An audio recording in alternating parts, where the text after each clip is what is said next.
Hello and welcome to the WARPhammer Championship final stage. This is the second quarterfinals. We are live on BreakingHeads YouTube channel, and I'm Fred, and I'm very happy to cast this game together with Martijn for an Alliance Open. Hello, welcome. Yes. We already yesterday had a quarterfinals game, which we casted here, and now we have another one. And this is gonna be even tighter. I think we have Tyranids against Forces of the Hive Mind, with basically everything all the factions you can put into one Forces of the Hive Mind army, even going so far and putting a Death Corps of Creeks in there. We will now go through. I let Martijn introduce himself a little bit to the stream. Then we go through the format of the WARPhammer Championship for anyone who doesn't know yet what really this big tournament is. We're gonna say something to our sponsors, and we're gonna introduce the players to you in detail.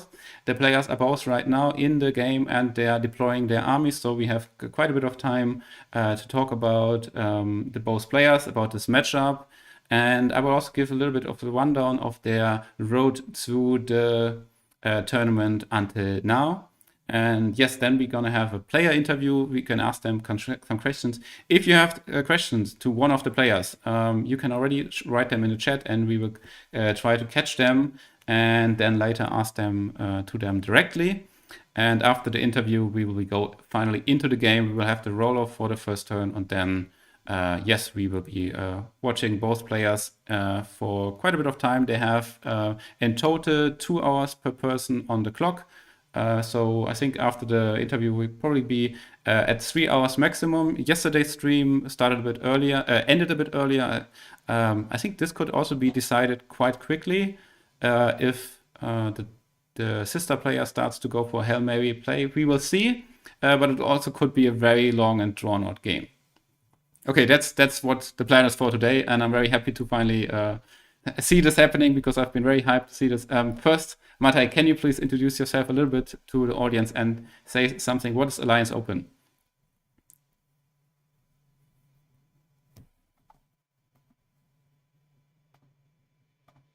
Oh, wait. Oh yeah, it is. Shit. That was my... That's no problem. Okay, so maybe say hello again. Yeah, no. So am I Yes, on? you're on. Yeah. Okay, good. So thank you for having me, man. My name is Martijn from Alliance Open. Alliance Open is a part of Tabletop Alliance. We have Alliance Open and Alliance Armory, and Alliance Open is our event branch. And we are very happy to be here and doing some commentating stuff. For those of you who don't know what Tabletop Alliance is, well, we from Tabletop Alliance, we provide a home for tabletop gamers to share their passion and experience in every aspect of the hobby by providing quality events, content, and accessories. So that's our mission. Some of you may know me from Bremen, from the event, and some of you may know me from somewhere else. And we are very happy to be sponsors of this great event. Oh yes, I almost forgot to mention this yet. Alliance Open is sponsoring the WARPhammer Championship with others, and we are now in the final stage, and we are getting closer to the having the podium decided, and the first player will actually get a ticket for your super major in September, right? That's in... Yeah, there's actually a big chance that the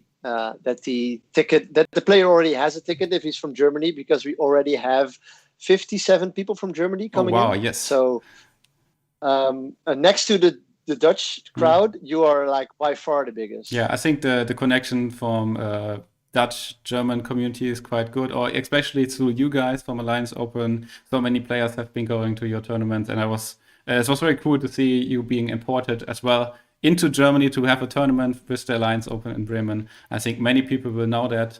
And I'm also very happy that you guys also decided, we want to support the WARPhammer Championship. And we're going to talk about this later, and also maybe about the sponsoring, the Super Major, what is that even?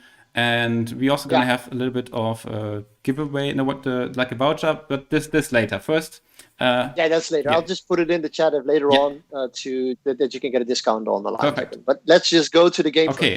First, we have to explain, and I have to explain you somehow where we are at. So I will explain the tournament format. So the WARPhammer Championship is a bit different than a normal tournament with, like, I don't know, certain amount of rounds, and then just we have a winner. So because it's we wanted to make a very big TTS tournament, we had to come up with a plan to how to make it possible that player can play many rounds and they still want to keep playing, because usually you can only play one game per week in the TTS. Not many people do more than one game in TTS per week.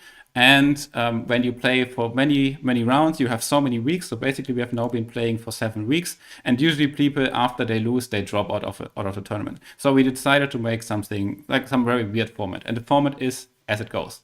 We had a group stage with 3 rounds where everyone was placed into a group with 4 players, and this group stage was completely randomly allocated. And then the first 2 of each group, after playing these 3 rounds, were seeded either in the upper playoffs or the lower playoffs. And the first go into the upper playoffs, and the third and fourth go into the lower playoffs.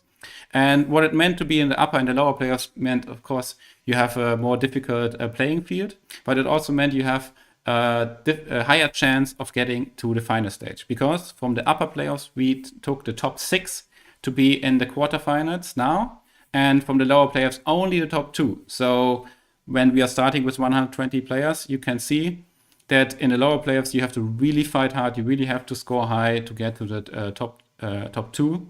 And we actually had, I think, 5 or 6 players who were undefeated in the lower playoffs, but only the first 2 made it.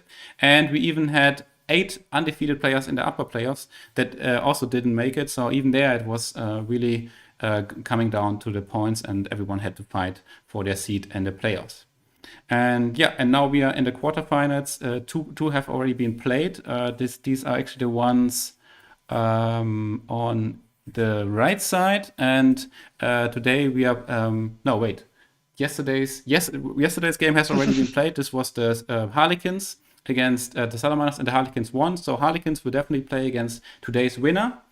And yeah, and then on Sunday we're gonna have the semifinal of that. So that's already tomorrow. And on Monday we're gonna have the second semifinal, which is yesterday's winner from the Orcs versus Tyranids.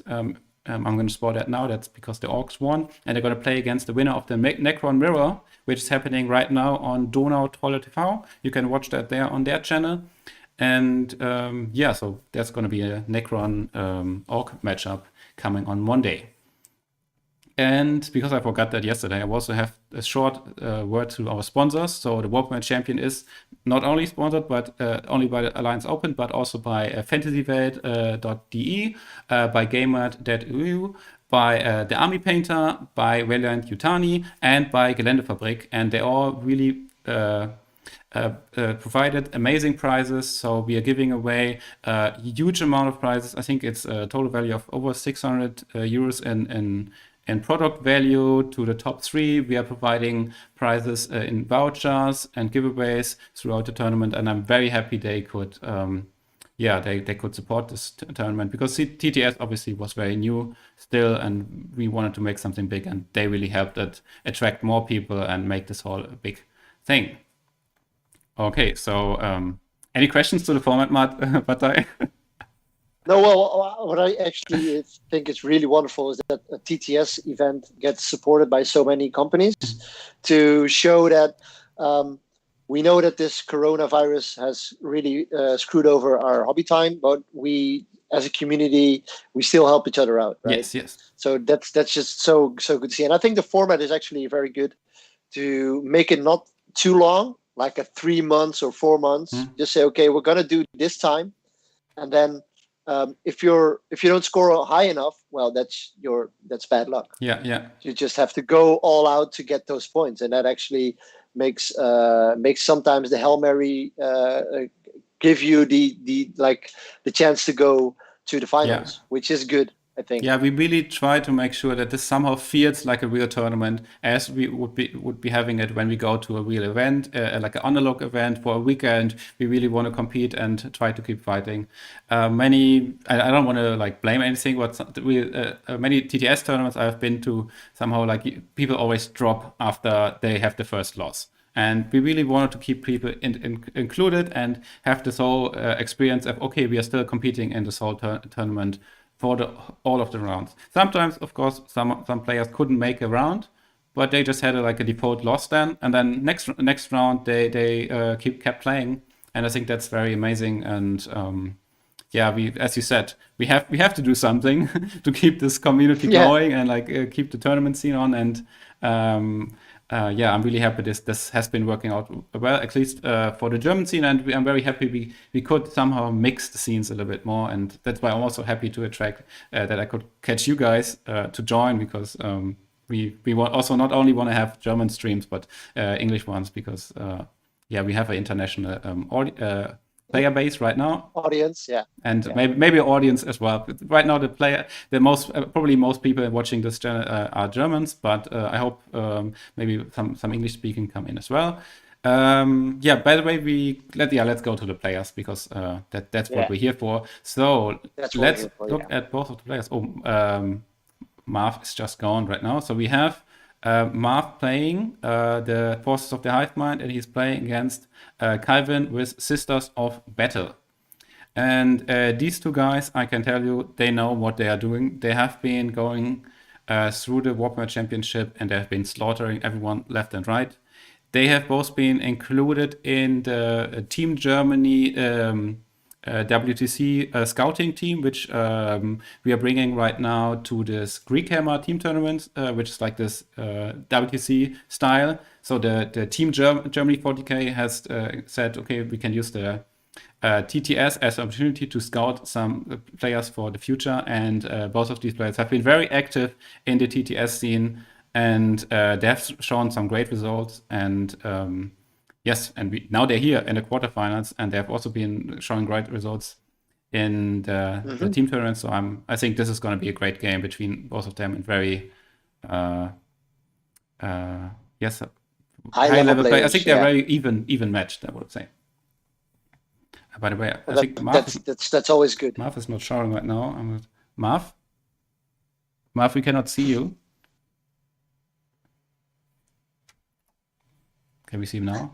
Oh yeah, now we can see Marv. Yes, perfect. So here we have the two players. He's back. Yeah, maybe we should go over and talk about a bit of their armies. So we'll start with the Sisters of Battle. Yeah, let's start with them. So viewers of this channel already know this army. They could see this army actually last Friday, like a week ago on the Friday, play against Tyranids in round 3 of the upper playoffs. And yeah, these melters really melted all the Tyranid monsters. And yes, I think he has been doing a great show. I will go through the list in very short details. We maybe go like to the real details later when we're in the game. So this army with 2 detachments. Of course, he's playing Bloody Rose, as all the Sisters armies have included. And on the top there you can see there's some Repentias. There's 2x5 and 1 squad of 8. And there's a squad of 5 Zephyrim. So there's really a lot of close combat power in there. Then we also have a Mortifier. That's the smallest thing there on the right, which is like the new upgraded or like cheaper Dreadnought with 15 attacks in close combat, which is kind of nice and has been seeing some play recently in tournament play, I find at least. And then this is accompanied by a Rhino, which can hold the 2 squads of Repentia, and an Exorcist, which gives actually some long-range power, which has 12-inch move, which normally the Sisters armies kind of lack when they have only the Retributors. Because yes, of course, there's also Retributors, and that's the detachment below there. And here's maybe something that this army from Kalvin is differentiating itself from more commonly seen Sisters of Battle armies. This detachment is not Bloody Rose. It's not, what's this called? What are always people playing? Valorous Heart. But it's the Murdered Lady. And there he plays 15 Retributors, 15 normal battles, Sisters of Battle, a Rhino, and 5 Zephyrin. And maybe I should say what's the trade of this order, because not many people play it. The order is if you lose a model in a unit, the whole unit gets +1 to hit, and that's kind of handy, because when just one single unit of the Retributor dies, the whole squad gets +1 to hit, and it's very, very funny, because as Kalvin does this, he puts a plasma gun into one of his squads. And then also puts a plasma pistol on the Zephyrim. The Zephyrim has 4 melter pistols. And he kills them by himself by overheating and then using a 1 for Milka dice. And suddenly he has melters shooting and hitting on 2s. And yeah, going crazy.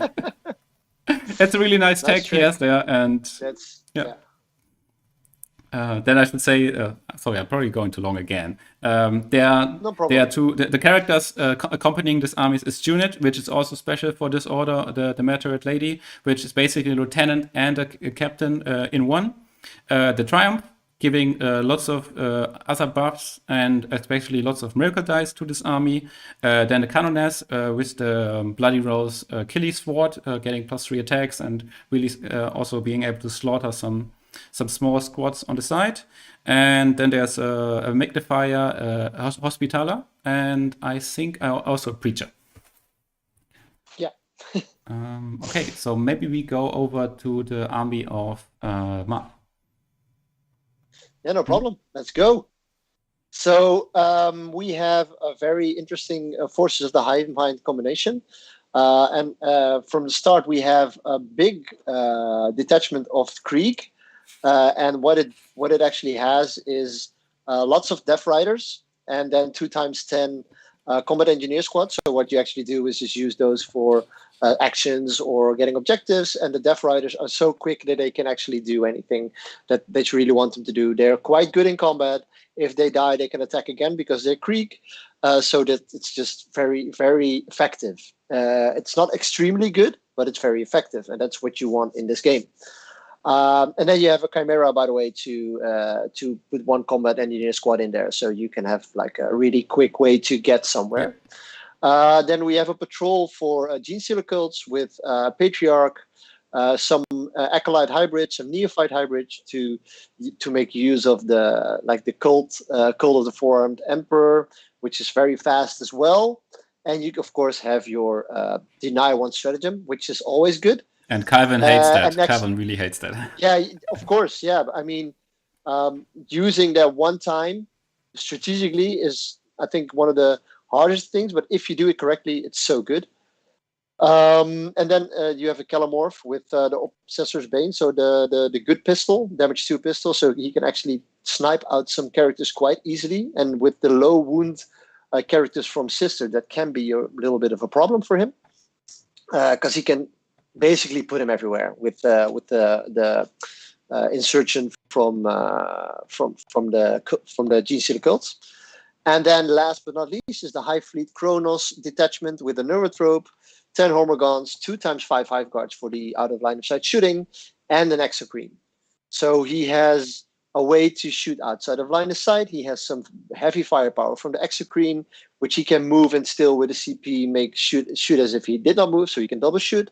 So there's a lot of neat tricks in here that actually gives the edge in a lot of situations, especially with this terrain, WTC terrain maps. You can easily get with these small units. You can get outside of line of sight, which is golden. I mean, I really like this list. Looking at it is just making the so the Death Riders. The horses are incredibly tough. They don't cost much. They're very quick. They can get orders, and they all have a feel no pain of 5+. So that's really a lot of wounds and lots of stuff you have to shoot through until you get to the Hive Guard, and the Hive Guard just shoots all day at you, and that's very annoying.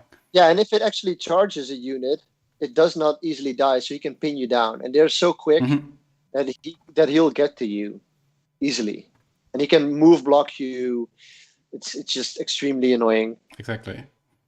Yeah, as I said, I think both players are very evenly matched, and I will go now a little bit through their history in the tournament, because they went 6-0. They didn't leave anyone any game unfinished for so that they didn't win. I will first go to Kalvin.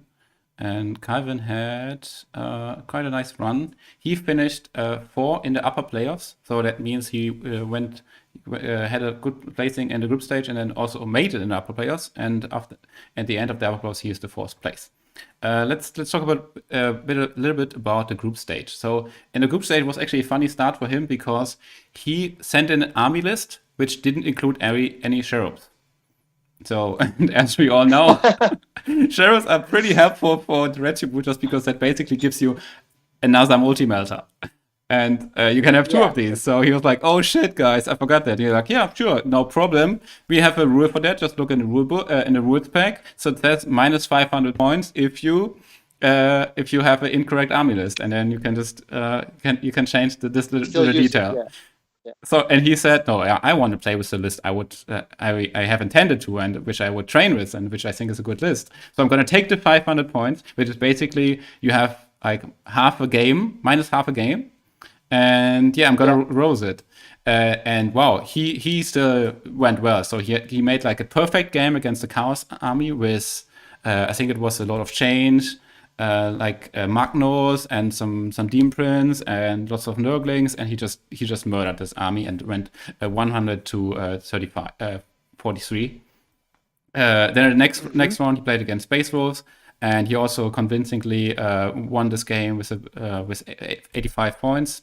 And then in the end, he had a very I think intense game for him against Imperial Fist. Imperial Fist, maybe not the strongest Space Marine army right now, but it had lots of indirect shooting, and this army had I think 15 bolt inceptors, which can like use the stratagem and get two mortal wounds. And I don't know, Kalvin was very fearful of this army because it shoots indirect, it does mortal wound, but he still managed to keep it together and win convincingly. And then in the end, even with minus 500 points, he came out first in his group, and just had a perfect run in the group stage. In the upper playoffs, he played against the Craft Lord army, also with indirect shooting, and he always hates the indirect shooting, he keeps telling me, but he also managed to keep it together here. He played against Atmec and had a big win there. And in the last round, this was the game I was already talking about. We had it on stream last week, Friday. He played against Tyranid with a Haridan. This is this new or changed Forge Word giant flyer with 16 shots, strength 10, minus 3, 4 damage, plus 1 to wound, crazy shit, which almost killed his whole, like all the important units in his army. But then he had one Retributor left with 2 sheriffs, and the Retributor with 2 sheriffs and all the buffs did 26 damage against Aridan, and with that and the Exorcist together was able to finish it, and then the game was basically won from there. And yes, and this is how he made it to the third place of the upper finals. So very, very convincing road until here. Yeah, that sounds like a very good road for him. If you look at what it the scores, he's always managed to get over his 75, which is actually very good. Shows you that he consistently gets his primaries and most of his secondaries. Yeah, usually. Definitely. Yeah. I mean, I've heard that there was lots of talk about Sisters being very strong in the damage output, but maybe not that good on the mission. And Kalvin has definitely shown that this is not necessarily the case. He just keeps the score high. He does the secondaries, and I really like his list as well because he has all these tools in the Sisters army, and he really can make use of all the things Sisters can do. It's not just 3 times 9 Repentures and just three scrolls of 5 multimators, but there's all the stuff he can do with Judith, with the Triumph, with the small scroll of Zephyrim, with the what's the other card? Yeah, he has all the tools. It's very nice. Not just a few. Yeah. He has the full all the stuff is there. Yeah. Okay, I will maybe go to Marv's army a little bit. Where is? Yeah. Let's go and look at Marv's run. Marv actually has been. No, let's start with the group stage again. Okay, so in the group stage, he has played a little bit of a different list. In the group stage, he played also Death Corps of Creek. With artillery support, but support was coming from 2 Manticores in the group stage, and he was using more horses basically, but Adeptus Mechanicus horses. So he was playing Death Corps of Creek, Astra Militarum with the revolts and extra damage for the Manticores, and then some what's it called? Serpius Raider from the Atmec. Yes. only for the playoffs and also for our team tournament. He changes this, and the oldest was also. Oh wait, there's a mistake in the things. Was very convincing.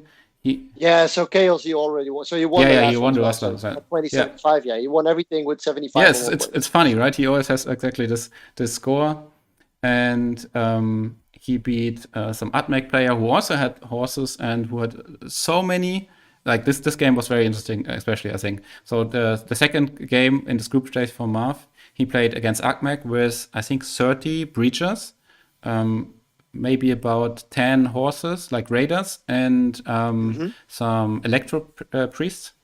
And if you just look at the math, the AdMech will just kill all of the stuff that Marv has, because it can shoot so much, it has D3 damage on the attacks in close combat. It also does a decent amount of attacks, and it has objective secured, because that's what Marv's army is in the end is lacking. He doesn't really have objective secured that much. The horses are very mobile and they're very tough, but they always lack objective. They don't have it. Yeah. But Marv just did brilliant, and he just outplayed the AdMech player by just blocking with his moddeds, the AdMech moddeds, and just they couldn't move. They didn't get out of their deployment zone. And so the score was still tight. It was only 20 points different, but I think in the end it was a very convincing win for him. Very well played, yeah. Oh. All right. Now I can see again. I did. Fred, what are you doing? I'm putting the whole thing wrong. So he had a 3-1. It's no problem. Yeah. Yes, in the group stage, he. I cannot watch my own notes. You cannot watch your own mistakes, right? It's terrible. I have my ticks there. Okay, so yes, he went to the upper playoffs, obviously, because he won 3 games. He went to the upper playoffs, and there he played against Deathwatch and 2 Necrons. The Deathwatch game was kind of close, and it came down to I think a few later rounds where they were really fighting over the objectives.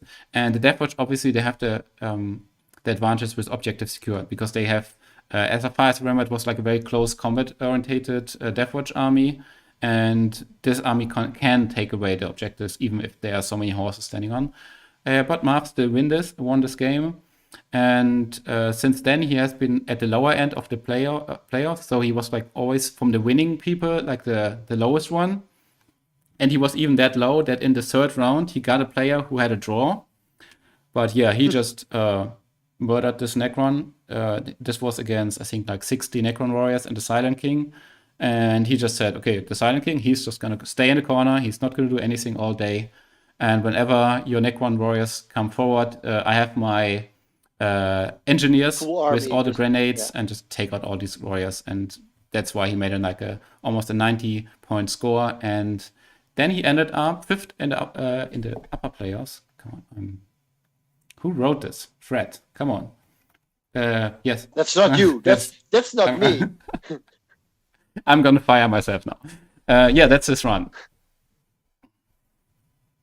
Well, it's a good run. I mean, I think we see what you see here is that it works. Even if you made a small win, you can actually still get to the quarterfinals, which is awesome. Yes, it was very, very close. It came down to like 10 points whether he makes the high win in the last Necron game. He has been playing lots of basically Imperium soup armies through the last year. He has also been playing in almost all of our WARPhammer tournaments, and he's consistently active on TTS. And he really likes to play these. Maybe fiddle is the right word. So like using lots of small units and placing them very carefully. Like you cannot come to the objective, you cannot see them, you cannot move in this way you would want to, and then suddenly you see yourself losing against Marv, and he didn't really do much damage to you, or like did some like one amazing move, but he just made 100 small, very great moves. He's playing more chess-like games than just ruining you with shooting and exactly. And everything. Yes. Yeah. Oh, and very smart. And as the comment the chat is saying, there's one very important detail I almost missed to say about Marv. So Marv is basically helping out, or has been a TO on the WARPhammer tournament before, and he's based in Berlin, and part of the team is called HD Plus. And his opponent, Kalvin, who's now gone, I guess, he is part of the team Kings of the Hill. And Marv has actually won against 2 of the Kings of the Hill before in this tournament. So right now we are calling him the Kingslayer, because he basically, every time he played against one of the Kings of the Hill, they lose against him. And this could be the 3rd time he defeats one of them. Well, let's see then. Yes. I think Marv is still deploying. We can go to the interview first. They're still deploying the army, and Kalvin is taking a break. Okay, sure, no problem. Why don't you take the opportunity and tell the viewers about the voucher thing you were talking about in the beginning? Yeah, so as this is the final week for the WARPhammer tournament, we were like, okay, we can do something for you as well, because we give away some prizes to the players, but we want to give something to the people's watching as well. So I'm gonna post a message in the chat, which has a discount code, which is WARPhammer 2021. If you use this on our website, you get a 5% discount on all we have except tickets. So our website actually has a lot of all our terrain maps on there. Some of you even asked if the terrain maps will be available on TTS later, and we are currently working on having 3D models for them on TTS, so we will be using them later on.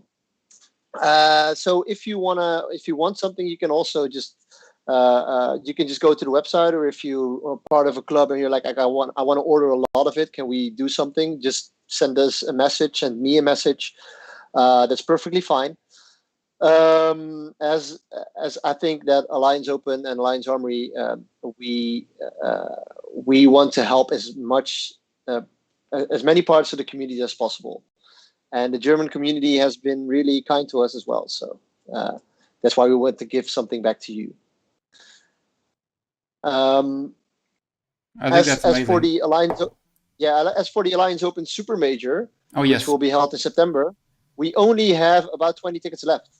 So just so you know, we have over 50 people coming from Germany, and if you want to buy your ticket, you really have to do that really soon, because the tickets, every day we sell more and more tickets. So even during this Corona time. So don't be mad if we don't have any tickets left. How many tickets or how many places is 200? We have 256 players. Like, it's the and it's almost sold out already. Yeah, of course we sold them last year, and then we had to cancel it. Yes. So we postponed it to the next year, and a lot of people are helping us by saying, well, you can keep my ticket for next year. So they didn't want a refund or anything. And we have I think we have over 20 countries right now coming. So we have Norway, Sweden, Finland, Denmark, Germany, Poland, Belgium, France, America, UK, Wales, Ireland. So from all over the place, everyone is coming to Utrecht to our event. Nice. So it's perfectly COVID safe, by the way. So we already have a floor plan, 6 feet apart, all the tables. So we have face mask, we have hand sanitizer. So everything like that is already worked out already, even though it's in half a year. So yeah, you did that already in Bremen. I think that the plan was amazing. Everything was very well done. I felt very I think I felt very safe there, and people taking care of everything. Also was with the hotel there. There were lines on the floor where to go and what not to do, and there were masks, and so this was great. Yeah, and we haven't heard from any of the players who caught the COVID virus. So that's awesome. Nice. That's perfect. Having a less social hobby helps. Yeah, I think it was a blast for us to still do it, even though some people are saying you should not. But in the end, we had over 100 people who thought this is safe enough. Let's go. And I think I've had one of the best tournaments of my life as a TO. Great, nice. I will see whether the players are ready now for the interview, because I just want to get them on the stream. Guys, are you? Wait, let me check. Guys, are you ready? Are you? Okay, cool. Yes, I will get the players on the stream right now. Okay. Hi, Marv. Hi, Lim. You are now live on the stream. I will put you voice volume Hi, up. Mom. Hi, Dad. Martijn, can you hear them? Not yet, but I have to probably. I unmuted them on Discord, but I cannot hear them yet. You just have to don't mute them. You just mute your whole system when you don't want to hear them. Oh yeah. So, but I cannot to unmute in Discord. So I don't know why that is. Let me see. We cannot hear him. Okay, so I think I can hear them now. Yeah. They talk. Hello, Marty. Hello. What's going on? Hello. Hello. Martin, can you hear us? Somehow I don't hear the guys. Do they hear me? They can hear you now. do. Yes. He muted us in Discord. As long as they can hear me, I just don't see them light up, so I just don't know why. What happens? Martijn, I think you muted both of them. You have muted them. You have to unmute them. I already unmuted them in my Discord. But... Oh, it's on Skype, right? No, it's not Skype. Just ignore Skype. Don't do anything in Skype. Yeah, just ignore. I do anything with Skype. Yeah. Don't do it. So I unmuted them already, but I just. Hello, Martin. Maybe if I put the volume up, just give me. Yes. Yes. Maybe that's. Yeah. that seems to help. So somehow I just cannot hear them as well. Martin. Okay. So weird. Ich glaube, er hat seinen Sound im Discord einfach aus. Ja. Wie viele No, I Viewer cannot haben wir? hear them. I just don't 40. see them light up as well.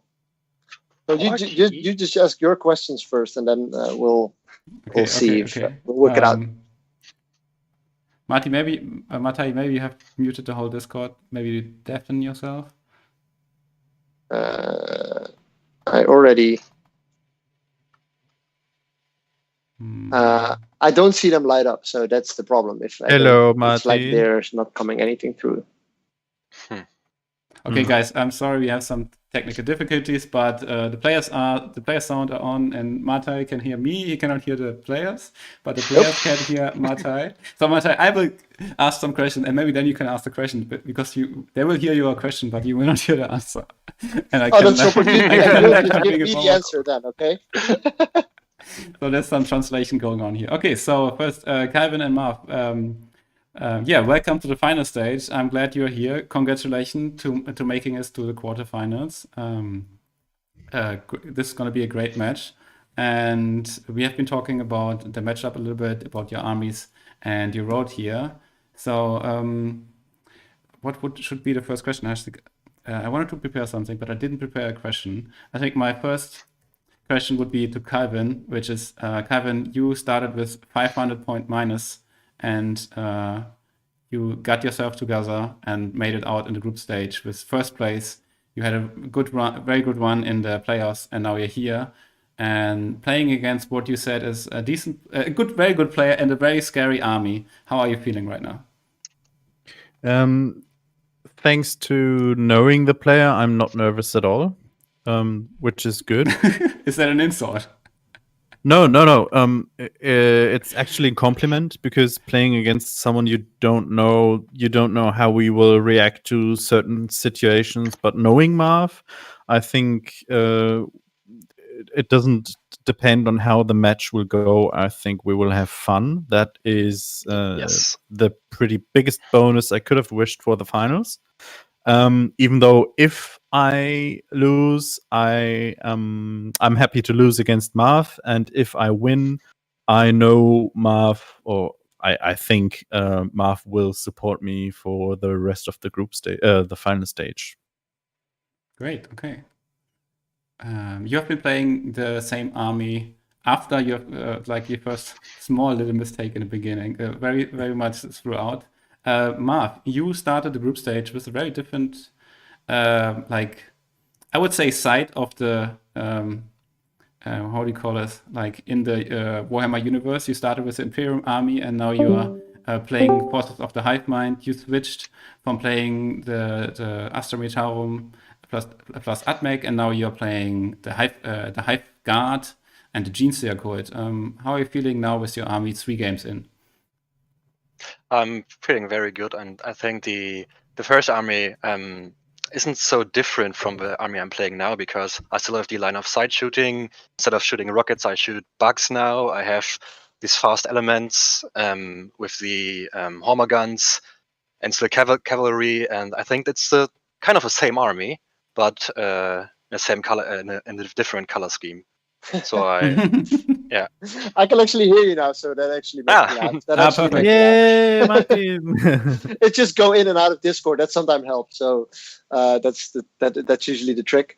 I actually had some kind of the same question that we saw the 2 different armies, and when I looked at the Dev Courts of Greek, I really had to look up, is this even possible? And when I saw it was, I was like, well, that's like a golden nugget. Did you feel like there was the golden nugget to your army to make that, give you that extra bit compared to the first few rounds?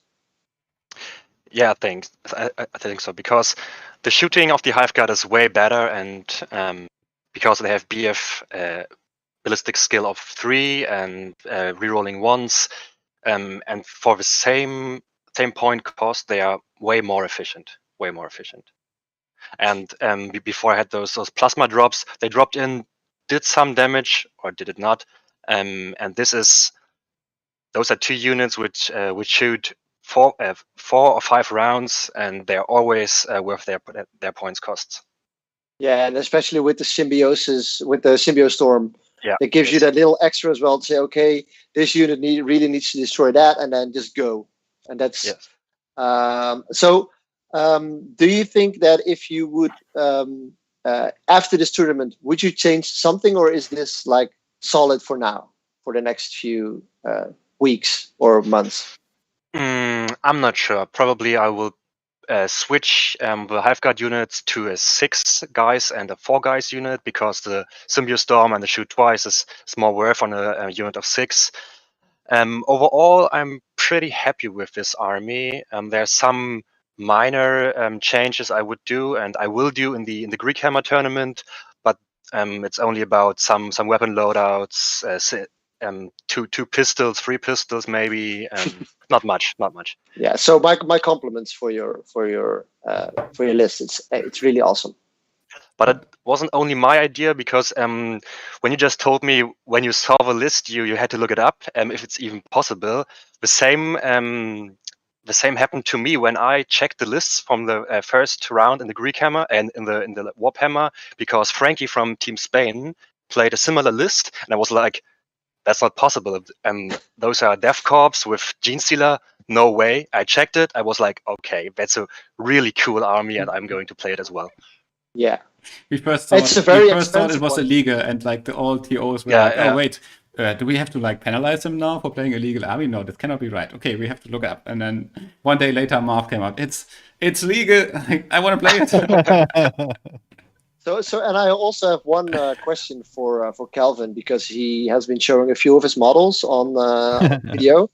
Do you actually own this full army at home? Yes, I do. I do own a big collection of sisters, and also I don't play stuff I don't own. This is like, some players I met that go the same direction, because you can actually play in Tabletop Simulator everything, but when you come back to real life, you want to put it on the table. I want to be good with the stuff I own. I want to go to real life tournaments. Not that Tabletop Simulator doesn't need any skill or something like that, but still, when I'm returning to the tournament scene, I want to take my stuff, and that's why I'm practicing more and more the same list, since over half a year now. So yeah. So this is already painted as well. So the full list. Yes, it's That's completely awesome. painted. You can see it on YouTube in battle reports. I played this specific WARPhammer list, and I made a battle report saying to the people, "This is my WARPhammer list, and I will show you how it works and stuff like that." Well, kudos to you, man. Very Thank good. you. I think that's a very good rule to have. So to say, okay, I don't want to play TTS with list I cannot own. Like with three Custodes, Ares, big gunships, like, oh, that's so good. Yeah, or 6 Moriaks. Okay, Yeah. 700 quid right there. Yeah, that's the same. Yeah. Okay. Well, good that we're on the same level over here. The first question from the chat is to both of you. What do you think is going to be the most valuable player or the most valuable unit in the game? Okay, can I answer for Marv? Yes, you are allowed to. So Kalvin, maybe you can answer for Marv, and Marv answer for Kalvin. Yes. So pretty much when we rolled for the map, and we both looked at it, was like, oh yeah. So because you don't see the board right now, you will see later. He's got a big ruin in his deployment zone, and both Hive Guard units fit perfectly in there. That I cannot shoot him. At least for the first turn, maybe second turn as well when he gets the first turn. And the Hive Guard can reach all of my objectives. That's handy. So I think the most valuable model in my army will be this big L ruin. Okay, we're gonna take a look at the map in a second. So both kind of focus on the Hive Guard, I can tell. Let me see if there's any more questions from the chat. We will be having a post-game interview later as well. So if there's more coming up, you can save it for that.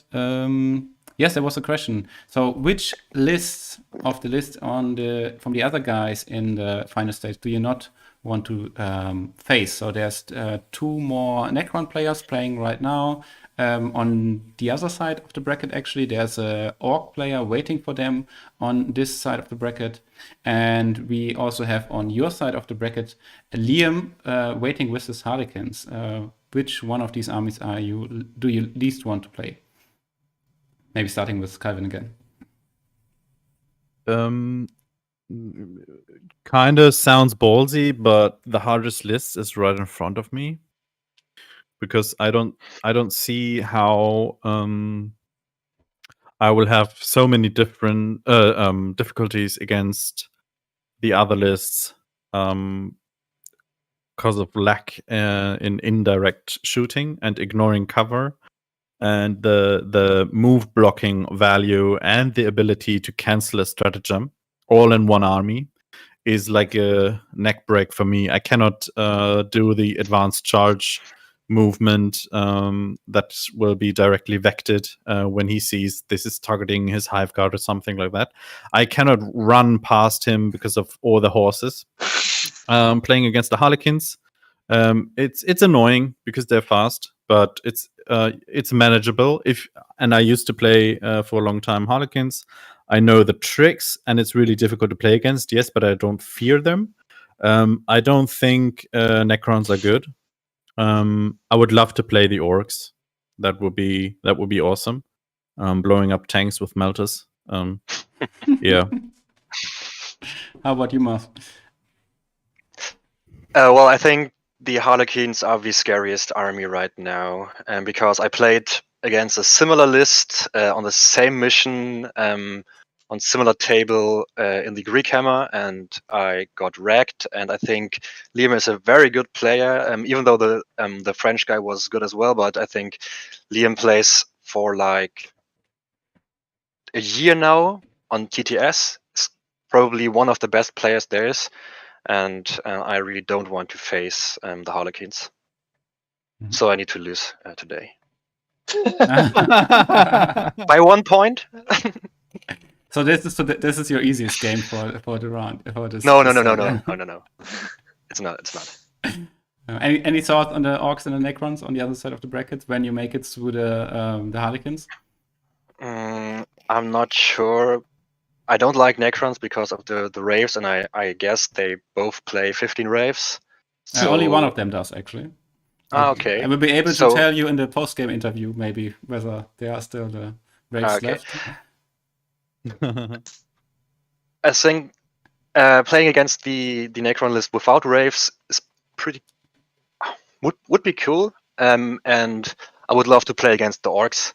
I think all my horses will die, but in the end, he has not enough damage to kill all of his horses, even though he has damage 3 weapons, but I have an 5+3 no pain, so Mhm. Okay. it's like halving his damage output.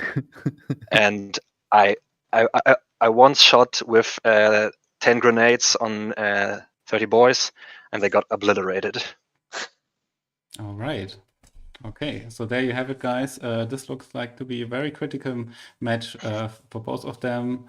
And I think we go to the game now, right? Martijn, do you have another question, or should we head in? No, I'm good. We will just we'll just go to the game, and then maybe post game. I actually Yeah, maybe have some perfect. questions, but it's Okay. that's for later. Okay, perfect. Then we are all in the game, yes. So Good luck, guys. So we will Thank you. go and make a roll-off for the first turn on screen. So by the way, guys, so we just first time you see it here now. They have already deployed. Kalvin is on the right side with his Comment! Wait. Oh my god! You're still on stream, Kalvin. You're still on stream. Okay, yeah. Yeah, Okay, no. we have a one for the sisters. They can't wait. And we have a But six. you said wait. Okay, that means the forces of the hive mind, piloted by Marv, are gonna go first. Good luck to you guys. One little Yes. hint there. I didn't start a single game Of all your games in the playoffs, except for the Imperial Fist game that actually won me the game. Yes, but all of I the think games in this game, it's better not to start for you. Oh, Okay, I think guys, so. It is. Marv, please start the clock. The game starts then. Okay. Good luck to you. Bye bye. Thank you. Okay. Now I have the players off the stream. Yeah, I'm just gonna Yeah, put their I have volume them down a off the little screen. bit, so Yeah, you hear them. we should both put the volume down a little bit. And we can start talking about deployment and secondaries. As you guys see, they're playing on the WTC table layout, which means they have big runes, which sometimes look like small runes like this, because we have in the WARPhammer tournament, we have fancy runes with states. You can change the height. And so if you're watching, guys, sometimes they look maybe smaller than they are. I will put it down again. Yep. So we have 4 big runes in basically in the middle line. Right? Yes, we have the big rune in each deployment zone, which they were both talking about already. So Marv was able to put all of his 10. It's only 10, but still a lot. 10 hive guard here comfortably in this rune, and he's gonna have quite a nice range. I will check now. I try not to measure that much, but he's barely in some of the stuff, barely out for others. So he might even be able to shoot first in the first turn. We see the blips in front of his deployment zone, so he can very comfortable screen out anything that Kalvin might do. And of course, first, I think now the first thing that needs to happen is that the blips are going to be revealed. Yeah, I think so. Another note on the terrain, so we have some containers which are kind of large, and of course they block movement. And then we have 4 small ruins, and the small ruins in the WC layout, they always have windows. The big ones don't have any windows, so that means if you're standing behind it, they obscure you, yes, and you cannot be shot. But as soon as you enter the terrain, and they are basically about 2 inches wide, you can be seen and targeted normally. So that's why these combat engineers are completely safe from direct shooting. But as soon as they start moving out, they will not be anymore. And also important thing to note, all of the terrain layouts on the WTC layouts are completely symmetrical. That means what we see on the left side is also the same thing on the right side. Yeah, so that also means that it's doesn't matter which Yeah. side you pick while picking deployment zone. Basically, the roll-off Right. for attacker defender is completely meaningless except for who places the first unit.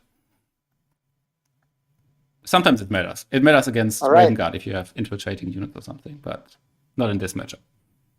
Yeah, mostly it doesn't really matter. Yeah. Yeah, so maybe going through the deployment a little bit more, we see the one engineer squad is hiding behind the small ruin, the other one is hiding inside the Chimera, and Marv was so nice that he even put like his little name here. So Chimera is for the engineers. He has ambush with some acolytes and some neophytes, and he has in reinforcements, so shocking, some neophytes as well.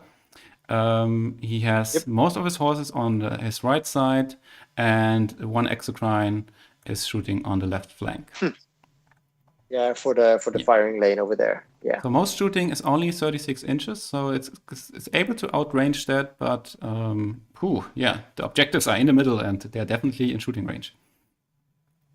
Yeah, when you're going to the front, the shooting will just happen. So you just know when I move forward, it's gonna get shot. Yeah. All right. So just I was wondering about the secondaries for both of the guys, because I think that the assist is actually quite easy to see what happens there when deployment. An exorcist which actually does the same as the exocrine does. So it's like a mirror deployment, right? If you look at it. You mean the sisters on both sides, or? Yeah, I mean, no, the sisters from both sides is kind of the same, but especially the exorcist on the one side and the exocrine on the other side says, okay, I'm having a firing lane over here. I'm going to use it. Actually, I wonder why the exorcist is placed here, because it can outrange the exocrine with 48 inches. So that could have been an option for Kalvin, but. True. But if you put it in line of sight, it actually has 12-inch move. So we see the one squad. I think 2 squads of Retributor are also on this side. There's the Rhino has 2 units of this is just normal troops, Sister of Battles. Junis is in the middle. The Triumph is in the middle as well, and the 2 Repentia squads and the single mortifier are on the top, together with a Canoness and a Preacher. Wow, this is a very interesting deployment by the Sisters player, I think. And I don't really know yet what to think of it. There is a few things that actually, like, of course, you have the exocrine. I didn't know what the order was in which they deployed, but it could also mean that if you put something there and someone puts the rest on the other side, you're like, okay, this is kind of luring them the other way. And just Kalvin had less drops than Marv has, because Marv has like so much shit to place. Like this is a company commander here, there's some horses here. So he probably reacted with the exocrine. Yeah, indeed. So he just did the exocrine in the end, right? So that actually is very good. And I think that the sisters really have to play it a little bit safe. Because of those hive guards have like like he said, the what's called the VIP of this is probably the big building, because the sisters don't have any other line of sight shooting. Yes. What do you think of the secondaries? The Marv has chosen engagement front, where we stand, we fight, and scramblers, which looks kind of standard, right? It's yeah, he can easily go over 30 with that. The only thing that you have to make sure is the deploy scramblers, which is also deploy scramblers can be a trap always, because you think, it's easy, but if you play against a compatible player, it's harder than it looks, and it's only 10 points. So maybe with Marv, I don't know, maybe you could have picked banners for over 10 points, which is a risky move, but could have worked. I don't know. I like the scramblers actually, because often it forces the opponent to outscreen. As you said, a good player will outscreen you, but they also have to, and then they put resource in that. And I feel like we are now in a weird development where people they started taking scramblers so much, and now people start to block it a lot. So maybe I think it's still okay to block it, to let it block, Yeah. because sisters don't have much. They don't have many units that can easily block, because they are. I feel they're all quite valuable in their own. Yeah, that's with the sisters army. It's a bit everything you lose hurts. I play Dark Angels myself. That's the same. If you lose a model, it's like, oh shit, I lost a model. With sisters, it's actually the same. Even though they're quite cheap, it's still a model that has damage output. And when one of those riders dies, it's like, okay, one dies. I don't really give a shit. Yeah. So yeah, I think the strategy for Marv here must be that he wants to throw out all of his stuff for getting the primary and the secondary points with an engage. And then for where we stand, he can just be safe and sit on his 2 units of Hive Guard. And actually, I'm not sure which is the third unit. Might be the Exocrine. And then if he keeps these 3 units alive, which is possible, they are hiding. The Exocrine can even also hide in the left ruin here. And then he will be having 15 there. And if he even at one point manages to squeeze in a single unit to deep strike into the backfield of Kalvin, he's going to have also the 10 points for deploy scramblers. So I'm very happy with the secondaries Mafia. Yeah, so it's Hive Guard, extra. Okay, yes, yeah, I think that's comfortable. Yeah, so there's a big chance that he only loses the Exocrine. Yeah, and then still 10 points. Yeah. Yeah, so it's still 10 points. So that's actually very smart, I think. And I think I don't like engage, but it's just me personally. It always forces you to do stuff that you really don't want to do to get those 2 points, and it also sometimes can be a trap to go for the 3 points, if you know what I mean. Yeah. Like, oh, I'm gonna get 1 point extra, and in the end, that 1 point doesn't give you anything extra. And to be fair, we are currently in the quarterfinals. You just have to win. That's all you have to do. So squeezing that 1 point extra in sometimes is not necessary. I'm just looking at the rest of the secondaries, and I don't think that he can actually take something different that works very well. So in the end, it's good. Yeah, domination would be even harder. Or I mean, he could. Indeed. No, he doesn't do any psychic things. He has one single psyker, which is the Patriarch. Which you always want to. Oh no, he has 2. Yeah, he has Nerfo, but they don't want to be in the middle and do something weird. And Kalvin's gonna take a while. It's gonna take a while until Kalvin comes out with his characters. No. Yeah, so this is also what I don't like for the missions as they currently are, because Marv doesn't even have to think about the secondaries. It's like, I'm gonna take these. Well, someone has certainly thought about the secondaries, and that's Kalvin. I personally have been like on the receiving end of that, hearing him talk about the secondaries a lot in the Discord. And he said he had many different strategies, and I actually even don't remember anymore which archetypes he had, or which like portfolios, but he shows he shows minimize losses, where we stand we fight, and raise the banners, which I think are all very defensive secondaries. And where we stand we fight should be the Triumph, I think the Exocrine, and the big unit of Retributors. Actually, I don't know which one it is. So it's 170 for the Retributors. Then he has the Exorcist, and then it's the Triumph. Yeah. So it's exactly as you I said. guess the one which is flanking. Is he flanking? Maybe that's one. Maybe that's. Yes. Yeah, and maybe that's one of the reasons why he put his Exorcist on the other side. To say, okay, I want to keep this safe, and I think the big Retributor squad is there as well.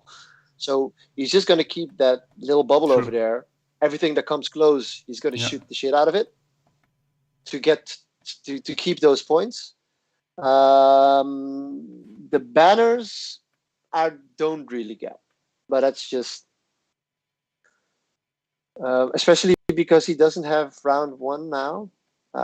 He can raise 2 banners this turn, and that's it. And then next turn, I think Marv can easily get on the objectives to lose the banners again. So, I don't know. It could be very good. It could be that.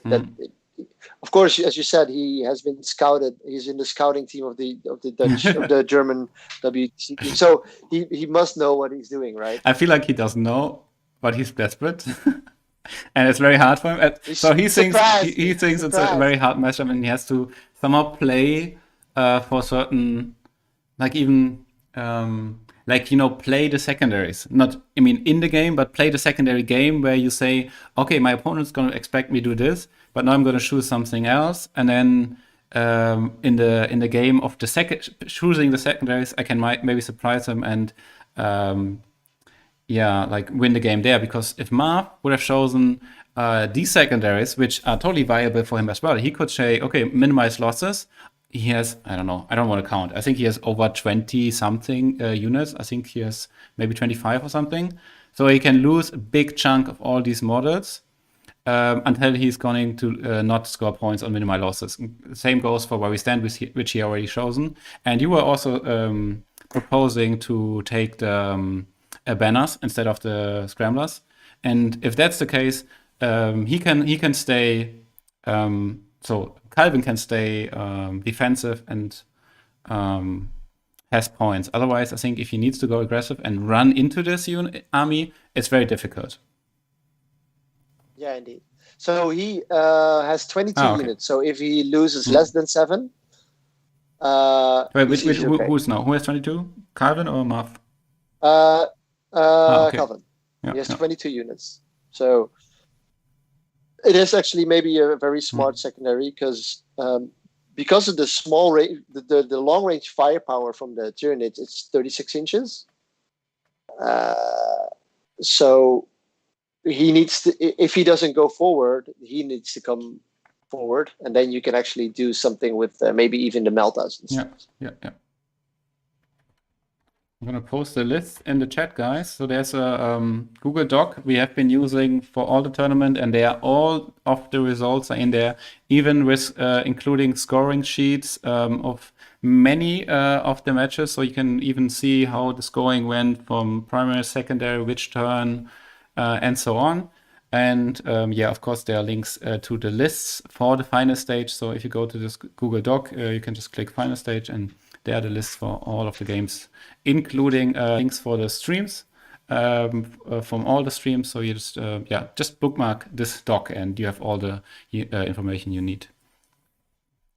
So do you think, Marv? Do you think anything what are your thoughts on the secondaries, or should we have? Maybe we should jump into what's actually happening in the game. I always get the comment we should focus more on the game. I will try that, guys. What are we seeing right now? So he's just moving forward, getting the objectives. He already got one for the deploy scramblers. So he probably did one in his own deployment, like one in his own deployment zone, probably. Because those gaunts there's a gaunts actually can be 6 inches from the, so he'll probably has the middle one. And it's just quite straightforward, actually. Just go forward, try to shoot something. I haven't seen any dice being rolled yet, so this is just all movement. And the first roll we'll see is probably a cast for something. For the Symbiostorm, so they're getting exploding 6s on the Hive Guard with the double shooting, very efficient. Yeah. We're gonna see, I think, run on these horses here in the bottom left. By the way, so I always speak like saying the bottom is where the dice roller is, so that's how we orientate us. Yeah. And they might jump into this little rune here. I need to. I try not to put too many hands on the screen while they're playing, so I don't give any information away. But it's pretty clear that this might be a target. There are no Retributors, no Repentia on the bottom right, so that means no close combat threat from this side. I'm actually really surprised Kalvin deployed in this way, really spreading out, like close combat in the top, shooting in the bottom. What are your thoughts on this? Well, it actually shows you a little bit of your game plan, like what I said. When you come close to this part of the board, you're gonna get shot, which is fine actually. When you consider it's okay to telephone your plans sometimes, because that also gives you a way to outmaneuver them or outsmart them. If you do everything really mystical, he can just play his own game, and now he knows what's probably going to happen.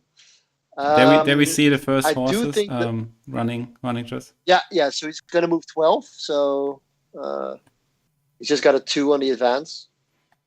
Oh, by the way, so he's not choosing to stay outside of the rune and use the obscured, but he's choosing to just sacrifice this unit, putting it onto the objective. Interesting. Is that so that he negates the raised banners, because you cannot shoot it. So he's negating the raised banners at the moment, which is a smart move. He's just gonna sack a unit of 5.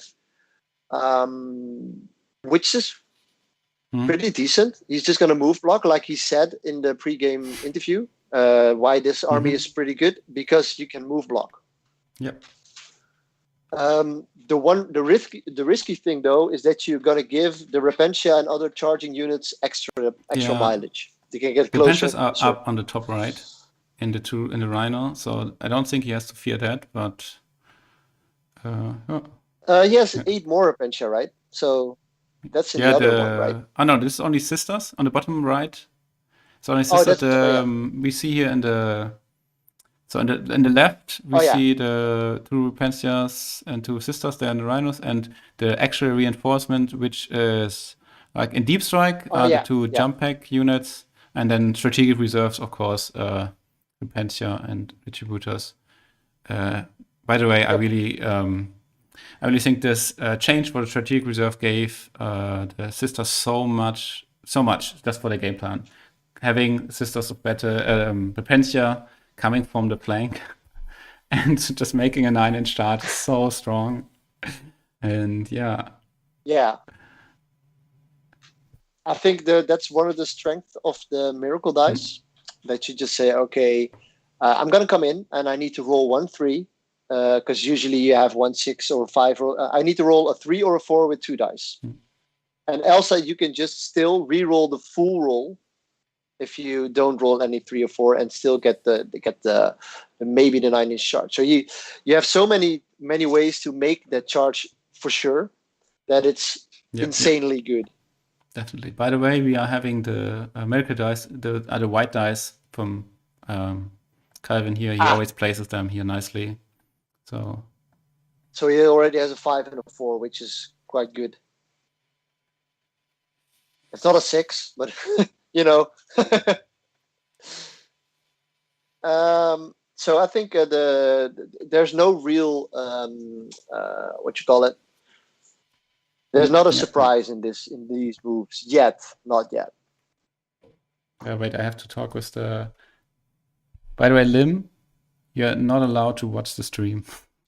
I have to tell you. Because you might get information from the stream you're not allowed to get. Yep.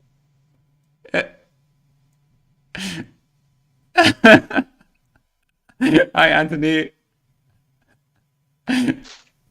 So I have to be the evil judge here. Bye-bye. Okay, good. Yeah. Have fun playing.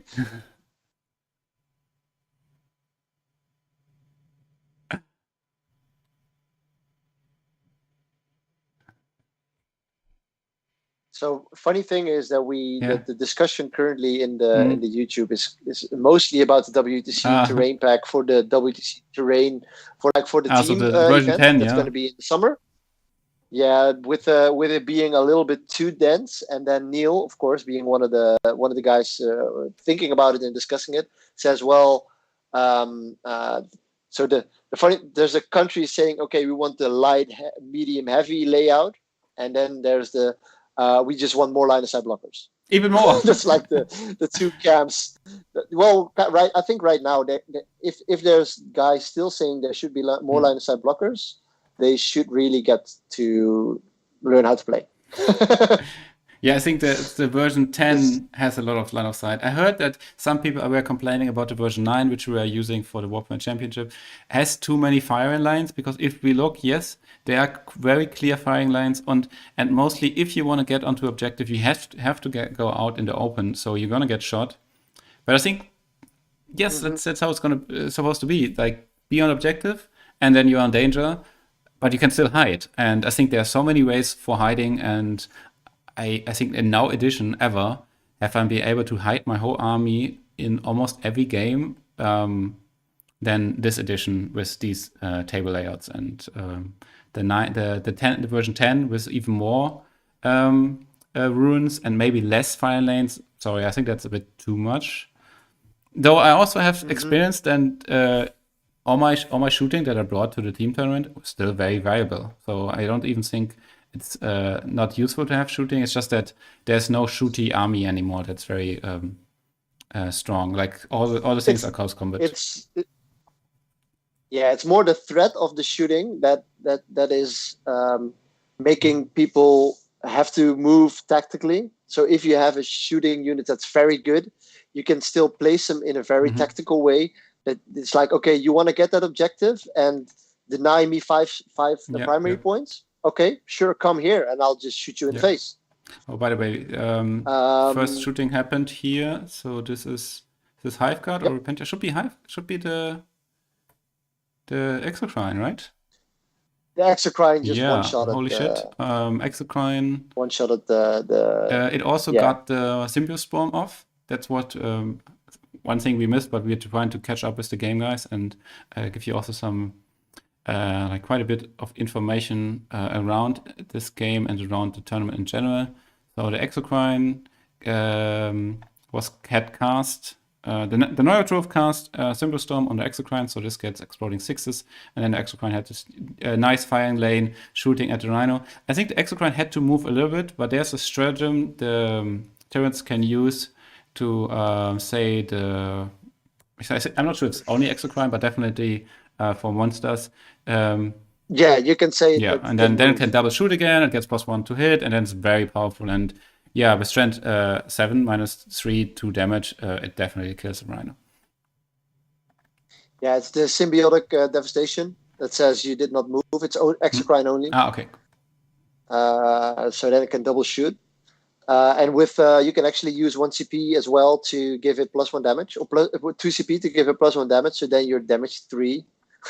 I mean, that usually takes rid of most of the stuff. But I don't think, looking at his command points, he didn't actually use any. So I don't actually. I think he just one-shotted it.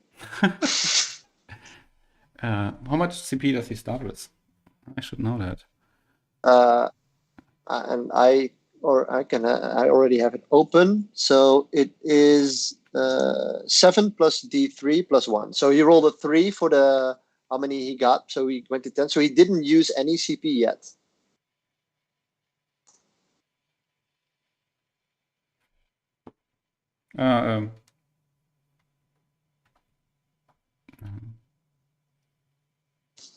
And he got 3 for engage. So it's already end of the round. Yep. So both units of horses run one forward with the double move from the Death Rider commander. So they're blocking the banners, as you said. They're scoring engage. Yeah, it's not sure what to think about this yet. I would have expected Marv to be closer, hiding more, but maybe he said, okay, well, I cannot hide anyways. And as soon as the Sisters of Battles, who are in this Rhino, gonna sit on the objective, he cannot take it away anymore. Nope. So he just prevented 2 banners from being raised. That's about it. He's gonna. It's funny. We say, okay, this is going to happen, and it actually happens. It's just going to say, okay, I'm going to destroy these units. They're coming closer. We're going to kill them. And we're going to do that again and again and again and again, probably. Yeah, Marv has so many horse units that he can do this quite often. Throw them at the enemy. Keep doing the damage with the Hive Guard, Exocrine. And it's a unit at 10, right? The Death Corps, the one squadron. Yes, he has one big squad. I think two small squads of 5. Wait, where's the other squad? Here. There's the other small squad of 5. And then he has 2 squads, which is veteran squads, which is basically like the command squad thing. You can only take when you had the commander. Yeah. Where's the other one? Oh, there. All right, so 1, 2, 3, 4, 5. Yes, it's 5.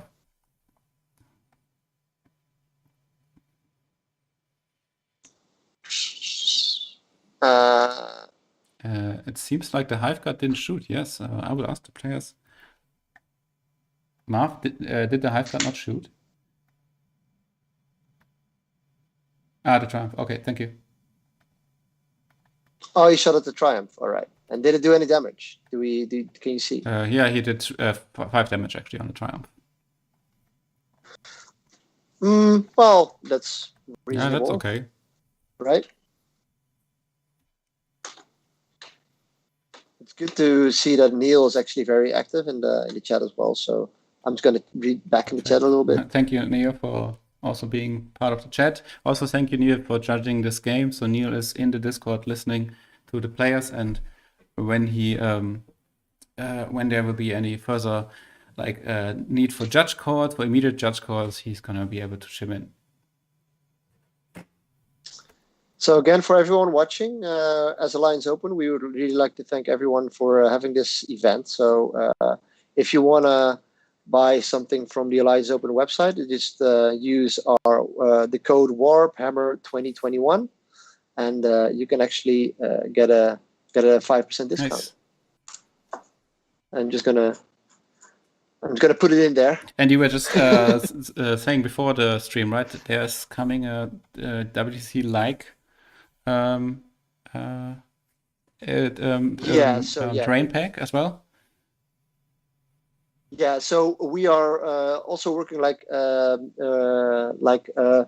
we're working on a terrain set that is, it's not exactly the same, but you can use the terrain for the WTC layouts. So that actually works very well. And we are also working on a terrain pack with our terrain. So with our terrain sets, most of the people know our Frontline Ruin sets, and they work really well for the tournament play as well. So yeah. And I think this is great that different.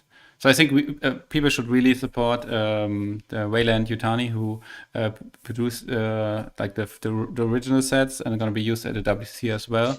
I think it's good that they are in general the WTC layouts are being used and by many different scenes and also companies and so on. Because I think it's great if we have somehow more standardized terrain. It's not like, oh, are you going to play in the Dutch tournament?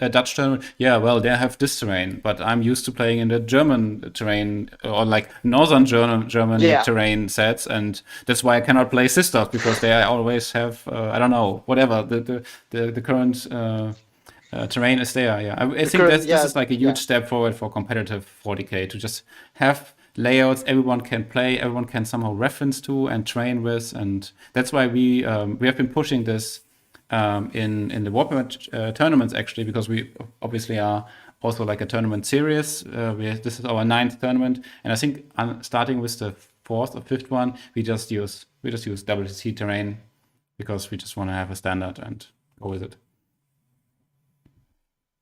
Yeah, indeed. I think the tournament should have different layouts though, so that you can still have like, okay, this tournament is on the light side of the terrain terrain spectrum. This one is heavy, so that you can. It's not like everything is standardized, but there should be like a middle ground. And sometimes I see tournaments where it's like, is there any terrain at all? So yeah, I'm happy when we're finally getting out of this is even something people think about. Oh, but if you don't have terrain, yeah, but if you don't have terrain, then this is not a tournament. This is just someone renting you their their sports hall. I don't know. Yeah. Yeah, indeed. So, and as some of you may know, our terrain is a little bit different than like our frontline sets and our Necron sets and everything is a bit different, but it is designed for tournament play though. So we have maps that's extremely well thought out by CJ to perfectly fix it.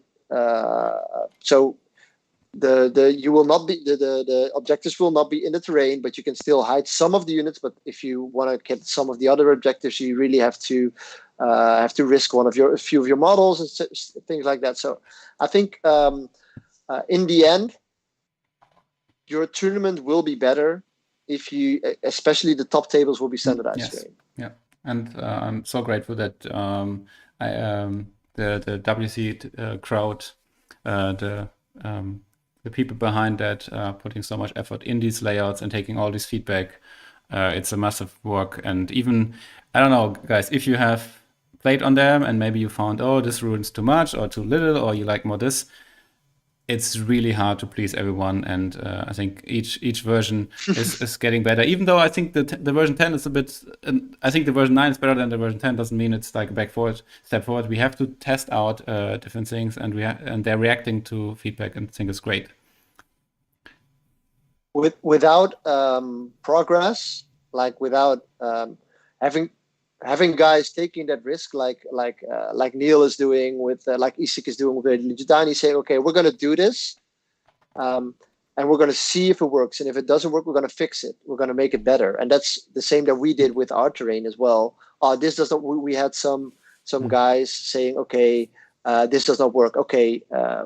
You have played at our events, Fred. You've seen our factory line that says that there's a door that can be opened, and Bremen 2 years ago was like, we closed the doors and said you cannot just. We made some terrain rules where people was like, well, that's not really smart to use it that way. And this year we changed it, of course, because 9th edition is different, but we changed it and because we listened to the crowd. And as long as you listen to the crowd, there's you don't have to do everything that they say, but there's if someone says there's something wrong, you should always think about it. I think it's great also that the community works on this together, and we can just go forward. I think we should focus a little bit on the game now because we are approaching the end of the movement phase. So we saw Kalvin move his Sisters of Battle, this troop choice, out of the Rhino on the bottom left and moving on to the objective. So there's no objective secured on, I would say like one of his 2 middle objectives, which somehow is on his side. I'm pretty sure these horses are gonna get a beating. We also saw him position the, I'm not sure if this is Melters or, this is the heavy bolters. So the heavy bolters, I think they're barely in range of the engineers here at the back, and there will be some angles to shoot. Also, always keep in mind that the runes are obscuring, so this little thing here is also obscuring, which of course can be annoying, but we are by now used to playing that like this. At least it's not like a huge base, just a very tiny base, which I also like about this. There's also one melter here. It's gonna probably go shoot the Death Riders, and I'm not sure what these retributors are gonna be able to shoot, but he definitely has a lot of targets. And wow, we are now seeing Kalvin really go forward. He's gonna be in Hive Guard range with all of his army. We're gonna see his Repentia charge these horses on the objective. And funnily enough, we see a unit of 3 Repentia in the back, just screening. Yeah. Well, that is smart for the deep. Is there a deep striking unit that actually is? I don't know. Again? Well, if there's a deep striking unit that you should really screen out of, that this big, I don't know if it's necessary. What I think is actually it's not efficient because Marv can just deep strike in 3 inches and still have a place here. So why keep them back? I would throw them forward maybe. You force him to do the 3 at inch. least that's taking the CP out, because the Tyranids can really use the CP and make a lot of worse of it. We are also in the shooting phase now, and actually what I like to do is put the players with the sound for this, so the viewers can also listen to it. Maybe you unmute them yourself. Yep. Und zweite Okay, 4. now you guys can see at the bottom right the dice being rolled. The red hand is the one from Marv, and the blue one is the one from the Kalvin. All right. He's not saying anything anymore. He's thinking, making sure his target priority is right. Ich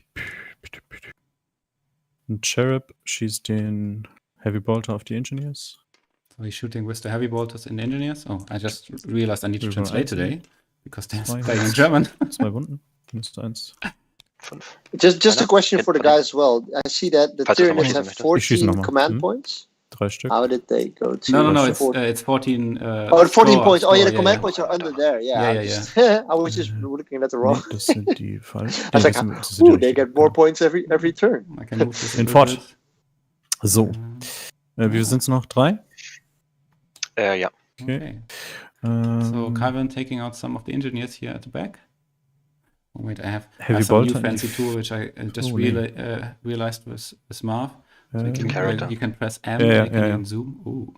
So there we see only 3 left from the Dann engineers. mache ich die Honestly, I Raketen was talking da with rein. Marv, and he doesn't value the these engineer. engineers that much in this matchup, because they technically only have a 12-inch threat range. Das ist auch ein Character. And he In diese is Pferde going to hier. use them just as another Okay. scramble or objective unit. Und den Heavy Probably Bolter in die. the Das wird, fight glaub is ich, zu going to knapp. take, Ja, das ist zu knapp. I think, or the damage is going to be dealt more Die with Heavy the long Bolter range shooting with the Hive Guard and Exocrine. Obwohl, kriege ich dann die hier? Ja. That's dann I die think hier. that's the power of the, Achso, of the, warte, of the army is that den da, it ne, has glaub both ich. the long Ja. range and Den da like the nicht. medium to long range, Oder 36 ich range. doch, ich and sehe then, das Pferd hier. And they also Kopf, can do a lot of ja. damage. Ja, das ist sogar das hier. Ja, okay. So, von Dann hier alles da sieht rein. 3 Heavy Bolter. Let Achso, me sorry, check muss was for a machen? second. Nee. Nee, Kann nichts okay. machen. Einer. I was going to look something up and I already. Und dann Raketenanzahl. I was gonna look for the creek for the cult of sacrifice. What it does again. War schon Oh yeah, you can do this again. Oh yeah, you can ignore all modifiers. Yeah, it's actually very That's shitty, combat and efficient. but he doesn't have it because he's the Brute Brothers.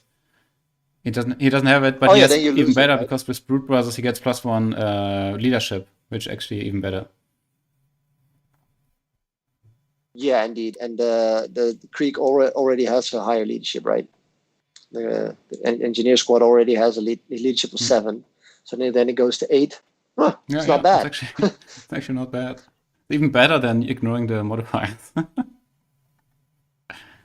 Yeah. Okay, I will. I think I keep them off because they're only talking in German today. So why we have an English stream, it doesn't make sense. But I will try to commentate what they're rolling. So we saw some shooting. I think the Exocrine on the horses. Yeah. So Jared in the chat says, if with players talking and presenters, you guys are almost not understandable. Yeah, I stopped that. Thank you very much for the feedback. I realized that too. So it's just going to be you and me. You can just comment. You and me on the stream. Yeah. Well, it's no problem. I mean, I like chatting about this game a lot. No, I have to wait. Where are we?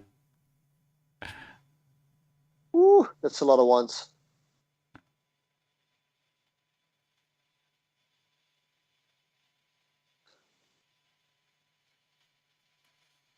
So, okay. Shooting into the horses here on the objective. He already took away them outside of the ruin. So if he keeps taking these models, he might end up as 1 not being able to be shot, and then has another horse left, which is always great.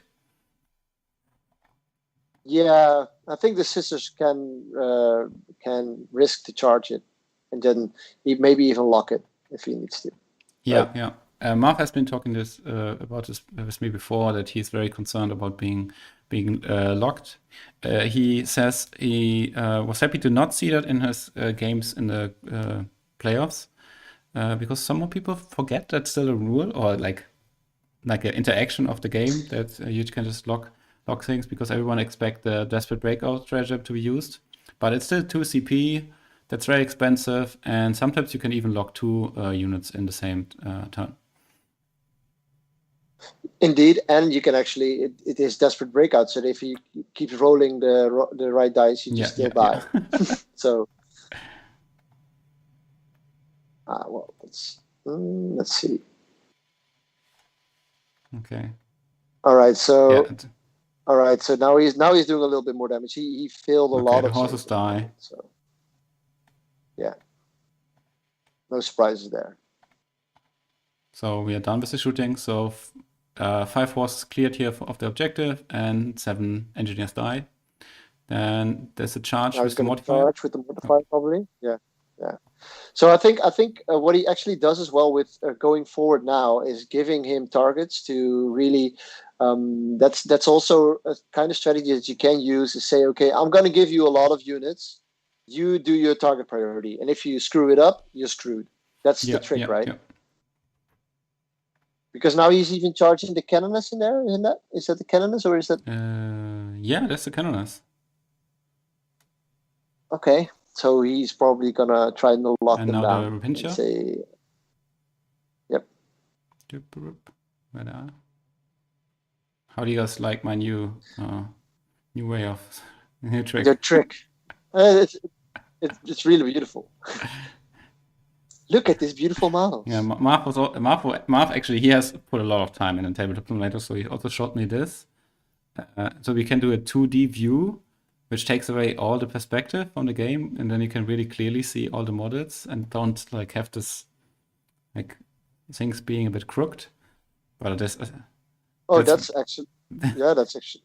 But that I think this is only for super hardcore TTS players. Otherwise, we want to have the 3D look. Yeah, indeed. You have the 3D look, so then you should.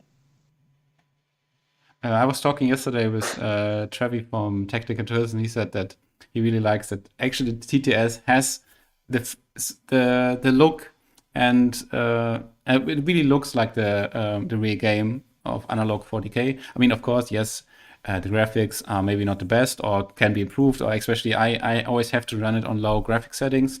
So that's, of course, it's very different, and it's not like feeling the real models. But if you go to other tabletop simulator styles, oh god, these things are basically just 2D games which have no resemblance of the game at all. Yeah, indeed, you're actually right. I mean, I've seen a few of the Ninth Age versions, and it's like Vassal and stuff, and it's like, oh well, it just hurts my eyes. It's not the game anymore. I don't actually play TTS at all. I'm playing only live games because I don't really feel it. But it's okay. I really understand that people like it, but for me, I don't get it to work as it should in my head. So. Then if I don't enjoy it, why play it, right? And there we see the horses go from the Rapincha.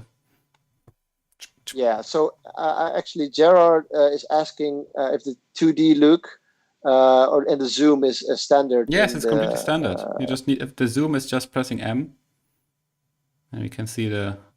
Also, like, let's highlight. I think after some time, people realize, oh, the TTS, yes, it's just a simulator. Yes, it's all digital. But in the end, the tabletop simulator is a huge sandbox, and you can start almost like crafting your models a little bit. And when you look at the army of Kalvin, you notice he has put custom bases on all of them. And it's kind of like the feeling you get from when you go to a tournament and people have some conversions and stuff. So these are not like completed the models how you get it from some online pack to download or in the workshop, but he has put some effort into that.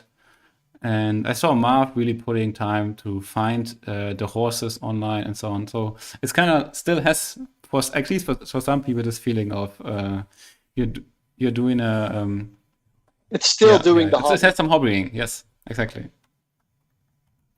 Yeah. So I think the Godolf troll actually has a question for you. So in the chat, it's in German. So I'm just gonna try and speak it in German. Okay. Wie findest du den Zug BZW moves der How do sisters? you like the turn or the moves of the sister player? Wait, let me check first. What actually happened? Or I have to tell this. Players, I have to inform you. Can you please keep the clock running when you do the scoring?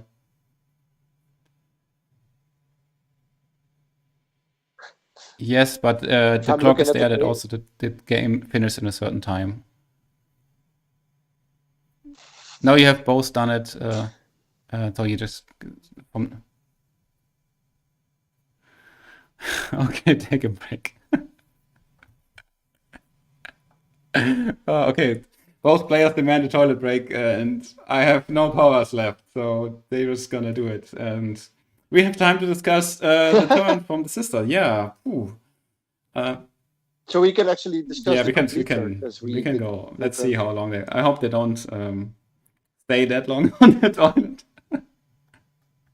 Yeah. So I think it is actually the turn from sisters actually surprised me a bit.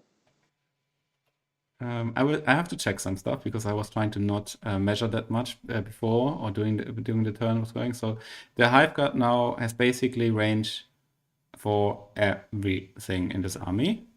Let's see the second squad. Okay, can shoot if we go to like a middle one. It has only reach for the sisters here, but also for the Repentance on the other side. And there's a Mortifier, and the Mortifier is... I think he should be in range, in line of sight if the Exorcist goes forward. So yes, Kalvin has really exposed his whole army to the shooting of Marv. But he also took out a substantial, like a good amount of forces. So it's 10 horses down and 10 engineers. I think with 6 inches, this Exocrine actually cannot get any line of sight for the Mortifier. It's only 6 inches, the Exocrine. Maybe I can So that's check. probably Maybe going to be hard. My TTS goggles are much better than yours by now, but I think you're right. Yes, because it's going to be hard. Yeah. So the modifier is fine there, which is actually very nice because the modifier is 60 points and it has 15 attacks when it reaches close combat. Yeah, it's crazy. Good. That's extremely good. Yeah, so I really love the way it's set up right now, because now the hive mind really has to start thinking on what to do. There's a lot of sweet, juicy targets, but there's only that amount of shooting, right? So I played against the Tyranid list a few weeks ago, but it had 3 Dimicarians, but it also had the Hive Guard, and the Hive Guard was in the middle all game, just shooting around. But when they whiff, you have like, it's only 10 shots, and currently there's not a lot of dense terrain. But if you have dense terrain on the table, usually against a good player, you cannot pick your target. Yeah, that's also an issue. I think this terrain kind of favors Marv. He has the big ruin in the center, very good shooting position, and he doesn't need to shoot through Hot Forest, which really hurts a lot. And I think Symbio Storm is also triggered on a 6+, so it's not an unmodified 6. So even so that means if you're shooting through the forest, you don't get exploding 6s at all. Yeah. Okay, then. Guys, could you start the game again? Yeah. Let's see the Symbio Storm just for a sec, just to be sure. I think you're right, though.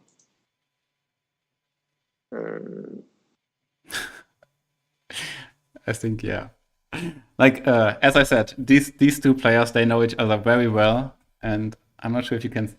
Yeah, you can see them smiling and chatting down in the bottom left. But yes, this is the quarterfinals and not just a hangout game. and the games are clocked, and it's the same for everyone. So if we just let them go, Yeah. they would be playing until 3 o'clock in the night, and maybe even go longer. Do you though with this setup? I think this is not going to be a very long game.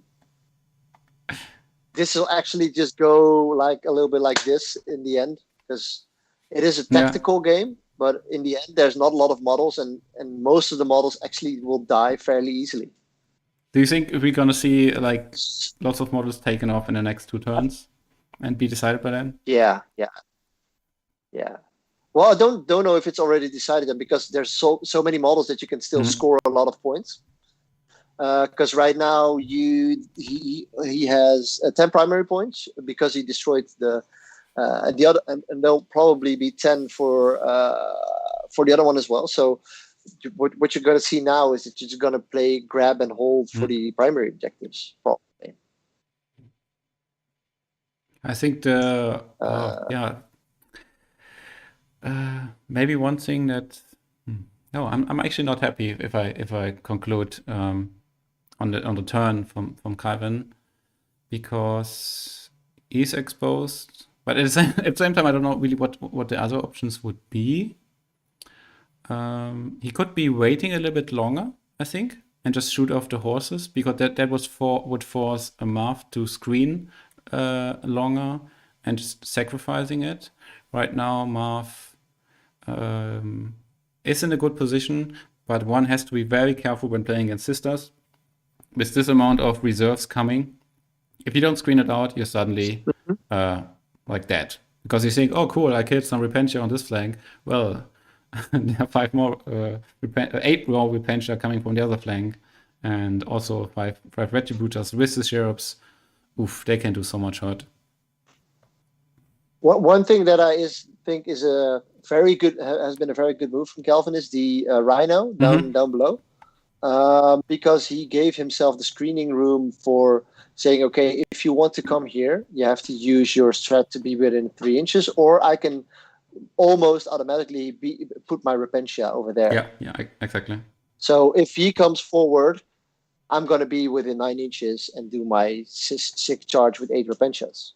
So that's a golden move for like that's one of those sweet moves that can give you exactly. a game. And another very sweet move that Kalvin had actually used before is the Seraphim. The Seraphim is the Melters who have a stratagem to shoot, I think, in the movement phase, but definitely after they come down. And they also get, I don't even know how much, but they can shoot with their pistols even though they have only 6 inch range.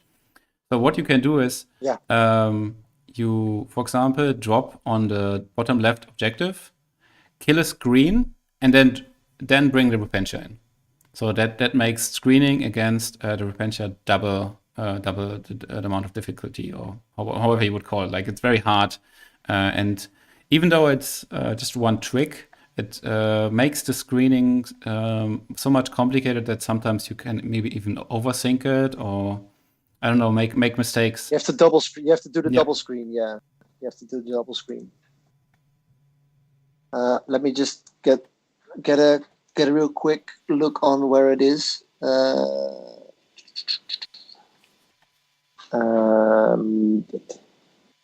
I really like looking up stuff like that, just to see. Hi Marvin, we have another Marvin, by the way, and it's also another Marvin who is supporting us as a TO in the WARPhammer Championship. And this is not Marvel, but it's Matthew. Oh no, there's someone else from. Is that you with the Alliance Open account? Okay. Yeah, that's me. Yeah. Yeah, I think we have to wait and see whether this was the right move or not. I fear that the threat from the modifier is quite real, and there is a potential that Kalvin can be successful with the push onto these objectives. Because, for example, when the Regipentia are able to make a charge on whatever is screening this let's say the bottom left objective, they're going to be standing on it and denying it the scoring, and could put Marv onto a 5 scoring turn. Yeah, indeed. That is probably one of the things that's going to happen. But he only needs one model to be on there, right? Two models, because he has 2 characters there. Yeah, so it's going to be hard for him to destroy everything. Like, it's going to be hard now to do the, what's it called, the target priority. Yeah. This is going to be that's going to be the big one in this turn. Yeah. What would you shoot? Would you shoot the sisters on the objective? Probably not, right? They're not the threat right now. Looking at what I would do, I would probably take the upper part of the board right now. Just if he wants to keep in his corner, just stay in your corner. I'm just going to take the rest. That also forces him to, with the deep strike from the Repentia, be on this. So then everything is on the same side of the board, and you have the bigger part. As long as you have the biggest part of the board, you usually score more points. That's like a golden rule. Yeah, especially in 9th edition. Yeah. Or maybe only in 9th edition. I feel the end of 8th edition was like, oh, whoever holds only one objectives and keeps killing you has won the game. Yeah, indeed. And the funny thing, what you see now is that it is changing in Vanguard. Yeah. And then in the end, it will change to Dawn of War. It might, yes. He has...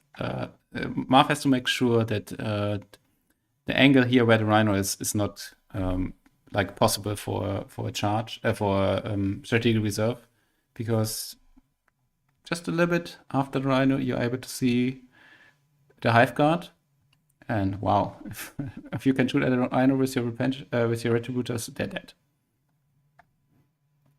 Yep. That's a dead Retribution. Yeah, that's a dead one. Yeah. By the way, you said you're playing Dark Ages. In this tournament, we had 2 cutoff dates before the group stage and before the playoffs, and the Dark Ages didn't make it in. What's your do you think the Dark Ages would have been in here in the top 8? Definitely. I've been playing with a list that is, I don't know if they're like top. I think they're top tier because they can play every mission easily, and they have a very easy secondary for themselves. They can do easy of one for the Space Marines as well. So you only have to think about one secondary, which usually is, you can take banners or you can take whatever. That's actually not that bad. And they have the best psychic powers in the game at the moment. I mean, saying you lose OBSEC, just looking at this game, that actually wins you a game. Oh, your systems are not OBSEC. I'm just going to put one OBSEC model on there. Haha, I have the objective. By the way, we should cover that. So the Gaunts here, by the way, these are Homer Gaunts, so it's movement 8. They have run forward, and did he make a double move with them? I don't know. Could be. Yeah, should have been. Should be a double move. Yeah. And he's now screening out a lot. And even here, he just screened, so it's 9 inches. Oh yeah, it's 9 inches, so they cannot come here. Yeah. So the Dark Angels, I've seen a lot of different lists already. But I think I've seen some pure Deathwing lists. Yeah, that's what I'm seeing using most first. Yeah. Deathwing and maybe some Black Knights. But the thing is that they don't move a lot. Not fast enough, I think. So in my list, I always have around 15 bikers that have OBSEC. Oh, nice. I mean, so in my list, it's Azrael, Ezekiel, 2 Talon Masters, an Apothecary, 10 Terminators with 5 Lightnings, 5 Thunderhammer Storm Shields, 3 Command Squads with Thunderhammer Storm Shield Lightning Claw, the Banner with the -1 damage, and then I have 13 bikers with chainswords, and so basically that's about you're it. Playing horses with OBSEC. Yeah, and they all have so my whole army is objective. That's very nice. Yeah. And and I have 3 attack bikes with multi-melta, with 2 multi-meltas and a heavy bolter, of course. Ah, that's very nice. Yeah, I really So- like the Raven Guard. I haven't Yeah. seen them yet in tournament play, and I think they will be great to see some speedy Space Marines. Yeah, and the Talon Masters are just one of the best characters in the game currently. Because they move 18, they have 18 shots apiece. With heavy bolters and assault cannons, they hit on 2s. I mean, you can give him Rights of War. Oh no, something very important Yeah. just happened. Marv did it. Oh, Marv. Yeah. He just double moved the Homogons. And if you do that, you lose get a mortal wound on a 1. So that means is this 10 Gons unit's not 10 anymore, but it's only 7. That means he's not going to be on this objective with his Homogons. He's also not on this objective. He's on this objective, but I don't understand why, because here we have objectives secured from the Sisters of Battle. I expect that I expect him to be able, that his plan is to shoot off all of this, which on the top right. So. Yep. Right now, what this move actually does is he has to make sure to now to kill everything that's on the objectives. So the Exocrine and the Hive Guard actually have easier targets now. It's like, okay, is it on objective? Yeah, okay, attack priority is solved now. Yeah, because of this rolling 3 ones. I mean, it's to be expected that you lose 2, and I think even with 2 he wasn't safe. I feel maybe it's a bit shining through that Marv is a long-time Imperium player and has now adapted just recently the Hive Mind side. I'm not sure if this was necessary, Marv. Why did you do that? Because also here on the top is still a Preacher and a Canoness, which I don't know if they really die from the shooting, because that's so many activations. Yeah, indeed.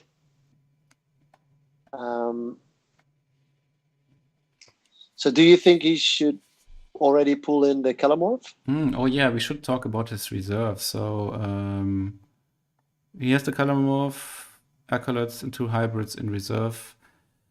Oof, I don't know. I think he should definitely drop like a unit of Neophytes in the back here while he can.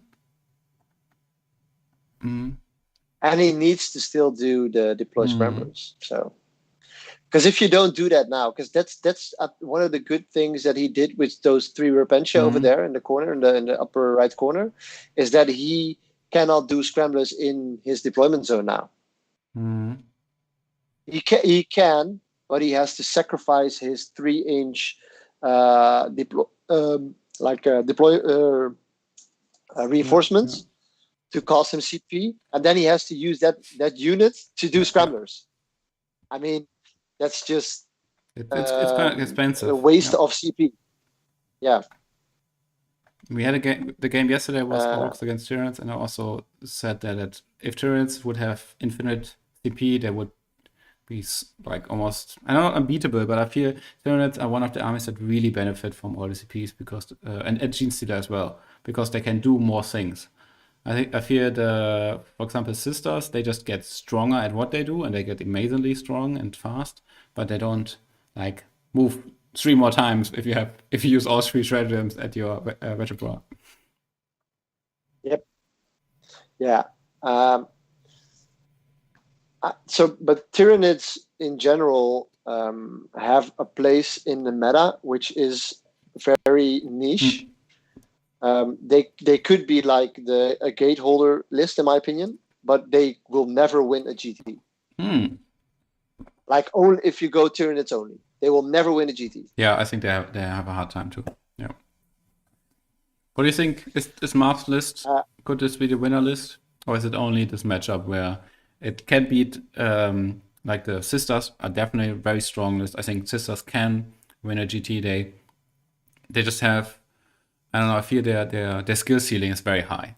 You can make a lot of mistakes and be not in range of your like all the important things at the right time, or not use the miracle dice at the right time. But if you do all this, I think it's one of the strongest armies in the game. Yeah, Sisters is very good. Of course, we've seen the LA of the Las Vegas Open list with Yes. both the Sisters and Custodes, which brings the best of both worlds, like resiliency and fast movement and stuff. Sisters only, I think there are a few armies that can actually take the Sisters only. A good AdMac list is extremely hard against Sisters because the outside line starts shooting. It's hard to hide your retributors and everything. It's just so hard. So I think if you look at like tier list, if you're gonna give it a tier, I think Sisters is A+ at the moment. I think Marv's list is actually really going close to a. I think it's perfect. It does what it needs to do. You're fast. You can take objectives. You have still decent shooting. You don't give away a lot of easy secondaries because you'll never take Assassinate against him because he has four characters or 5 maybe. So you'll never take it. So it actually is in a very niche spot to be a very good position to win a tournament. Yeah. I just realized that Marv actually could steal this objective if he would use the deploy in 3 inches now. What we were talking about, right? But then he might be outside of the deployment zone. How long is the deployment zone? It's 18, right? Oh, the objective is inside of the deployment zone. Yeah, the objective Marv, is. what are you doing? Yeah. Why are you not going onto the objective?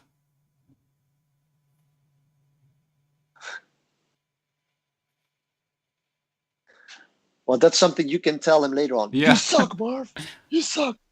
Maybe I should check. Wait. I will check the mission booklet. What is this? Retrieve a mission, right? Yeah. Yeah, so it's 8 inches from the center. So the center of the objective marker is the 4 inches from your deployment zone, and the objective marker is less than 2 inches wide. So that means no, you cannot hold it from there. Yeah, so okay, Marv is right. I'm wrong. Good that I didn't say anything. Yeah. Okay, so I think that what's happening now is he's just putting so much pressure on the Sisters that when you put pressure on players, they make mistakes. So what's going to happen now is that I think what's going to happen is Kalvin needs to do everything right in the next turn to get out of this chokehold. And if he doesn't, he will be on the back foot the rest of the game. Yeah. There is still a way out, I think, but he has to do everything right. Oh, here he comes, the acolytes with the chainsaws. So they're very well equipped to take out this mortifier. These mortifiers are so amazing. I've seen them do so weird stuff, and they're only 60 points. They're walking around here now. Suddenly, Marv has to bring one close combat unit to deal with that. Yeah, and then he has to make the charge. He's definitely not going to use Perfect Ambush. That's just too expensive. He needs the CP to double shoot. He's Forces of the Hive Mind. That means he's gonna have a 8-man charge there. Yeah. Oh, he gets a +1, right? Yeah, after, like in the first term or after you deep strike. Yeah, with Cult of the Four-Armed Emperor. I think after this turn, he cannot do effect. He cannot do the effect. That's actually big, right? So that's actually big because he has to do the command. If he fails one of the powers or he fails something that he needs to reroll, that's going to be huge. I'm not 100% sure whether he really needed to put guys there in the top, because I think when the game goes further, he will be able to deep strike in the deployment zone again. And maybe by that time he won't need to use the stratagem. Even if Yeah. he will need to use the stratagem, he has the CP now to spend. Okay, now we are True. we are in the psychic phase. Psychic phase, I yeah. have no idea what he casts to. Why? So Marv is so well organized, as you can see here on the side. Everything is even labeled, but he doesn't use markers for his psychic powers, which is unfortunate. But I think the reason is that he always like basically puts it on the same unit and doesn't need to forget. It would be nice for us as casters, though.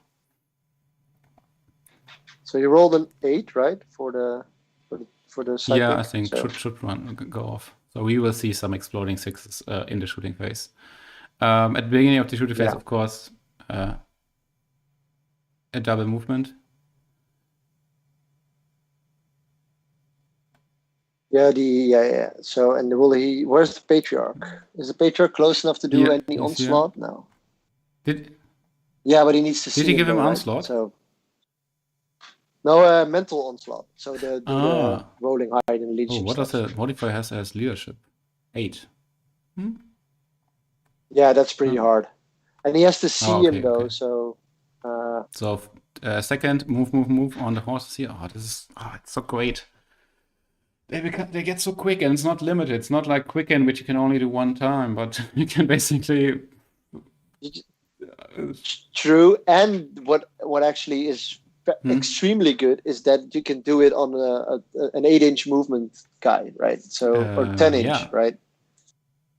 So normally you could do it on the troops. on the smaller the troops. Well, that's okay, but it's not extremely good. And this is just okay. I can go easily 20 inches each turn to make sure that I can do whatever the hell I want. Yeah, and these horses will not get shot off by the Zephyr. That's gonna not No, 8. No, how many? 4 measure shots. Not gonna do it. I wonder what he's doing here exactly. So he now has objective secured on the objective. He put 3 horses on it, so that means it's a 5 model. So if he kills one squad, yeah, then it's enough. Yep. Oh, we see the Kalamorph coming down. I missed that. I haven't seen it, so he's going to save it up. Yeah, he's here in the middle. Hello. Hello. Well, hello. He's outside the range for the characters, right? So he's just going to shoot at. He's just going to be. Okay, so the killing Kalamorph stuff. starts shooting now. Shooting at the Sisters of Battle on the objective.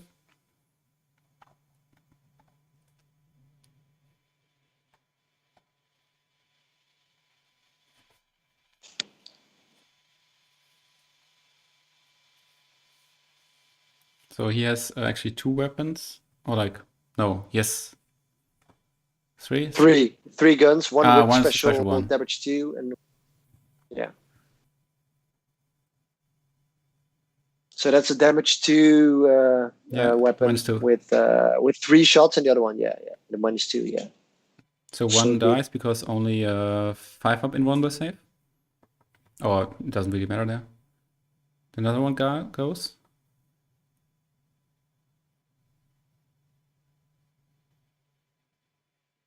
So then this is how many shots? That's 9 hits. And that's 8 wounds. This is only -1. Oh, only 1 guys. Good save. Whew.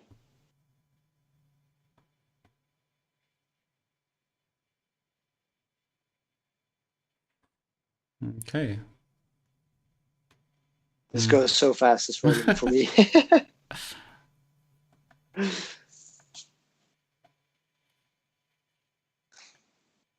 I'm actually, Kalamorph only killing 3.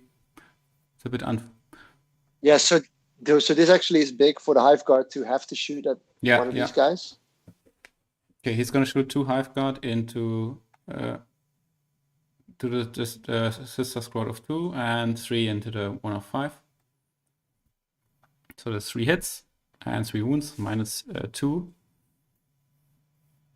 Saves, and he's doing it individually. Okay. 1 dice. Right? Wow. Yeah. Then 6 shots in the unit 5. Woo! 2 wounds.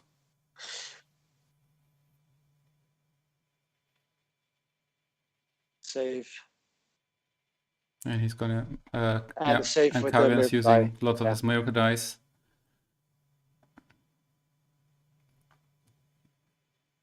That's Yeah, actually he- huge.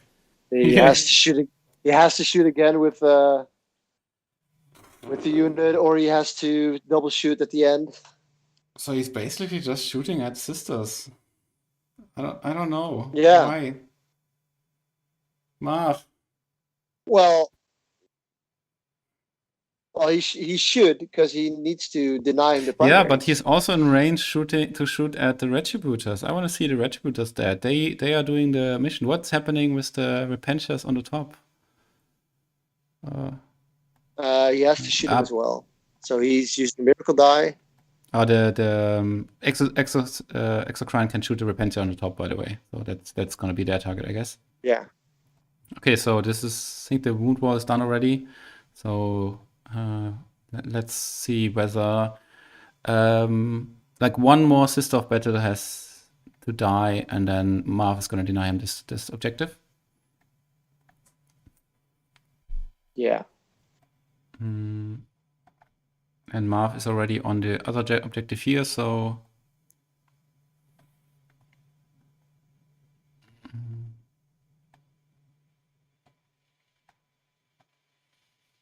so 4 hits. How many ones?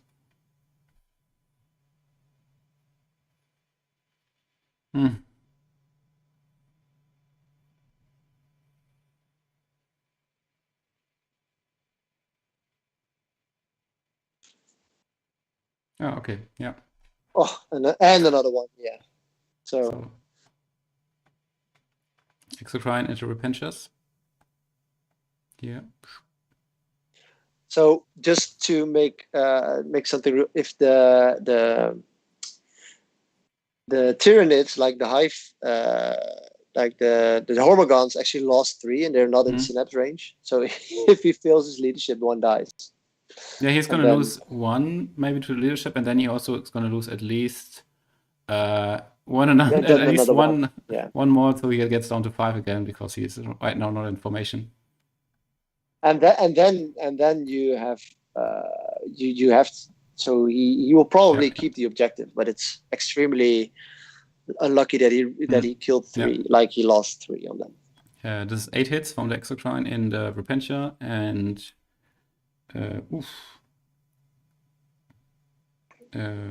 3 already. No, 3 already dead. And then 3 more, so 6 die, so the whole Repentia squad's done. Well, that was no surprise though, right? Yeah, so they're done. I'm a bit surprised Marv only put 1 horse on there, but maybe he didn't have enough movement to do that. Movement.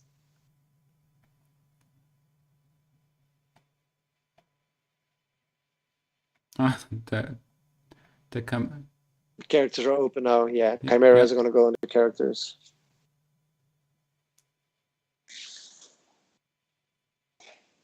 The Chimera is going to shoot here. They are discussing a little bit. Or Marv is thinking, what's the best target now? Yeah, he's going to shoot at the Preacher. If he kills the Preacher, this objective is also not Kalvin's anymore, and he's down to 5 points. Yep. I'm a bit hesitant. I don't know whether Marv is doing the right thing here, because yes, denying points is good, but the difference is really only 10 or 5 points. But all the multiplier does is still shooting. True, but what it does do that if you kill enough models to make the sisters not score 15 points in the last turn, that's already worth all the pressure you put on now. Yeah, true. Because the last turn, getting those objectives, like getting a full turn to get to those 3 objectives, that's really extremely good. So with as many units as the sisters have, he'll probably get 15. So. So yeah. So if you deny him 5 now, he needs to do 10 and 15 in the other 2 rounds. So he needs to get to 25 for 2 rounds to get to max primary. So you mean you have to keep him down early so he doesn't just yeah. So and I think that if you do it well now, you can actually get 15 in the next round yourselves, and that's also golden. Yeah, could be. There's now 2 characters and the horses on the bottom one. The one in the deployment zone is definitely going to be Marv's, and the top one also. Yeah, so he will have 3. So he'll get 10 points. Okay, Marv's shooting again with his 5 guard. So we're at the end of the shooting phase. It's gonna be 4 in the preacher. This poor preacher. He's that guy. He's just gone. And Kalvin didn't decide to put CP into him because he could, and then resurrect just a character. That's always possible.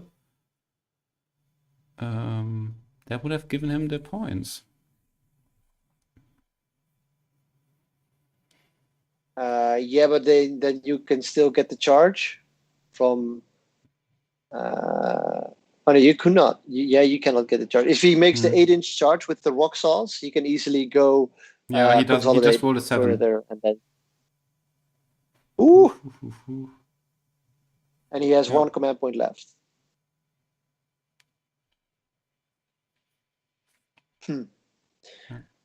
Where's a miracle dice when you need it? Kalvin is thinking whether he wants to heroically intervene.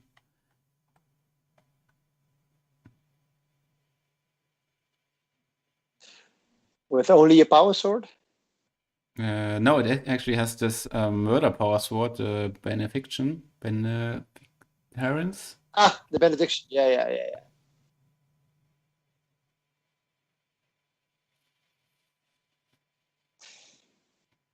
Might as well, though, to be honest. She gets +3 attacks, so she's at 7 attacks. I'm not sure if the Bloody Rose bonus also triggers when you do heroically intervene.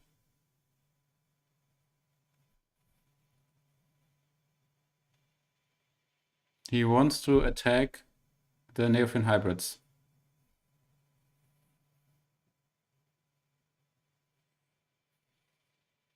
Yeah, they're discussing whether the heroical intervention for 3 inches and then 3 inches for the pilot is enough to get into the 1 inch of the Neophyte, and I think it doesn't look like this is possible, but it's very nice. Kalvin sees the option, and also I want to point out that Kalvin has put the time onto him.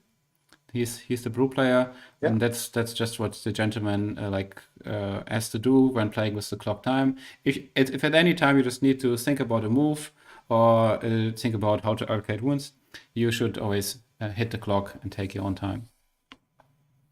Yeah, indeed, because this is like really a really difficult way to. If it's possible, I think you should, because it's so many attacks. But it's not possible, probably. Yeah.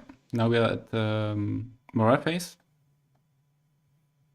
Mm-hmm.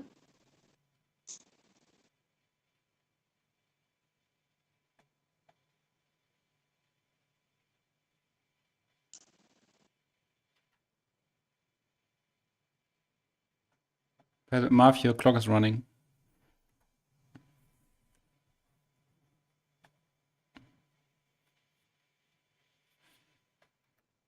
Marv, you still need to make a morale for your homogons. And currency.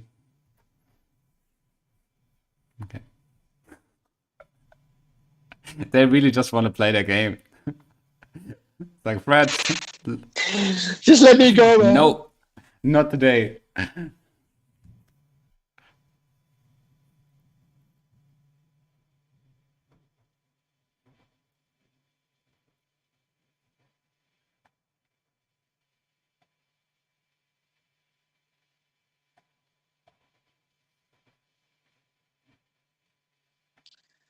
Have you seen this this post on the Warhammer community about the spider being found in Australia, like a new kind of spider, and the one who found the spider gave it a Warhammer name, like it's the Abaddon Oh, nice. arachnid or something. So because he's so into 40k. It's the Abaddon despoliator. Nice. And it's a very, very small spider, so it's not even like it's not even scary. But yeah, it can still take down Cardia. Yeah, indeed. Yeah, indeed. Well, by the way, I want to highlight an interesting move here. So Marv wanted to be in the table edge at the bottom right. So this one here. And of course, he has to be outside of 6 inches from the middle. And as he already lost model from the morale, he could choose which one. And then he chose to take one which was like breaking the line. And this way he could destroy his own models who were still in 6 inches of the center, and thus score 3 points for engagement 4 instead of 2. That's actually very smart. Extra point. We'll see in the end what it matters.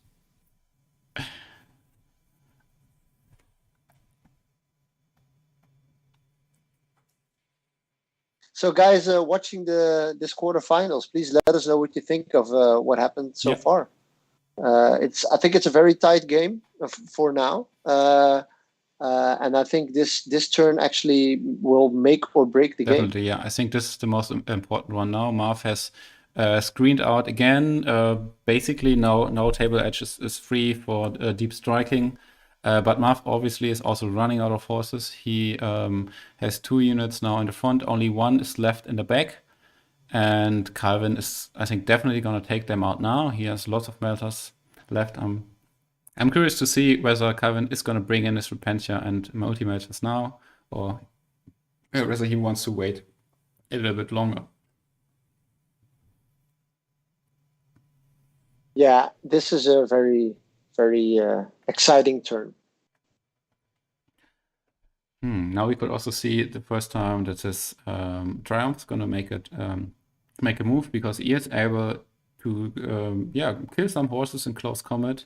And it's always important to note that this is an infantry model in the end, even though with this huge base, it's basically like 6 or 7 infantry model in one. And it can advance and charge into these riders. And in the beginning, Kalvin was talking about vecting his advance and charge, but if you look at the command points of Marv, there are none left. You have only 1, and that's not enough to do a vect. And I don't even think it's worth it to vect in this point anymore, because it's much more important to bring the herd on. No, indeed. I'm just gonna see for the relics what it already does, because it has so many rules that I always have to check it out. Oh again. Yeah, it's crazy. I think it should still have all of the relics up, because it basically degrades, and then it has less bonus.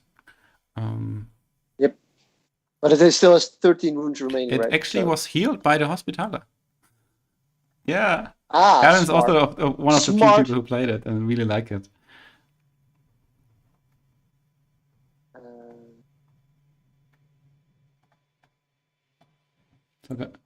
Let's see. So he can actually, if he does this, if he goes forward to those riders over there, and then he will get the Repentia, the 3 Repentia that is over there. Those 3 Repentia will actually murder the acolytes. So, because he gives them +1 in combat because of the petals of the Bloody Rose, they will just go through those. These Repentia might even be enough to kill a big chunk of these horses. Yeah, but you want the Repentia and the acolytes, and then the Triumph into the horses, and then the Mortifier into the other saw, and maybe the one with the saws or something. And then I think that actually would do some real damage. Oh, I actually really like what Marv did here with the horses. He blocked the Mortifier from charging, because the Mortifier is not infantry, and he cannot fix of course. gap. So he needs to charge. So he needs to charge those riders.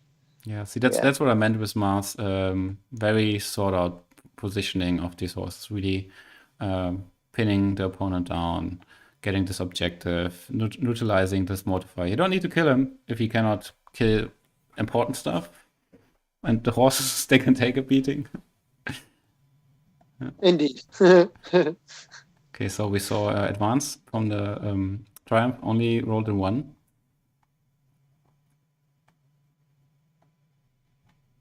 Okay. It's only 1 banners up, yeah. Oof. What I did in another streaming game, we had Salamanders with 6 Dreadnoughts, and on the other side we had about... Wait, I even have the note still. We had Slanesh with lots of Demonettes, and I wrote it down somewhere. It was 137 Demonettes, and we counted each round how many Demonettes that died. And I think first it looked like the Salamanders will just be flooded by Demonettes, but the Space Marines just, they have like a bolter here, some more attacks in close combat here, and in the end there were 0 Demonettes left on the table, and the Salamanders still went through. Yeah, that's like Marines have attacks everywhere. That's just so extreme. The Dark Angels, I guess, they also have like a Stormbolter here, some Stormbolter there, and Yeah, so my army doesn't have a lot of shooting, but it has like the bikers have 4 shots apiece, and then you have the Telemaster, which is 36 shots in total. So I have around 100 shots in my turn. So it doesn't seem like a lot, and when it starts shooting, it's like, oh well, that actually is a lot of shooting. As you have said, the corner is Kalvin's, and he's still in this corner, pinned in. He's moving forward with his Retributors, with his Triumph. We haven't seen yet what he's gonna do at the top right, and I'm very curious to see what he's gonna do with his deep striking units, if he's gonna wait or not. I mean, if the turn from the shooting point of view goes the same way, just losing 5 sisters and 5 Repentias, that's actually not too bad. So, and the preacher. Okay, good. Yeah, I forgot the preacher. The preacher was overkill. He died like 3 times. Yeah, I was just I'm just looking at the mission objective, like what's it called, the minimize losses. We're down to 4 units already dead. So he needs to kill 3 more, which will probably happen to get the first points to lose the first points for minimize losses. That's good to know. So what's that gonna be? Oof. The Mortifier. That's probably good. The Repentia, the Mortifier, and then probably the one that's still remaining. There's 1 unit with one sister. Right? She survived. Where is she? She's on the objective, like on the right objective. She ran over there probably on the one in the deployment zone. Yeah, there we have 5. Yeah, I don't know where the other one is. I think it's mixed into this one. One of these 5 is the one. Yeah. Now we see the Zephyrim coming down. The close combat version of the Seraphim. Very beefy, 3 attacks on the charge. -4 actually in close combat with the Horsewood, strength 4, and rewarding 2 wound rolls. I think it's a very strong close combat army unit. Doesn't cost CP to deep strike. And if you look at miracle dice from Kalvin, yes, we see sixes and 2 sixes, 5 and a 2 4, which is sixes. perfect for a deep strike charge. Yeah. Let me just Yes. put this over here. Okay. The funny thing is when Kalvin killed the Hardan with basically one Retributor, he didn't even use miracle dice. Well, that's just lucky then. The Harridan is so good. I've been looking. Of course I'm not in the WTC team from Holland, but I'm in the as Alliance Open. We sponsor the team, and we organize the training days at our workshop. So I'm always thinking about new lists. I'm not in the team. I help them a lot, but I was looking at all the things that the Tyranids have for Forge World, and those things actually are extremely good. With the Dimicarian, the Barbed Hybridul and stuff, they're so good because they are marine killers. They're damage 3, damage 3 and stuff. And monsters walking through walls is very, very insane. Yeah, I think actually the list the list from Marv could actually have a very hard time if you have the 3 Dimicarian lists. He just chews through all those things easily. Yeah, could be it can really go aggressive into it. Yeah, and I don't think it actually will kill 3 Dimicarians. Not if you roll again like this in the last turn at least. Well, it's a toughness 8. Toughness 8, 18 wounds, 5 up invuln save, 5 up feel no pain usually. I mean, good luck. Yeah. Good I luck. think they're only 7, toughness 7, even when you but I think they're very strong. And actually, and we can see Marv's shooting is actually not that, like, I table you, it's just, I just keep shooting at you, and I shoot whatever I want in 36 inches. Yeah, I take this unit out, I cripple this unit. We now see at the bottom right the unit of Retributors coming from the flank. So, yeah, just what Marv wanted. Basically they come where the deployment zone would be. So, I think there will not be any threat to the Hive Guard coming in soon. No, he will easily get while we stand B fight at the moment.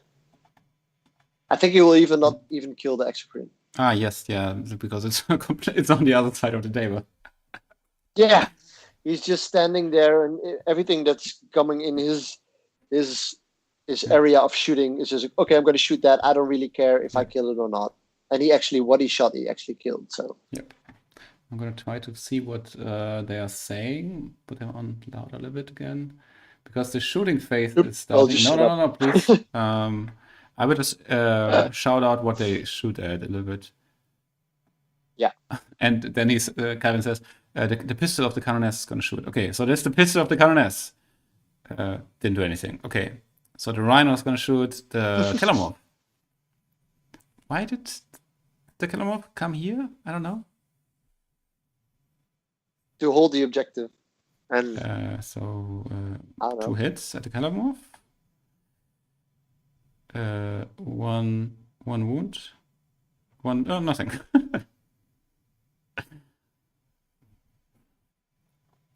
Okay, Junus has actually a heavy flamer. 2 into the Gaunts. 7 hits.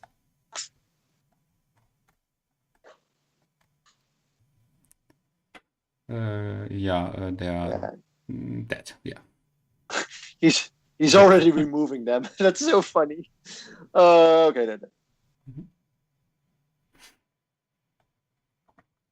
I'm just wondering why he put the Triumph in the middle. I think he wished to have him a bit further because he advanced and only rolled a 1. I don't know. Oh, yeah. So more bolters shooting at the horses. 1 horse goes down. And another one probably takes a wound. Remember, guys, this is the big horse unit, so it's wasn't a 9? 8? 8 horses. Yeah, 8 horses. So. Am I missing 2? I think. I think the Exorcist killed 1 or 2 in the first round of shooting. Had some angles here. Yeah. So he's deciding what to shoot with the Retributus. 2 CP for extra range. Smart. Very smart. Yeah, I think he can even see with, yeah, maybe even with the other one. And So it's 12 yeah, it's 12 injector, right? injections. This is the craziest multimeters ever. So we have 3 multimeters in the Chimera and 1 into the horses. And the good thing is afterwards you can decide what you want to do with your sharps. So 3 into the Rhino, the Chimeras. This was 15 damage.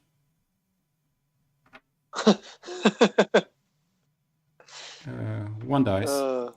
By the way, you technically have to first place the models before you roll for the damage, but Marv asked his opponent and he said, yeah, it's fine, just roll.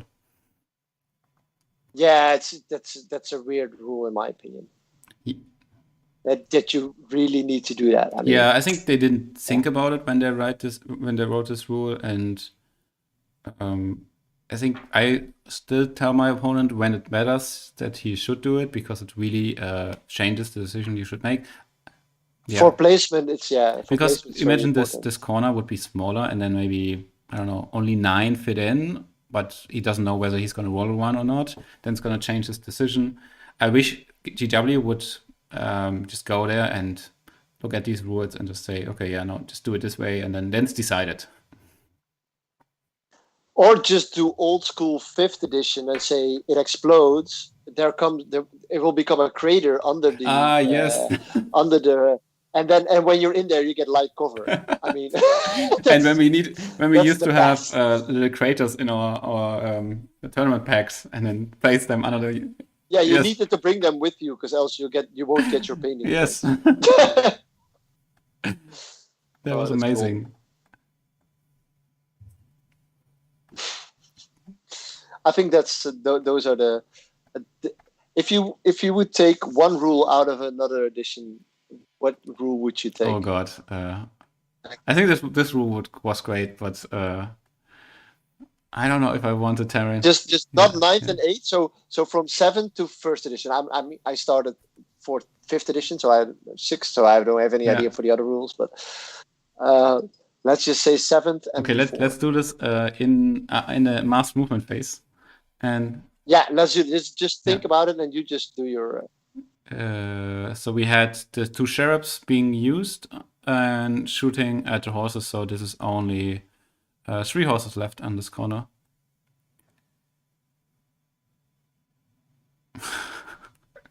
You know the stratagem also does extra damage. So this 5 here, this 5 actually was 8 damage, and that was 7 damage. Yeah. We Ruud, like the WTC captain from Holland, actually everyone's talking about Mortarion is unkillable, and he said, "Well, I can actually kill him with 2 retributors." And everyone's like, "Yeah, that's actually true." So more multimeters shooting horses, and now it's not horses. Sorry, shooting the Kalamov. Oh yeah, I think that placement was weird. I don't know why. I think he was a bit too eager to kill the sisters here. Yeah, just for those 5 points.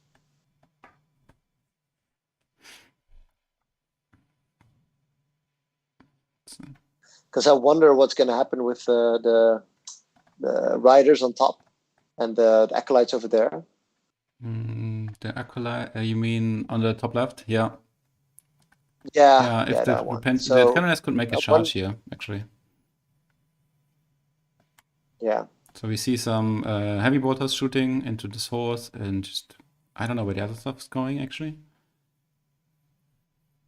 I think that's the only shooting he has in the horse, and then maybe into the acolytes over there. I don't know. And he's shooting the commander. Yeah, Marv, what are you doing with your characters here?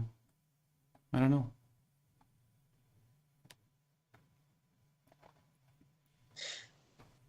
this was a bit of a weird move. I agree.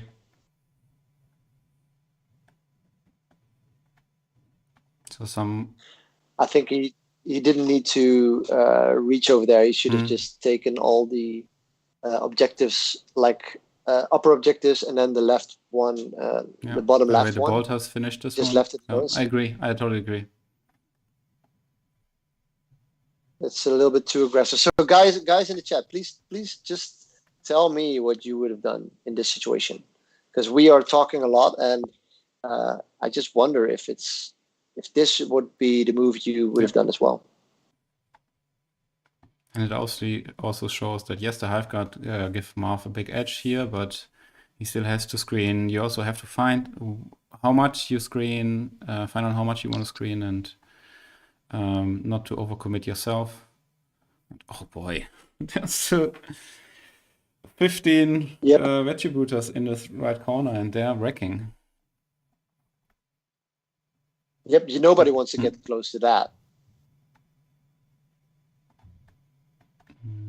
So he killed one Engineers. The Exorcist shooting. So what's he shooting?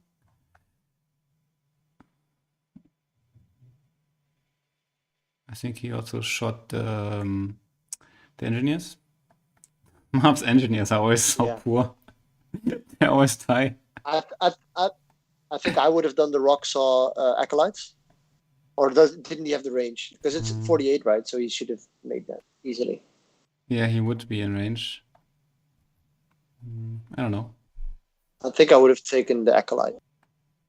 Yeah, I think he wants the charge with the Canoness. But, oh wait, how does it work again? So he can use only one Wilka dice per phase, or can do one Act of Fate, but with the Triumphs, that's why many people play him, and also Kalvin, you can do a second one.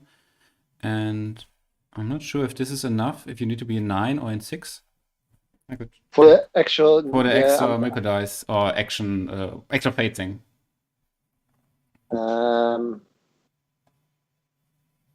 Let's see.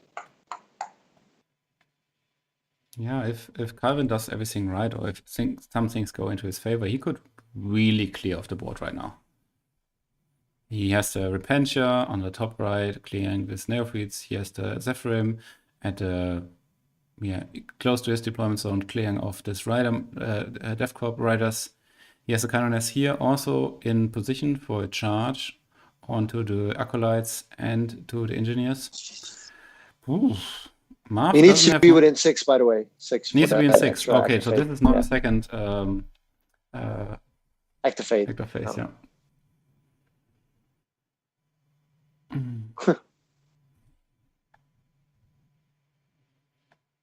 Okay, we are onto the charges now. The Repentia made a 9-inch charge, and they want to get very close to this objective. I think they're still not on it. And they will also not be able to consolidate there. He can. Well, that's going to be tricky. Yeah, he's just not even going to do it. He's just going to go for a full frontal attack. And yeah. By the way, it looks like if you don't touch the models, you will actually take the Acolytes and just go on the objective. So it's going to take a 5 and a 4. One from his Maker dice, and just make a charge with the Zephyrim. And he's going to charge both units. Yep.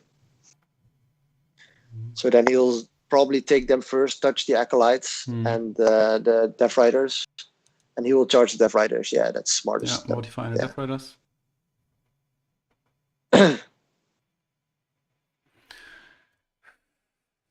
Yeah, this also shows again how lethal the Sisters of Battle are. Yeah, Sisters are extremely good. And actually, because everything gets... So I was talking with Stefan yesterday, or was it with someone else? He said everything gets damaged too now, so also the heavy splinter cannons and stuff in the Dark Eldar and stuff. That actually makes the 1 wound models that are very cheap even better. Ah, okay, yeah. Because they deny you do 2 damage. I don't give a rat's furry ass. I only have 1 wound. So you pay for the damage 2, but you don't get anything for the damage 2 if you play against something like Sisters. Except for against the characters or maybe true. the Exorcist. No, so, I agree.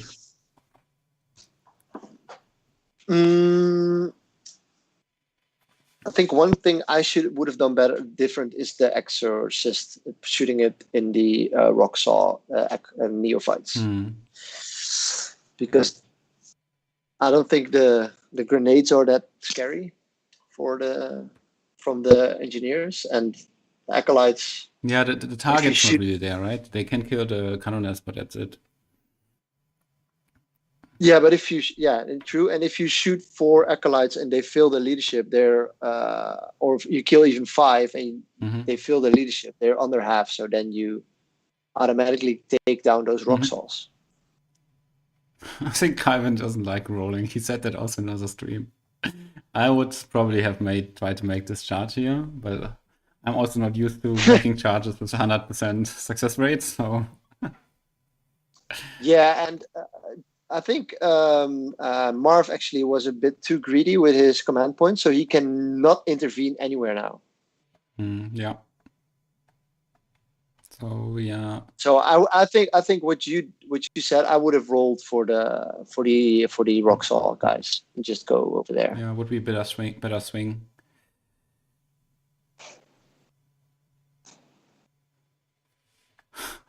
So Kalvin has the Repentia starting with them. Each one has 3 attacks. Oh god. And they have exploding 6s. Oh god. Alright, so 5 extra, so that's 12 attacks. 11, so they die. Because they have -2. So ridiculous. 3 Repentia going. And now the Zephyrim actually get extra stuff because they just go forward. I'm going to touch you. You will never get onto this objective with enough models to get me this objective.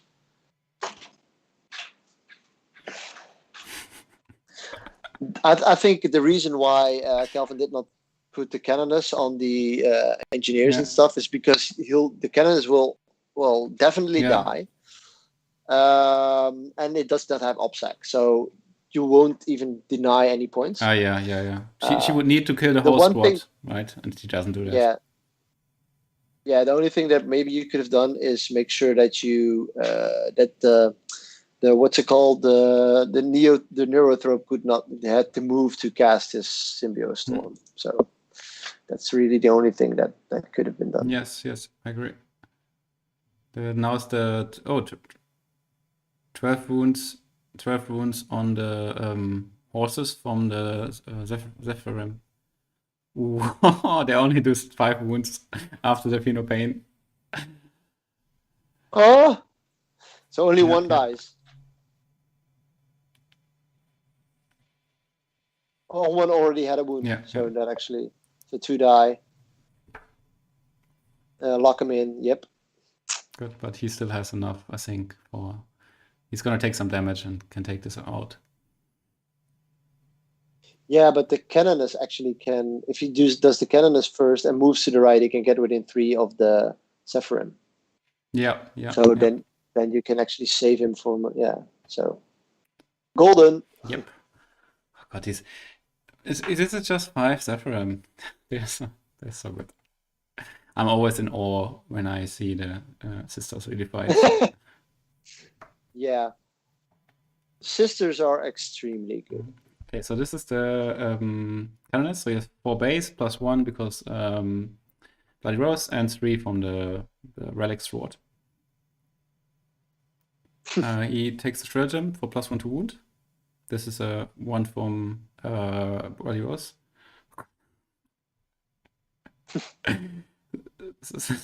7 wounds. This was also 11 hits. Just... Well, because of the exploding 6s, right? So good.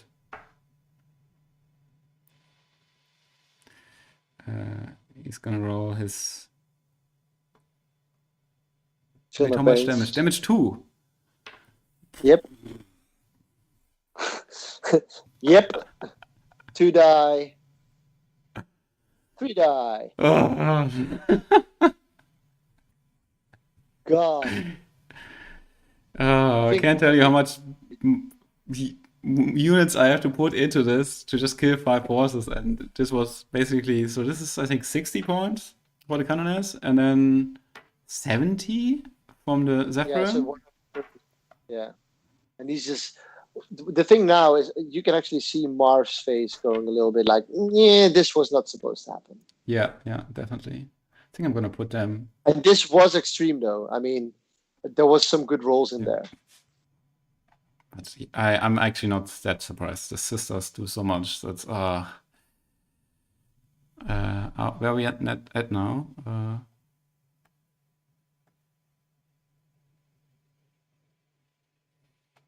I The have horse. no idea. The horse is fighting against the rhino. Oh, he charged the rhino. Yeah, because he's stealing it now. Yeah, very good.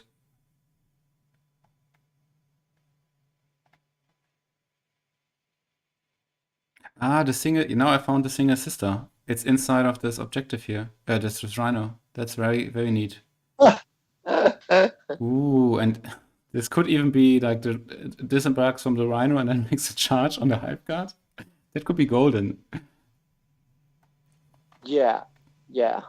The modifier, by the way, consolidate into the Death Rider commander. Yeah. I think it's just to slow him down a little bit, which is fair. Indeed. But he takes a wound from the. And the commander actually can. Martijn? Then he finishes off with the last 2 if you could charge it, but now he cannot. Yeah.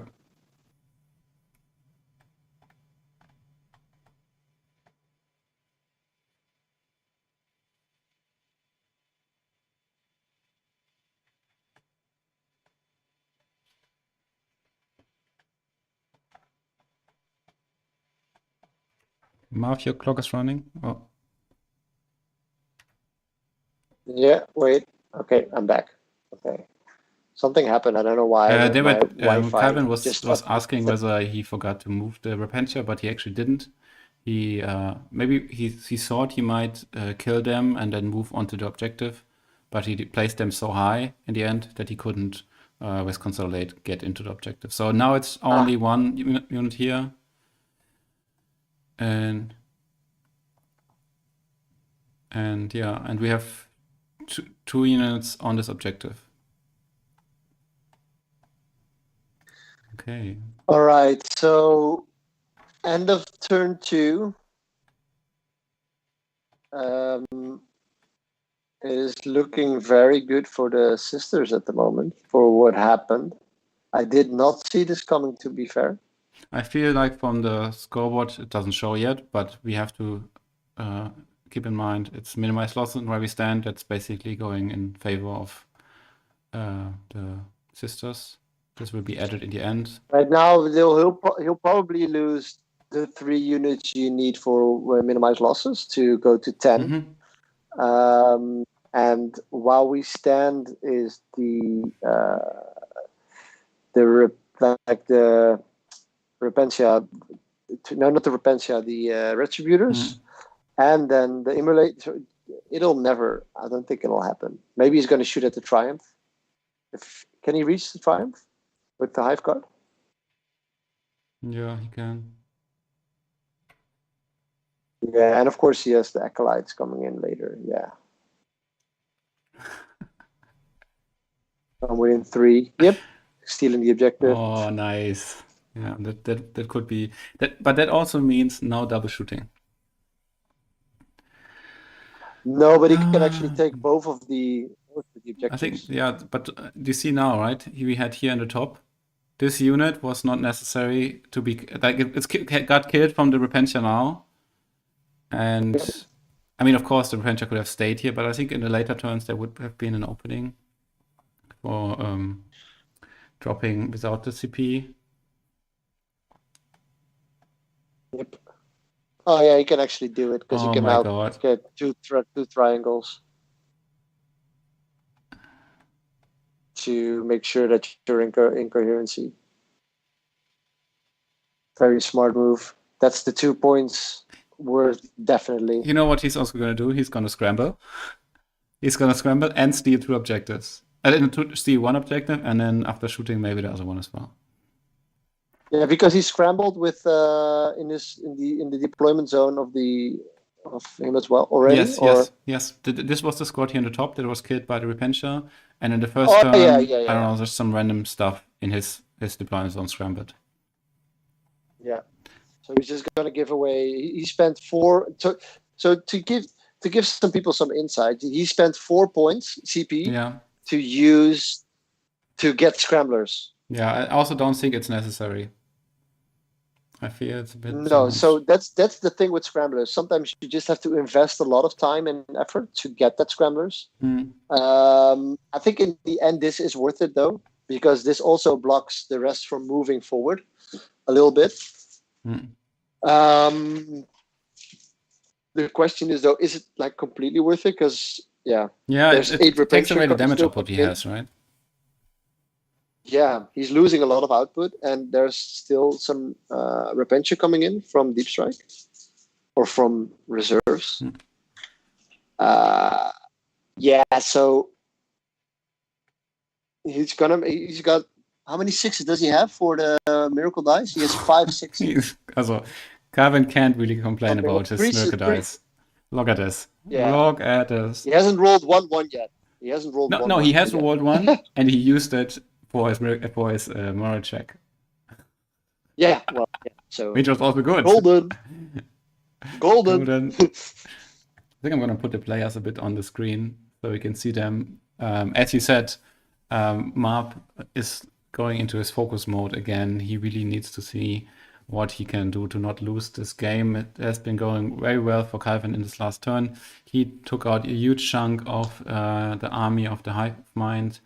If I take a look on the side of the board, I can see there's 1.5 engineer squad down. We are down 15 horses, no, even more. Fucking hell, we have 20 horses down, and 1 use of Nerfit and some of the Homogons. So this is all things that are supposed to die. That's all part of Marv's plan. It's supposed to die, and it's supposed to die on the objectives, but it's always a matter of when does it die, and it's not supposed to die too early. We are only in round 3 now, and Marv started, and I think it's now comes to show that it's quite a disadvantage to starting in this matchup, because you have to screen longer, and Kalvin's going to have an easier time to come back.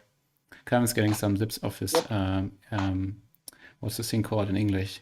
The electric cigarette? Yeah, e-cig. Oh yeah, the e-smoke. E-smoke, yeah. He's always known for that, and can also hear this when he plays in the Discord. He's also thinking now, obviously, whether this was all the right moves and how he cannot lose it now. We can hear the players all the time, and they are always communicating a lot. Marv asked a lot of questions to make sure that he knows all the questions from the sisters in the right way. For example, they're now talking how sisters of Better can resurrect their characters. Yeah, so intent is very strong, especially in TTS. I think what TTS actually does for the community as well is that more people will learn how to play with intent. Yes, saying this is like this is like this, because you can measure everything to the millimeters, or you can just say, well, this is how it is, and you have to be very clear on what an army does. I also really like this probably has also noticed this battle scribe functionality. You can always see the rules right if you hover over the units. I think that's so useful. Yep. It's taking, for some computers, it's taking too much RAM, so it slows some of the games down, but in general it's like a super cool function. You can see these circuits. That's only possible because of the TTS script, the battle scribe script. And this way, you always know the auras, you know the deep striking, screening, and I think this sometimes makes even like some situations even better on TTS than in analog gaming. Have you played other games on TTS yet? Actually, no, I haven't. All right. No. So my brother and Danny from AO Mhm. actually play Legion. Sometimes they play Legion, and Star that Wars Legion? mod for TTS. Yeah. Yeah, that mod for is like the best there is. I mean, that's just extremely good. Oh wow. It's just everything works. But the Fancy Flight actually said, just do you just go. Here you have all you need. They were okay with everything. No problem. You're giving away models and 3D and stuff. So that's so awesome that they just say, okay, well, that's good. Ah, okay. So they're supporting So it. Nice. yeah, they are supporting it more than GW is, because GW is actually they don't do anything about it. But I feel there's still like a moment they'd say, okay, now it's done. Yeah, I now you lose. Now we take away all the copyright infringement stuff and throw away all the models. Yeah. I think it's actually a big And then you have to go opportunity. back. Yeah, and then you're coming back to 2D gaming again, probably.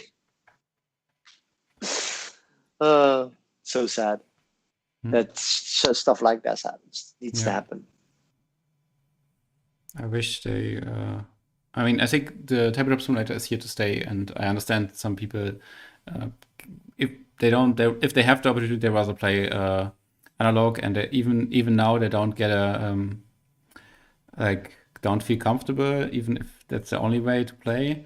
But in general, it's so good for the community to keep playing. And also, I have been playing with so many people I wouldn't be able to play because they're just too far away. We would only maybe meet once a year at a big tournament. Yep.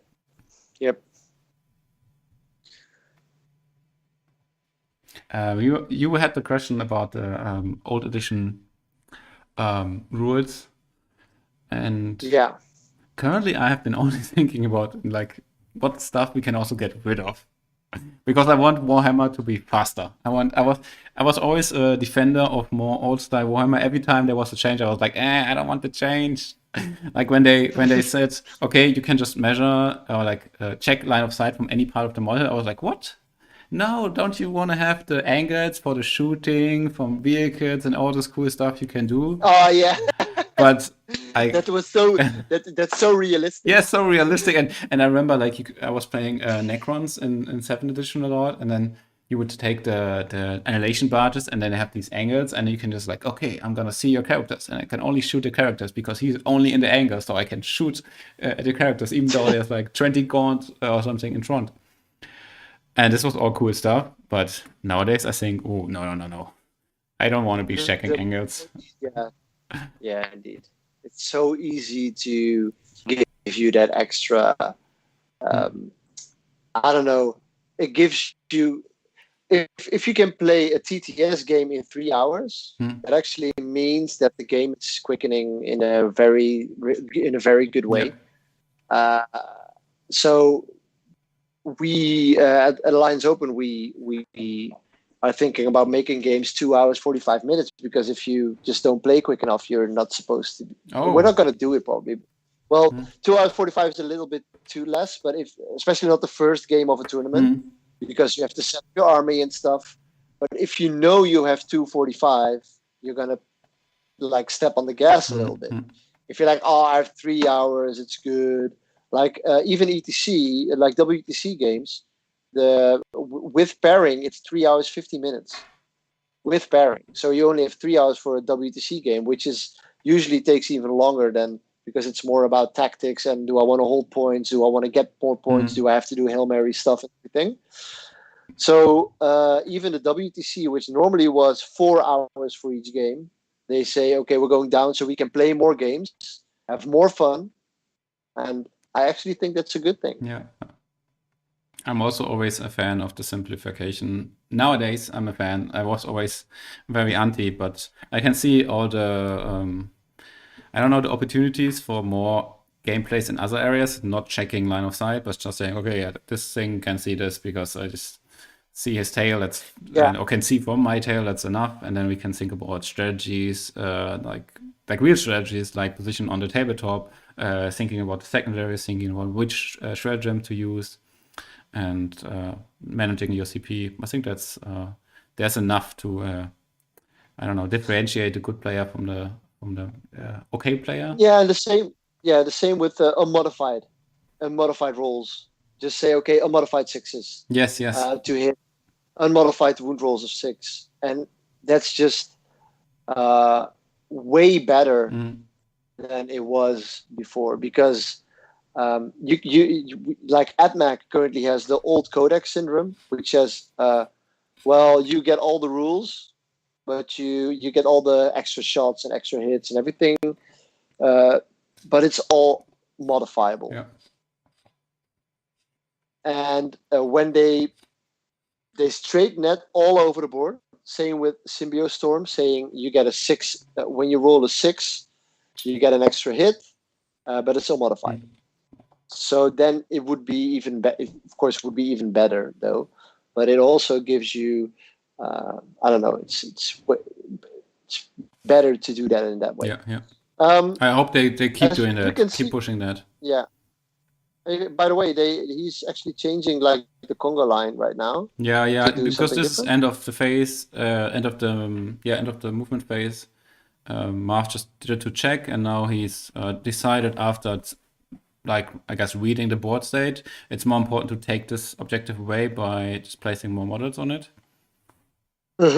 He needs 5, so there's 7 on, models. So he needs 7 on it. Yes. Yeah. Yeah, that's 7 on, because important. And he's gonna put a little less on. Just gonna shoot it probably. Those. And he's gonna screen a little bit.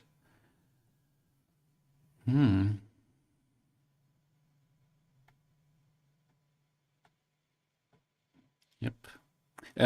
I now realize I remembered one rule which I really liked, and I would actually hope to see in the like, I don't know, be included in a chapter approved or something.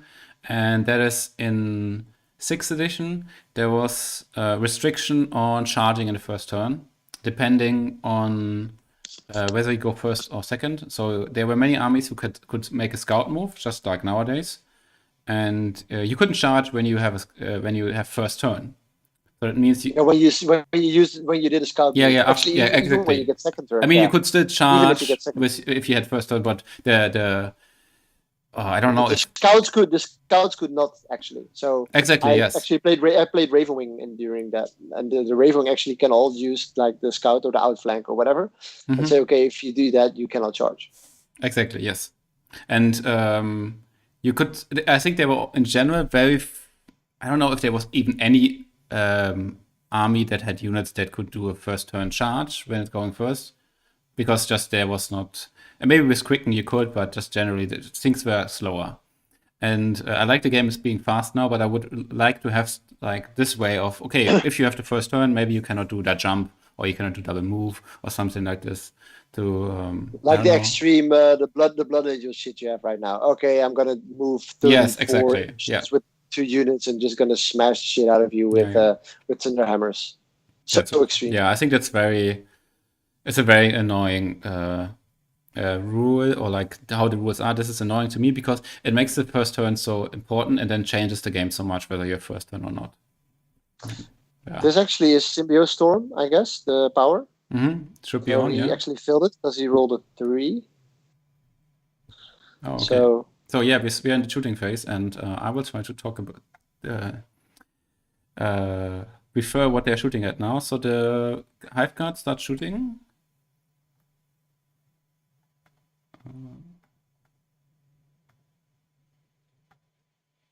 So this is 10 shots, so it's all our Hive Guard shooting into, I think that should be the Zephyr.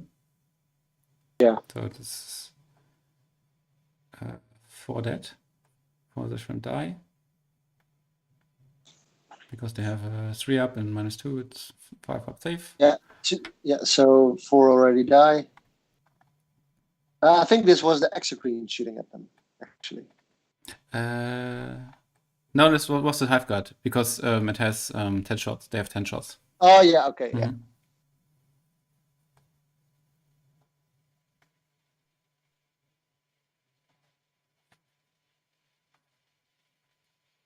So the exocrine moved, can shoot only once, and it's gonna shoot at the canoness.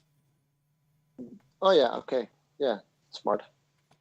So hitting on force because moved. It's a monster, right? So, Yeah, but it has only ballistic skill 4 and gets +1 if it doesn't move.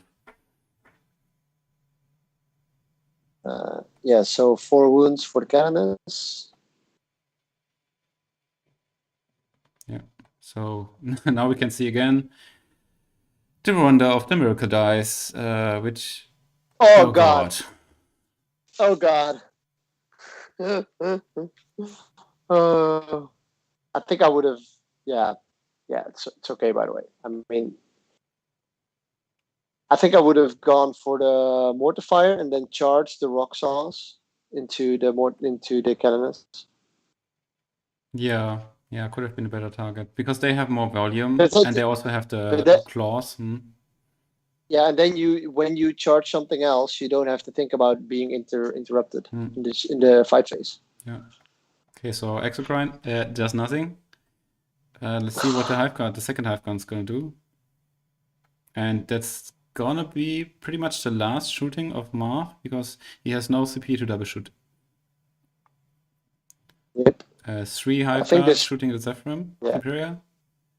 And looks like he wants to shoot with 2 into either the Repentia in the back or into canoness. Oh god, and these Repentia, they still have the like the huge threat. It looks like it's just 3 infantry models, but they can advance and charge.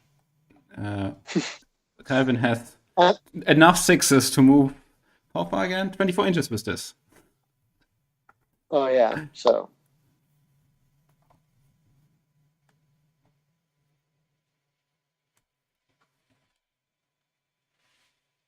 I think, in my opinion, if Marv still managed to hold this, he really got one big contender out of the elimination, out of the final stage, because as we can see, this sister army can do so much, and if you are not careful enough, you just everything dies. That's just in range of the melters, the repentias, and even the stupid canoness here. Yep. The efficiency is very high of this army. And I think I really like the way that Kalvin has really used, put all these tools in his army that he can be efficient. And then if there's a problem that he cannot solve by just pure efficiency of melters and stupid chainsaws, he can, just use these things like outflanking, dropping with Repentia, with Zephyr. Okay, this is 3. 3. Yeah, this was 3 shots into the Zephyr that died.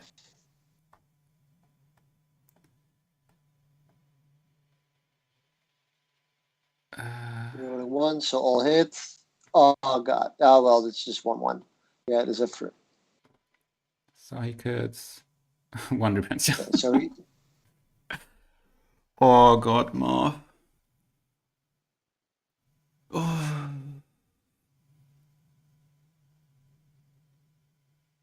He's gonna shoot with some small shotguns.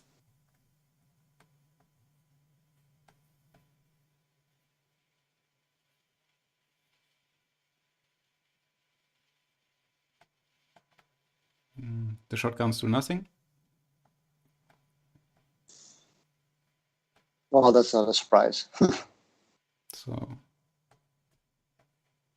the horses that came from the back of this container go to the rhino.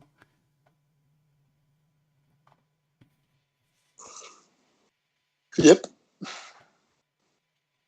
I'm honestly a bit afraid.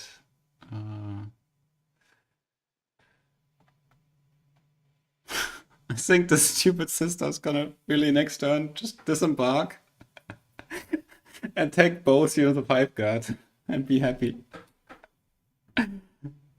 Yeah, well, the sister will probably die in close combat to the Hive Guard.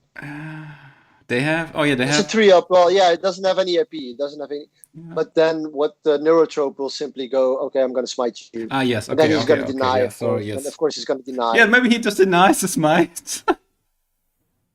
And then I'm still in combat, bitches. Yes. By the way, very important that this Death Rider is here in the back because this otherwise would be an opening for the Repentia. Yeah. Okay. And I see enough 6s in those because if you just a question, if you charge, if you say I'm going to charge Mhm. and I'm going and you cannot use miracle dice afterwards, right? It's just I'm going to pick a 6 and I'm going to roll the other one, right? Yes, I think you have not. to pick the miracle dice for what you wanna before you roll, and you could say I pick a 6 and then roll, I think, or you just pick 2 dice. Okay, Marv decided to charge with the Patriarchs, the Mortifier, and with the Acolytes, charging the Canoness. He's now thinking whether he can do some sneaky moves here. So killing both things. I think that's what his plan is. And then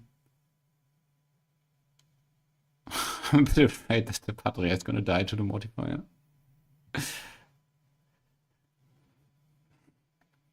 Kalvin has also perfected this character saving. Many people say that Triumph, which we see here in the top left, is very vulnerable because it has 18 wounds and it's very visible due to being very, very huge. But it has a -1 to hit and 4+ invulnerable save. And it's not just a 4+ invulnerable save, but it's a Sisters 4+ invulnerable save. That means you can put all your miracle dice in this stuff. And you can use actually miracle dice to make a 4. You can use a CP and then more miracle dice to like make any roll to a 4 when you just put in enough miracle dice. And then you can also do reroll. Yeah, you can also get with the Triumph, you can make your mirror dice +1 or -1. Yes, even that. And you can do another act of fate to save, to make a clear save. So even if the opponent tries, you might just make all your saves and you don't even need to roll them. So right now, with the charge, he is charging the Canoness. So yeah, the chat's asking. and he's staying outside of an inch, so you cannot put the mortifier in there. Okay, Marv is running low on the clock. He's on 28 minutes. Yeah. Kalvin is still at a safe hour. So in the next movement phase, I'm going to go down for a second to get some coffee and go to the bathroom and stuff. So feel free.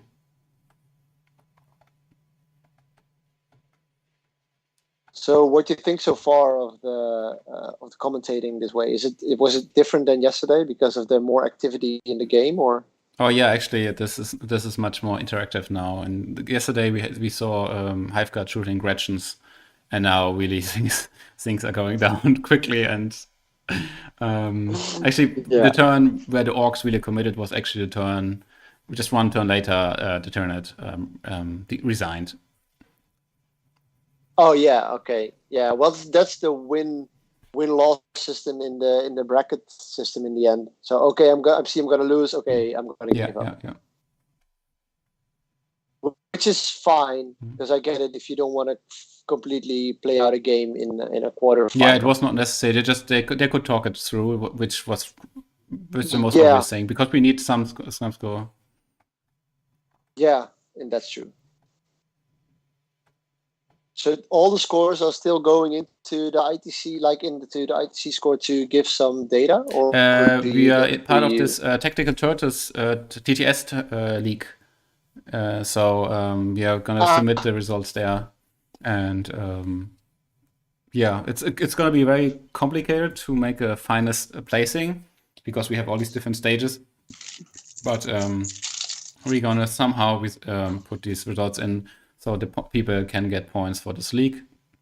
And I'm also very happy that Trevi from Tactical Turtles is putting up this league since last year and giving all these TTS tournaments some kind of reference to compete against each other.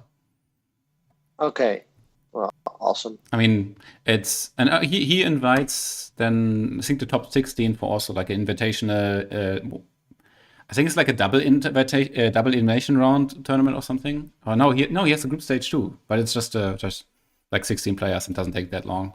And he streams that, which is also cool because you really have good games and good armies. Okay, so he is currently saving against Roxals, I guess. So or no, it's just the Canoness, yeah.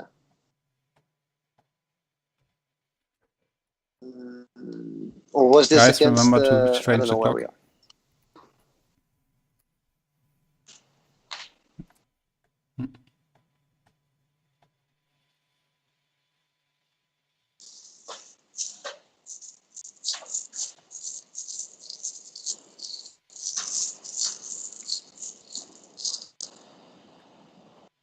Okay, yeah, Marv is now on this objective. Yeah. So I'm feeling that my internet is getting some interruptions. No, okay. I don't know why. Yeah, there was some small lag, but it's fine. Ah, okay. Or maybe my neighbors are watching adult movies on my Wi-Fi. No, stop touching my Wi-Fi. So okay, what happened? Because I totally missed what happened. yeah, so the something Canoness is finally dead. It was killed by the acolytes. Okay. And the Canoness will come back at the end of the turn. Kalvin decided he will spend 2 CP and it will come back. He doesn't need to roll it. It's just the matter of how many miracle dice he puts in for to decide how many wounds he's gonna have. That's also very okay. So all right. Yeah, it's like But even if you kill it, it's still there. But it cannot attack. But you cannot attack it though. No, she cannot attack. She will be she will come back at the end of the phase, and she has to be closest to the spot where she died and 1 inch outside of any other models. Oh, okay. Oh, that's so extremely good. That's so good. So now this is the Patriarch against the Modifier. And he has like Monstrous Rending Clause, so can reroll. Yeah. That's very important.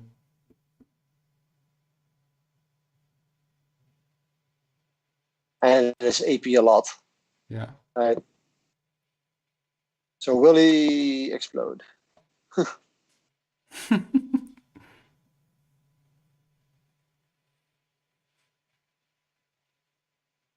Okay, so the Modifier dies. And Yep. Marv is still on 25 minutes left. Which is actually half of what Kalvin has, but I think Kalvin has a lot of stuff on this board too, and he's going second. So I wouldn't be surprised if after the third turn of Kalvin he's also low on time. Yeah, indeed. All right. Oh, he's just gonna do 1 attack with the Death Rider. He's not gonna get closer. Yeah. Nope.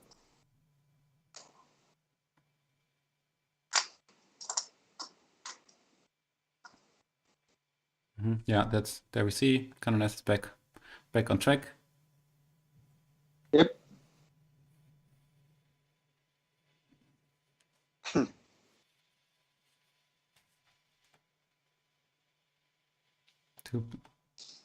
All right. Okay. You're gonna take the short break, and I'm gonna. Yeah, I'm gonna go down for a bit to Yeah. get my coffee and stuff. I'll be Okay, back cool. in a minute or two. All right. So guys, if you have any questions, put them in the chat.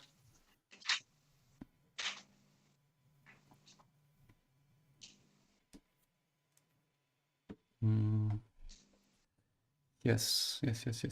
We still have a good amount of viewers. That's very nice. Hello to everyone watching. This is, maybe Mary can do a short recap of the game, but first, what are you watching? You are watching the second quarterfinals of the WARPhammer Championship 2021. The WARPhammer Championship is the big highlight of our WARPhammer Championship League series. We have had 8 tournaments in the last year, TTS tournaments, mainly based in Germany, and for the beginning of the year 2021, we decided we want to really have a big tournament with international player field, and that's why we opened the tournament for all European players, or everyone who can basically play for in European time zones, and had an English words pack, and decided, okay, we can have more than 100 people and have many rounds, so we can really find one winner. And it ended up that we had 120 players. We could have actually had more, because people were streaming in, and then we decided, oh wow, this is too much for us to organize, and it's kind of gonna maybe mess up with our format. So we decided to cap at 120.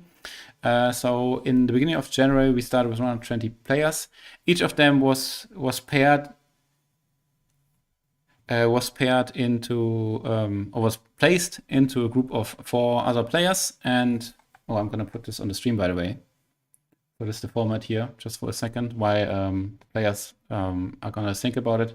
So as you can see there, in the group stage was the beginning of January. Everyone was put into groups, and we had 31 groups. So we actually had 124 players, and each one of the one in the groups played all the other 3 players in the group and had 3 games. And then whether you came top 2 or the bottom 2, you were placed in the upper or the lower playoffs, and this meant that you have a higher chance of getting to the final stage. If you were playing in the upper playoffs, the first 6 players got into the in the final stage, and if you're playing in the lower playoffs, only the first 2 players had a chance to go to the final stage. As we are playing in the playoffs 3 rounds, this meant you really have to win high, and even also in the upper playoffs, we had a total of 9 players going undefeated, I think. Wait, let me think about it. 8 players undefeated, and so only 6 could make it. We did that because we think, yes, win-loss is the most important thing for deciding who's winning a game, but also we wanted to give an incentive to score high and really score your points and make a difference. And in the lower playoffs, it was even crazier, because there we also had 7 players undefeated and only 2 got in. One of them we saw yesterday on the stream, that was Caillou playing Tyranids, who really dominated the lower players after being placed in the lower players, because he had not been playing very well in the group stage. And it was very nice to see someone really have like a chance to make up for his bad performance in the group stage. And he still had a very tight game against Andy, who was playing Orcs, who was in the upper playoffs. He was actually the second one who came he came second in the upper playoffs. But Caillou didn't stand a chance against the calm play of the Orcs. Playing very defensively and strategically, and outmaneuvered, I would say, the Tyranids in the end. So yes, we are now in the quarterfinals. We have already 2 games played. We have 2 games played right now, which one is this one, and the other one is a Necron Mirror. And tomorrow we're going to have the first semifinal. So we're going to have the semifinal 1, which will be the winner of this match, playing against the Harlequin player Liam, who has been by now like a very famous TTS player from Belgium, also from the WC team Belgium. And this is also going to be a very exciting match. And on the other side of the bracket, in semi-final 2, we're going to have the Orcs play one of the Necrons, whoever's going to make it today. And with that, I go back to the screen. Kalvin hasn't done much yet. We have seen the Rhino do a 4-back move out of the Death Rider. And if I remember this correctly, the sisters have a stratagem to charge and shoot after 4-back, but I'm not 100% sure whether this is also viable for vehicles. If you know that, why don't you put this in the chat? What other movements did we see yet? Kalvin hasn't decided yet what to do with this big blob of units and multi-melters in the bottom right. He's now moving forward and also advancing with the Sisters of Battle Squad, which was on this home objective.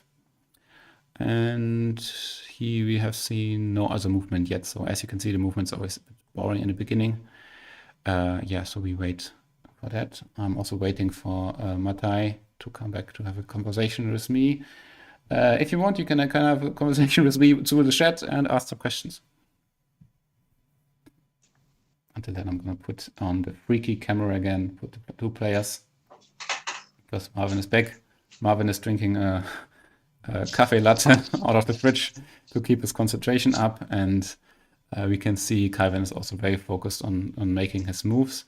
I think it's very important that we introduce clocks, that means chess clocks, into the game in the tabletop simulator, because the tabletop simulator, just playing from home, really allows for very long game. People tend to take way too long for their turns, and while that of course is possible if both players agree, this somehow makes tournament play for everyone involved basically not very enjoyable, because you have 6 hours game, people just start losing their concentration, and people start losing I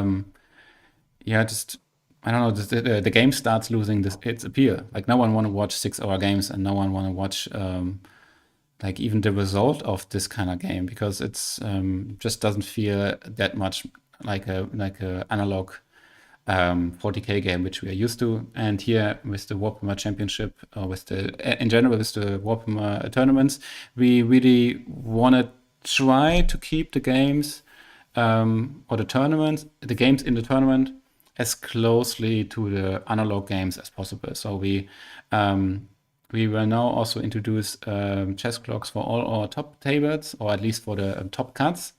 And what we have done also in the past, before we have had the table choice also be prolonged until the game's actually happening.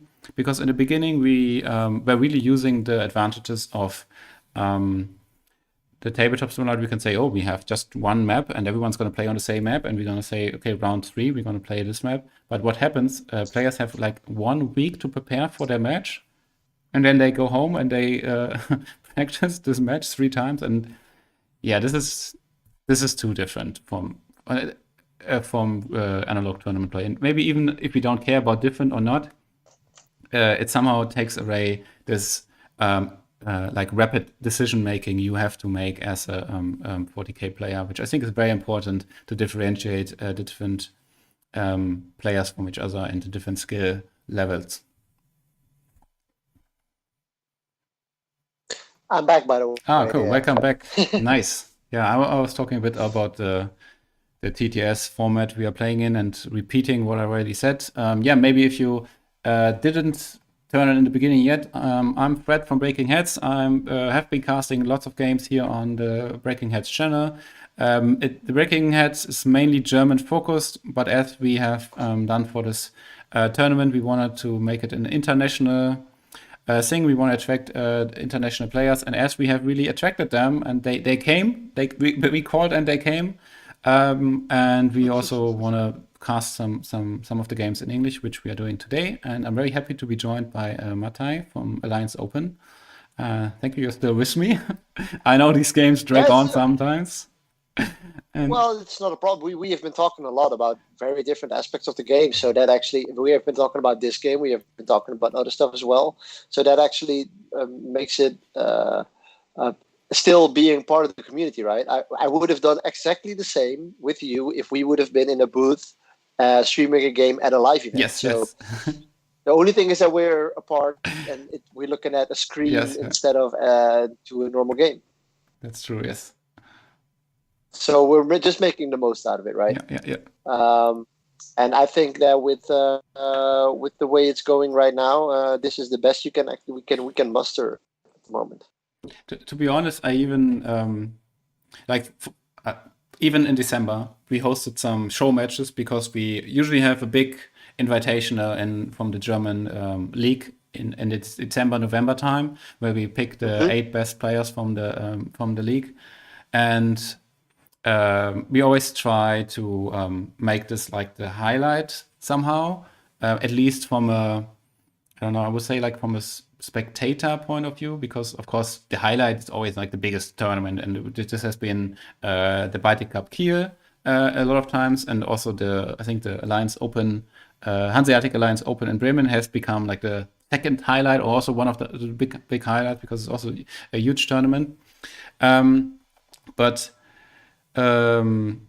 with the TTM finals, which that's what they call the Tabletop Master Finals, the Invitational, we try to put like streaming, and we have been doing this since 2016. And if you look back at these streams, they look so amateur and so beginners. And I also remember I was casting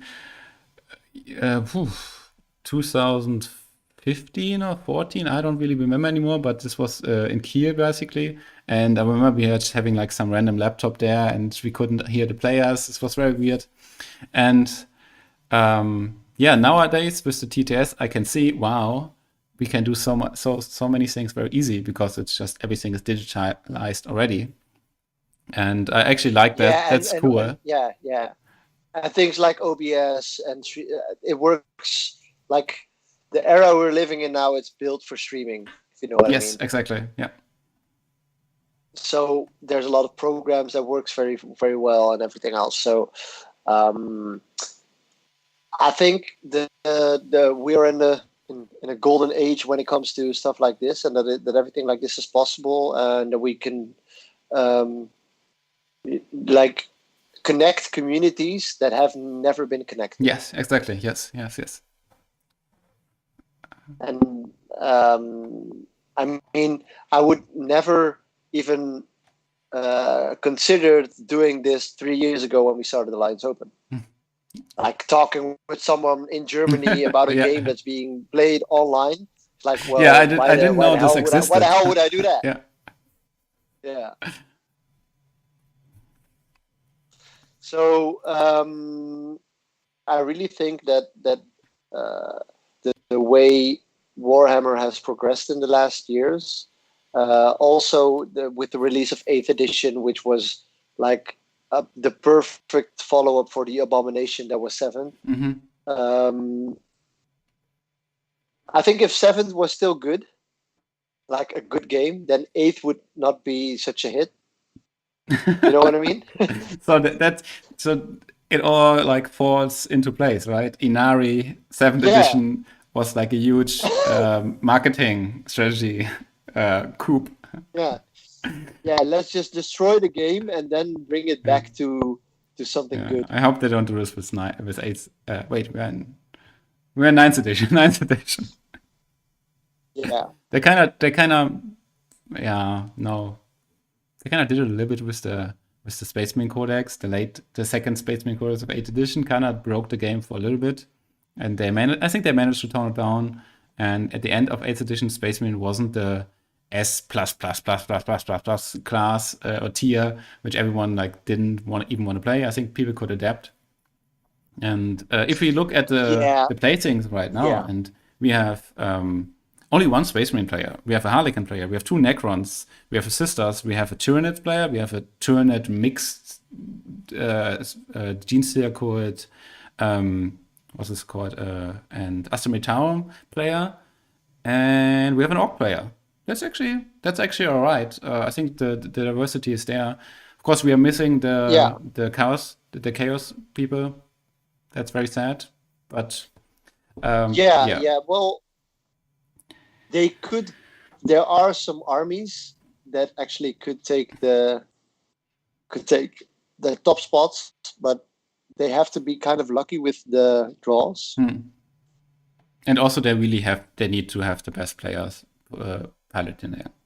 I think I see right now. I feel many armies have a good shot, but only in the right hands, because they're gonna have very hard games, and they really need to find a way to mitigate them. And I feel some armies, like to be honest, if you play like a boat-heavy Harlequin army right now, it's kind of easy in some matchups, just plays by itself. But other matches are more difficult, and then you can do it. But if you have the standard meta games and you play a lot of Space Marines, it's really easy. But I think Tyranids can be very strong. But if you don't have the right matchup, oh God, this is terrible. And then you really have to find a way. And I think yesterday Kayu was trying that, but we see he failed. His strategy didn't pay off. No, well, Of course, I've seen the games at the Hanseatic Open as well with Harlequins, which came in first, of course. And second.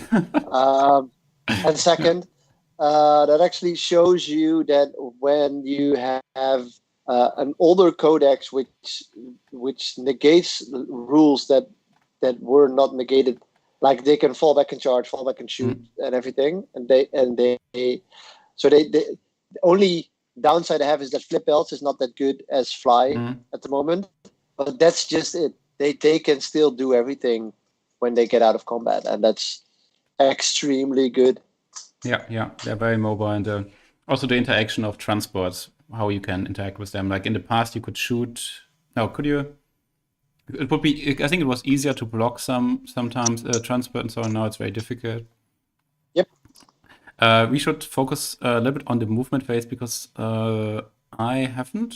There's a lot of things happening. So as I said, the Rhino fell back. The Sister of Battle, who were at this right marker, advanced forward. They barely managed to squeeze through the gap of the Neophyte and this container. The Triumphs now going aggressive, going up.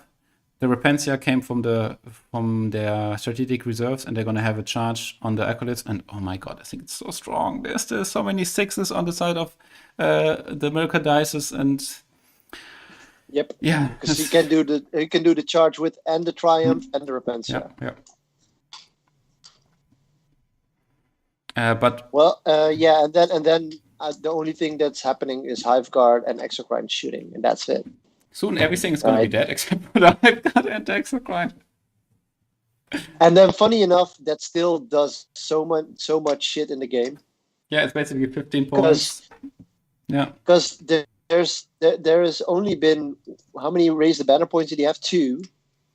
He only has 10 points for his primary. He has to go max on primary in the next 2 turns to even because it's the split in the game is actually quite big in favor of the Tyranids. Yeah. Because he keeps on scoring.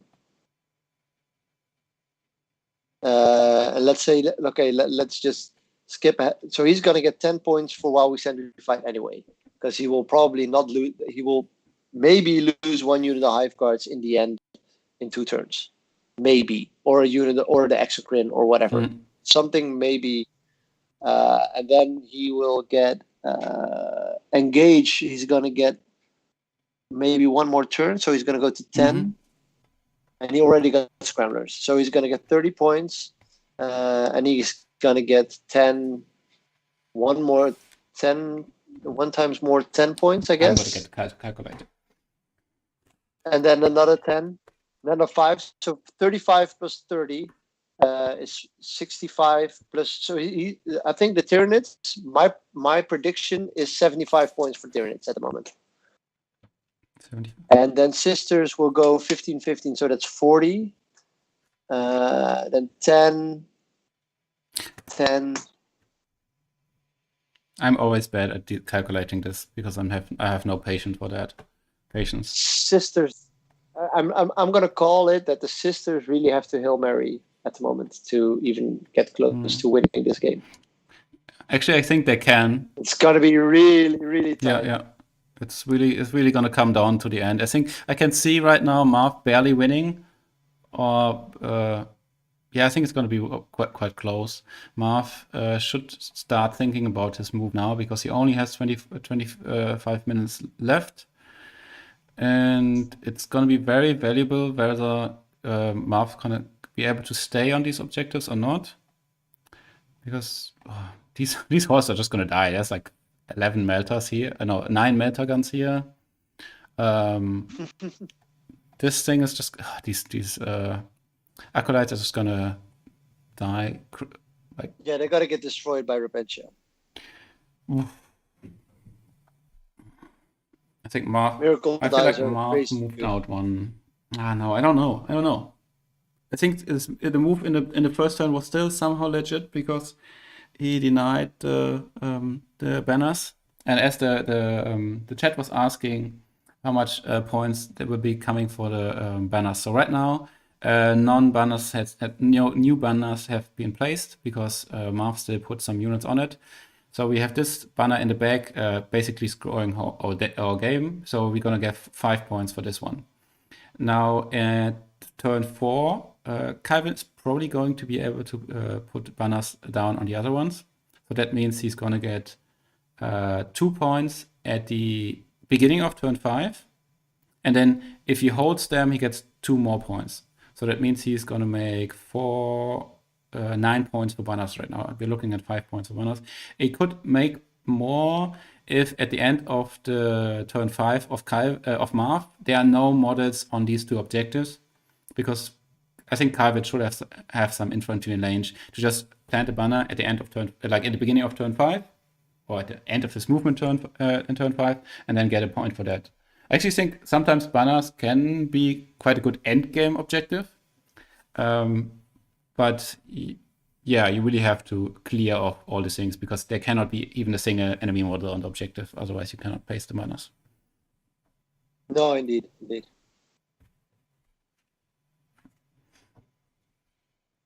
But I'm wondering what is happening right now, because they're not really doing anything, and when this is gonna clock out in the end if they don't just put a little rush on it. Yeah. So if you look at the clock again, so Kalvin has already used more than 20 minutes for his movement phase, and now we're just starting the shooting phase. He has much more stuff to move in the next turns, and he really has to go forward. Marv, I think he can really just think about 1 or 2 more units of movement and then just go to shooting phase. Yeah, so that's I think what he's doing now is what is he starting with? Is this just going for Melta straight away to kill those? Oh, I think he did it. He just killed a. Did he kill a? He's just gonna go. He's just gonna bolter everything into those guys. Yeah. So 2 heavy flamer from the juniors into the acolyte neophytes. That's 7 hits. That's 3 dead. So there's 3 more. Chat asking about the movement black. No, he's gonna charge. Maybe he's gonna charge the Rhino into the Hive Guard because it's within 1 inch of the wall. I was wondering whether this is possible. Can you fall back and charge with the Rhino as well? I only know that you can do this with. No, you can. No, you cannot. Ah, okay, good. You cannot. No, so yeah, that's actually a good point. They will be the best Rhinos in the game.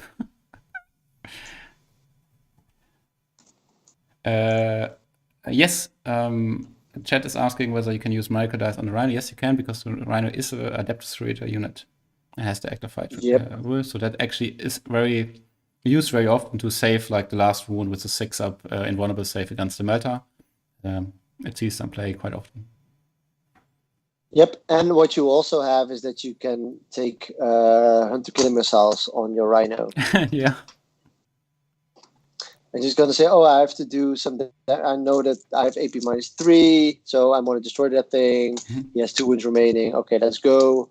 I need to roll a hit. Well, that usually already happens, especially if you next to a cannon is for reroll ones. Okay, I hit. Okay. Auto wound. The Retributors take out all the. Yeah. Quelle surprise, huh? I mean, Retributors are so freaking good. Oh god. Sorry. Marv, did you roll your invulnerable saves? Pheno pain saves? Ah, okay. Okay. Just things going quick. Perfect, sorry.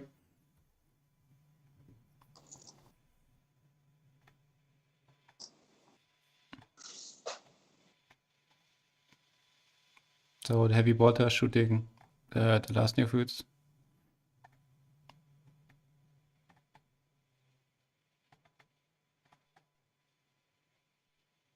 Oh, I'm ending up under the table.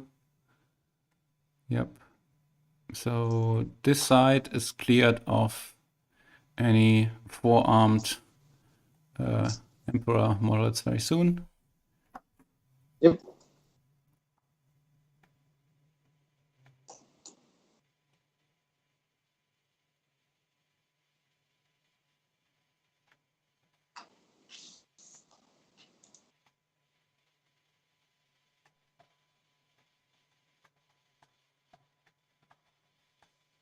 I'm gonna clean up a little bit.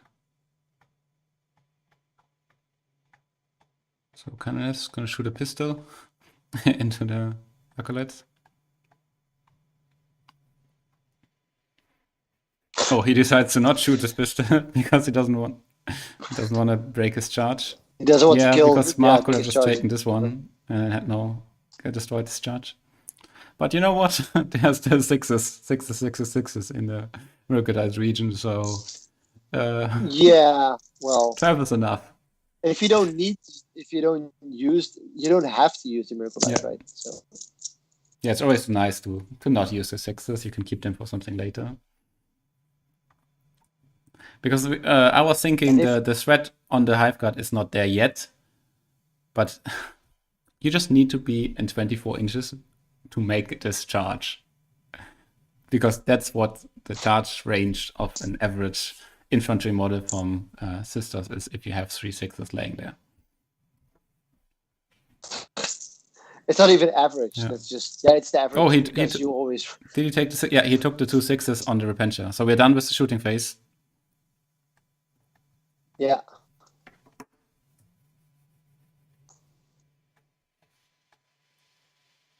It was revenge. Yeah,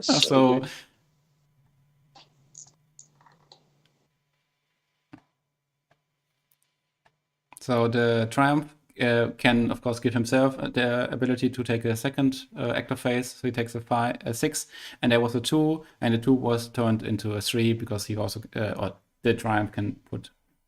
It can do that. Yep. Very useful, and yeah, these acolytes are dead. Stratagem, yeah. Those are very dead.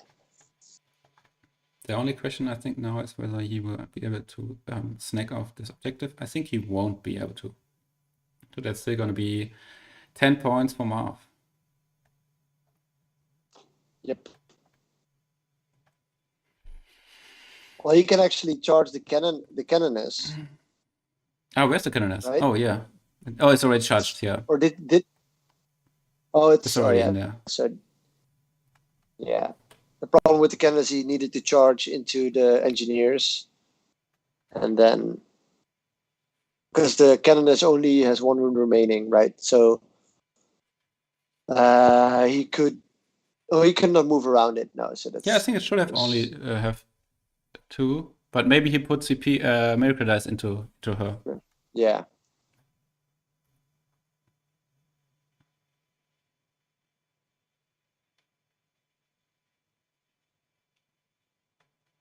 So Kalvin is now taking some time to make decision whether he wants to do another charge, I think, with the Zephyrim. That Triumph of Saint Catherine, I haven't even noticed that it has 14 freaking attacks. Yeah. Holy damn. It's pretty good at killing 14 attacks. this shaft there. So we now see the Repentia going in. And it's hitting on 2s because it gives itself +1. So yeah, they don't even roll. That's just By the way, funny. good sportsmanship from Marv. Just Saying, yeah. Yeah. The thing you miss with those cult models, the Gene City cults, is a 6+ Film of Pain or a 6-up Invuln save or whatever. Just to maybe just keep that one model alive. You know what I mean? Yeah. You mean he should have in a like a mono list? He has that, or what do you mean? No, yeah. The thing with Sisters is that they all have an Invuln save, and that those 6s when you roll them, the 6-up film, the 6-up that just sometimes gives you. Oh, I roll. You do 4 wounds. I roll 2 6s. Yeah. Yes. Damn, I need to put more fire in there. Yeah. While if you don't have any save at all, usually statistics go in your favor. Yeah. Yeah, we have seen also some lists with playing so many, like a Horde Gene Stealer cult list with 6-up Phenopain all around, and then a 6-up. Yeah, 6-up Phenopain and Invulnerable Save. The Rusted Claw. Yeah, with the Rusted Claw. Yeah. So wait, this was that all of Kalvin's movement? Yeah, I think this was Kalvin's movement. No, where are we at now? I cannot hear the players.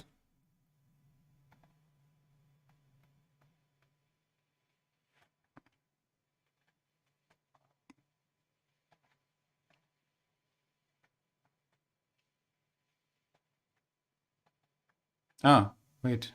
Oh, they wanted. Oh, he's going to give him another charge. He's rolling a 12. Oh my god! On the charge. Hey, what?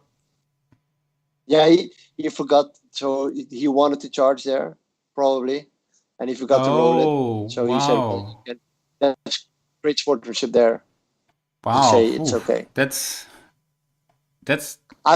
huge. If I, I think I would have said I'm sorry. Marv. But I played a lot of WTCs or ETCs where it's like then it's being built in to say no, I'm sorry. Yeah, I think it's yeah. I mean, it's obvious that this is gonna kill everything, so there's no weird decision making here. No, but this actually gives you a way an objective. This gives 5 points and even more. This gives the ability to put these engineers here.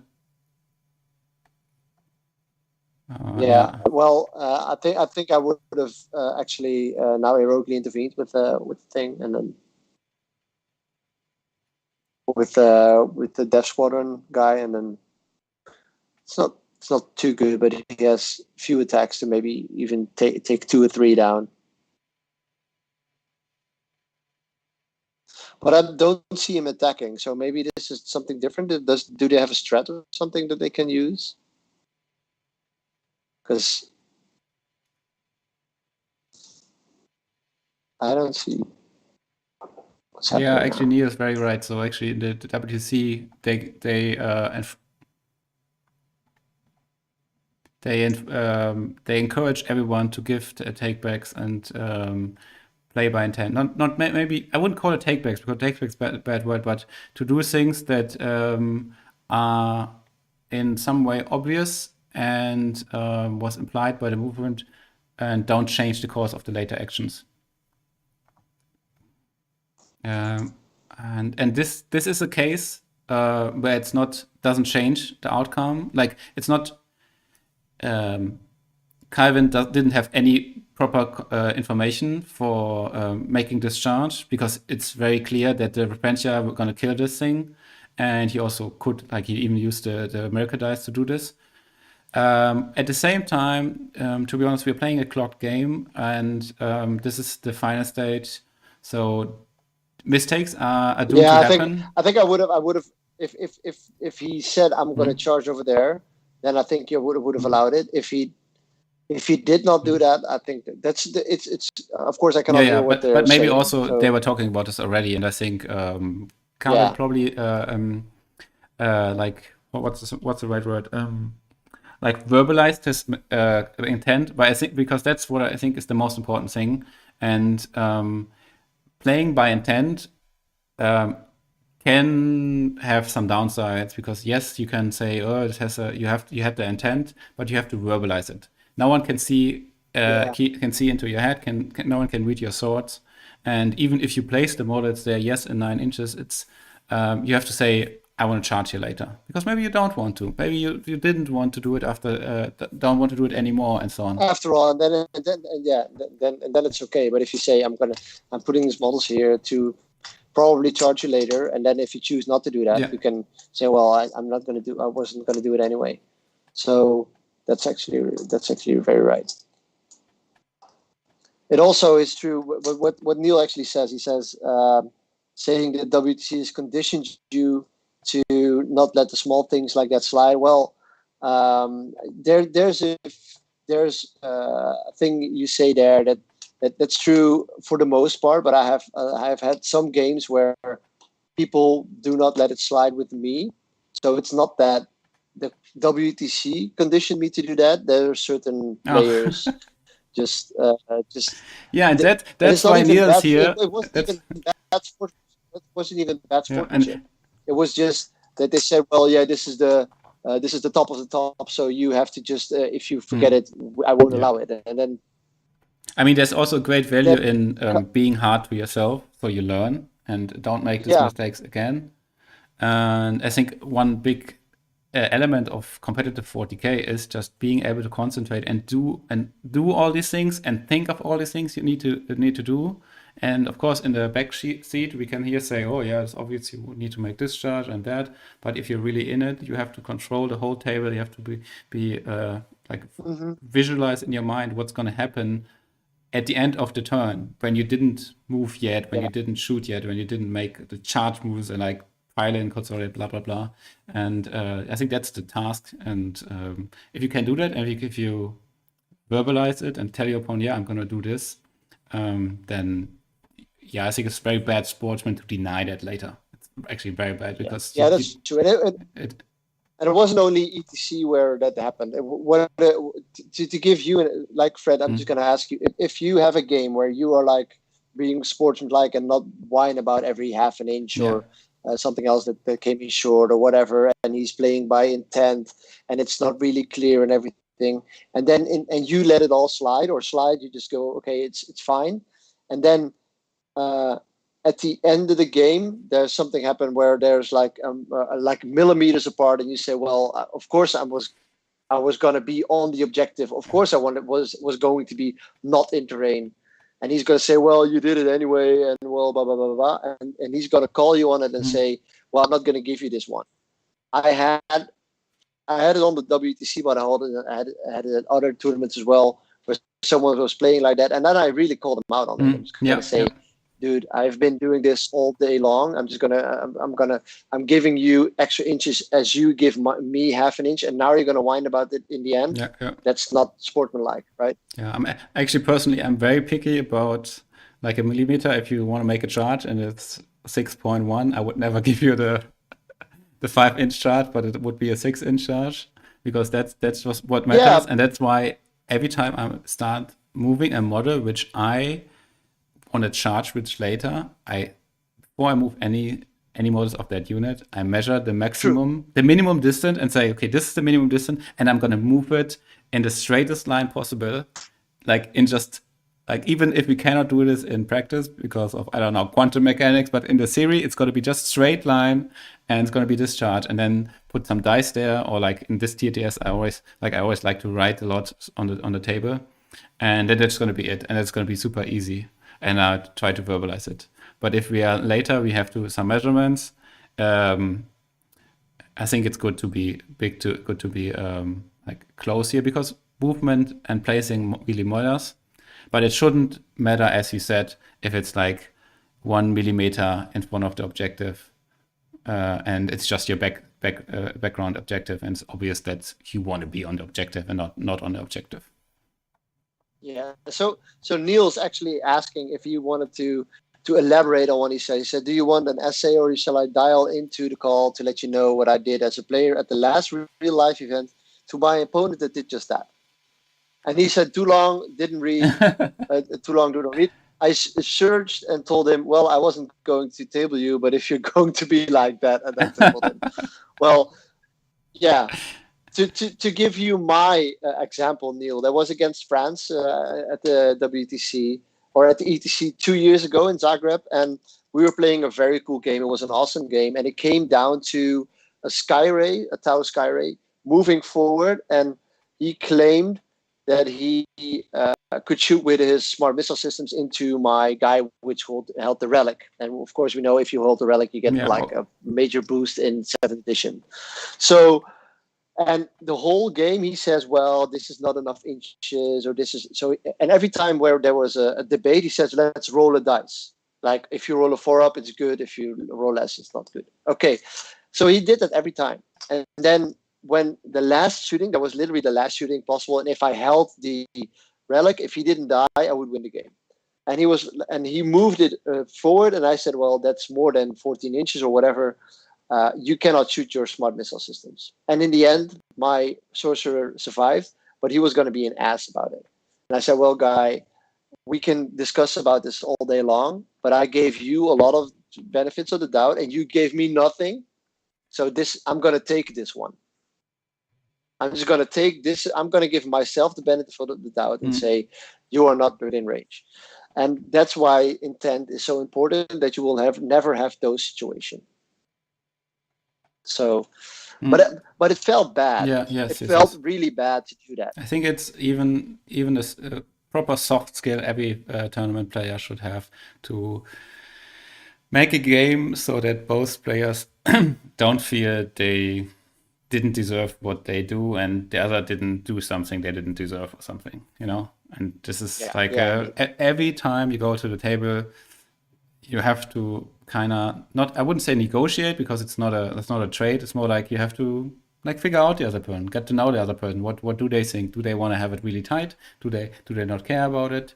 Do they do they feel like about certain rules another way? And this so you know what the other players is up to and play the game together. As I always think, we are even on Tabletop Simulator, we are still simulating a game. The Tabletop Simulator is not simulating 40k. It's only giving us some polygons and some dice thing. But we are still simulating a game here. This is not a computer game, and we are doing this together.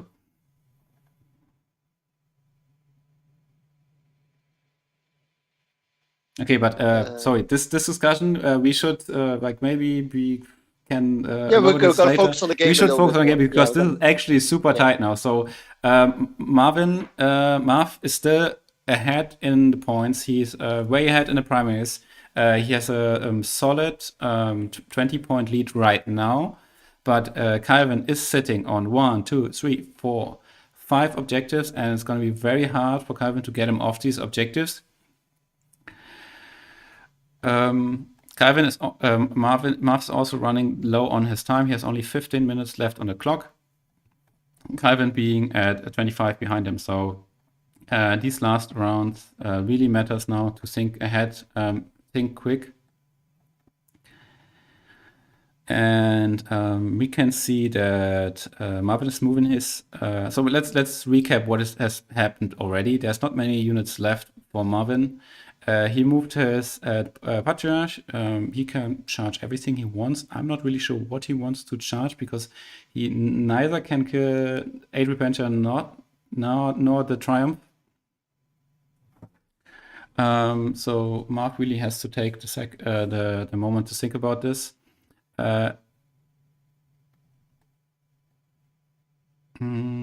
There's still a squadron commander from the Death Rider who was just hanging out here. He didn't even do a fallback, so he's able to make a double move. I don't know where. At least do maybe engage, and otherwise he has he has basically just a static artillery here. I hope he doesn't forget to move his Nerdroof, because right now the Nerdroof is visible to the movement, to maybe some of the Retributors if they move, and is also the closest unit, because there is no other units left on the bottom of the screen for Marvin. Yeah, indeed. So what does the chat think about I think there was some comments about the game. We have his team rooting for him, of course. Kings of the Hill is active in the chat. I don't know who it is. Maybe Adrian. Maybe it's also Chris. So Chris and Adrian, hello to you. I hope you're rooting for, you're cheering for Kalvin, and cheering that Marv doesn't become the Kingslayer, because he has already won against 2 of the Kings of the Hill from the Kings of the Hill YouTube channel. Basically, I think right now the biggest competitive 40k German YouTube channel in earlier rounds. And this is the third game Marv is playing against one of the Kings. And from the matchup side, it looked very well for him. Kalvin was also playing, maybe playing it down. I don't really know, but he definitely said he feels like he's having an uphill battle. And we saw Marv go very aggressive in the first 2 turns and basically using most of his army. His secondary still, they're still fine with that because he has Where We Stand We Fight on both of his Hive Guard and on the Exocrine. So if they survive, and this might happen, if the Parentia don't survive, then the Exocrine I think is safe. And the Melters still have a long way to go until they reach the Hive Guard. Scramblers is done for him. He spent a lot of CP to do this actually, which we have criticized earlier somehow. So Marv is only on 1 CP. He has basically only 10 Hive Guard shooting. And the engagement front is also fine for him. The score looks a bit low for Kalvin on the other side, but that's also because he has Where We Stand We Fight as well, and minimize losses. Can we maybe check the minimized losses? So there is, is there actually the sister squad didn't die because there's 1 left. He has 22 units. So if you count what's left, that's easier. Okay, then I count 1. So I see sister squad. I see Repentia, Zephyrim, Catherine, Kellenus. So that's 5 in the top half. Yeah. Then he has like the Rhino with the Superior. So that's 7. Another Superior squad is 8. 3 Retributor squads, Exorcist, Hospitalier, Magifier.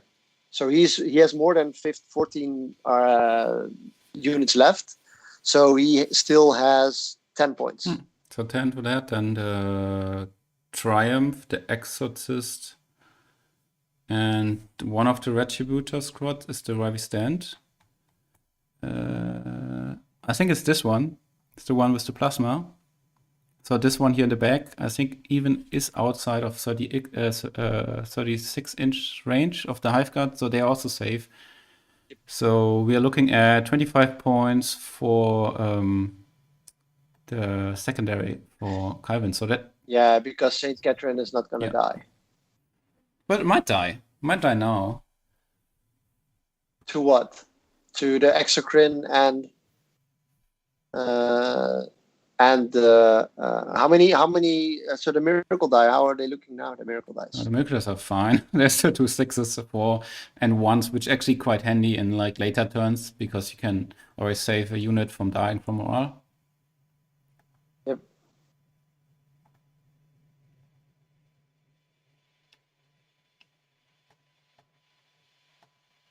So we're gonna have we're in the shooting phase now. The engineers are gonna shoot half into the Repentia and the other half into what's it called? Zephyrim. So he keeps on splitting his guys, which is, in my opinion, always never be greedy. So just go for to make sure. Let's just take 10 shots into the Repentia. Just go bananas on Repentia to make sure that you kill them. That actually, okay.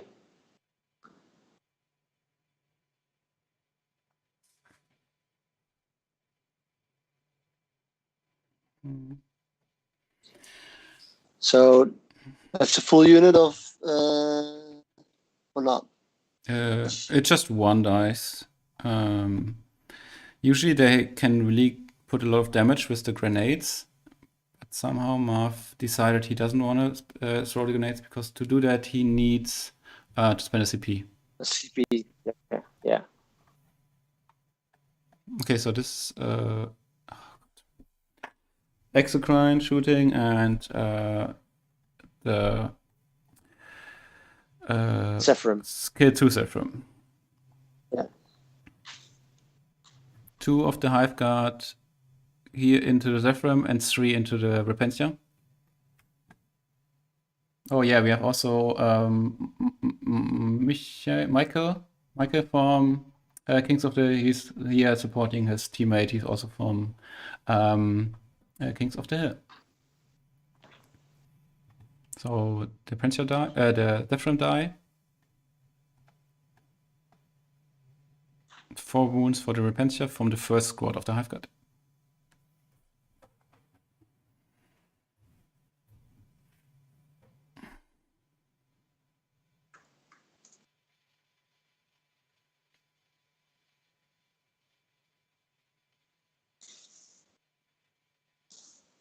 So he kills 2 Repentia. And the last one takes 3 damage. Yeah. So 3 Repentia down. So they're down to 3 Modders. That's actually a legit target for the Patriarch. Yeah.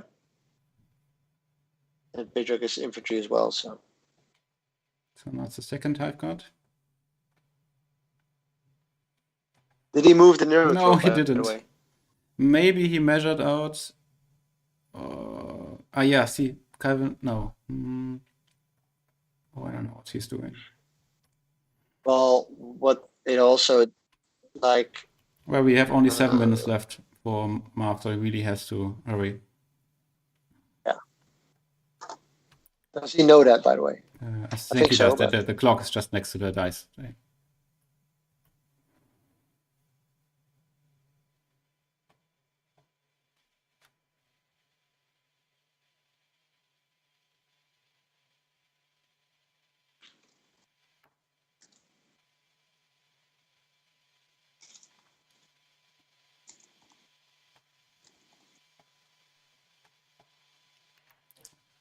Guys, the clock.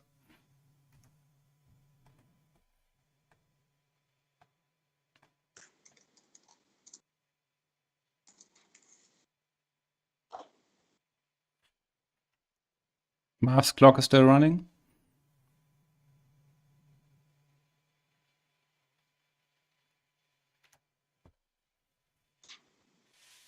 Oh, okay, so the Repentia die.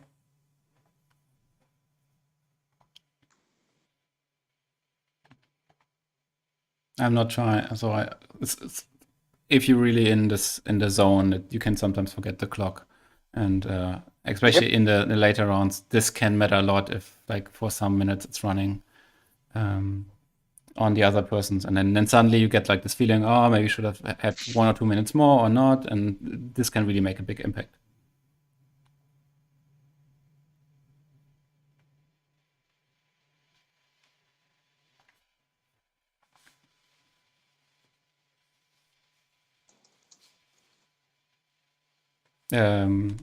So actually, I don't know where we are at now. I think he's the last. Oh, was it the Repentia die?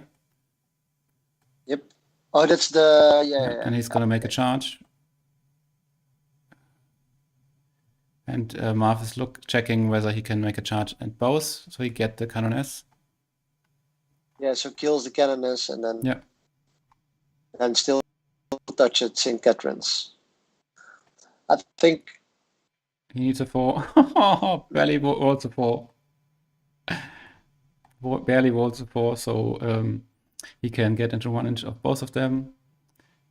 Yeah, because in WTC rules you can get with infantry, you can be in terrain, yeah, right? So Neil, you're actually in the chat. So I was just wondering, because I played the games last week. Guys, where wait a second, I have to judge this. Yeah. Oh yeah.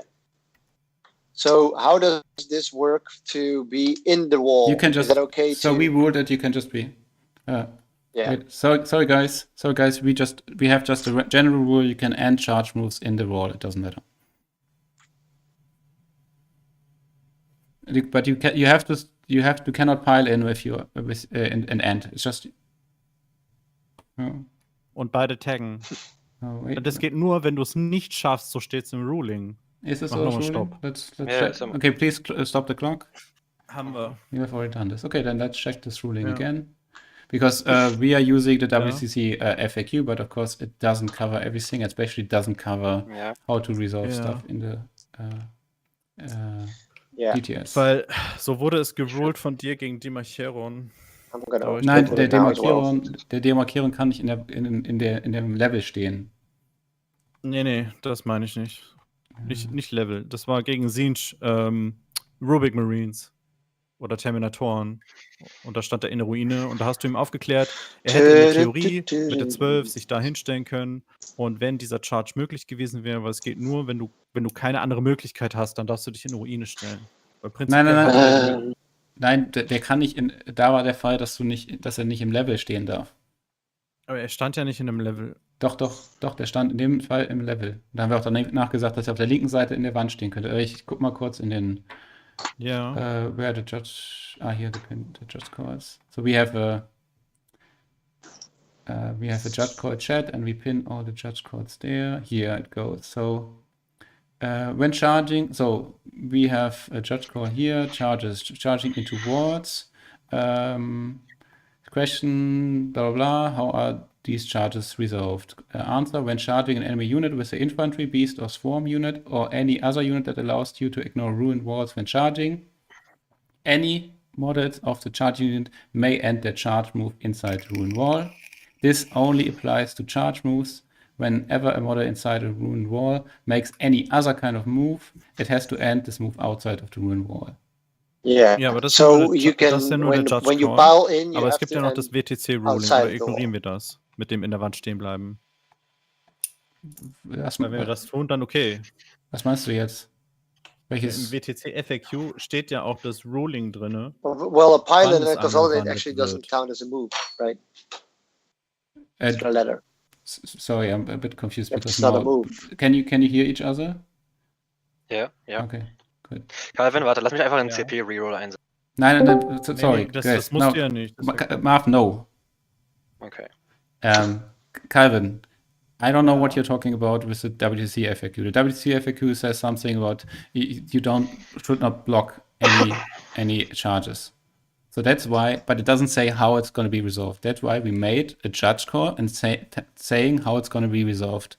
And we use the simplest version, and this is when you make a charge move, you're allowed to end up inside of a rune wall. But if you make any other move, you cannot end this move in the wall. So that means this Patriarch, if he wants to pile in, he has to go outside of the wall. So it basically means he would need to kill the Triumph and then pile in. Otherwise, so now he cannot get closer to the Canoness because he's closer to the Triumph. But he's allowed to stay here because he just made a charge. This is the simplest rule ever, so we don't have any discussion about this stuff. Yep. Ich will ihn trotzdem rerollen, den Chartspruch, weil ich I actually saw that Neil came into the voice channel on Discord. So Yeah, but this is actually okay. I will go out now again. Dann geht's weiter. Okay, so he decided to do a reroll, and his clock is ticking again. Yes.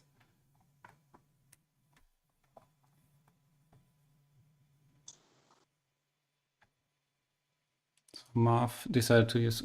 Yeah. Okay. Now it was no. Now, what did he roll? He rolled a 7. Okay, that's surely. What's the other charge? Oh, the nerd roof? No.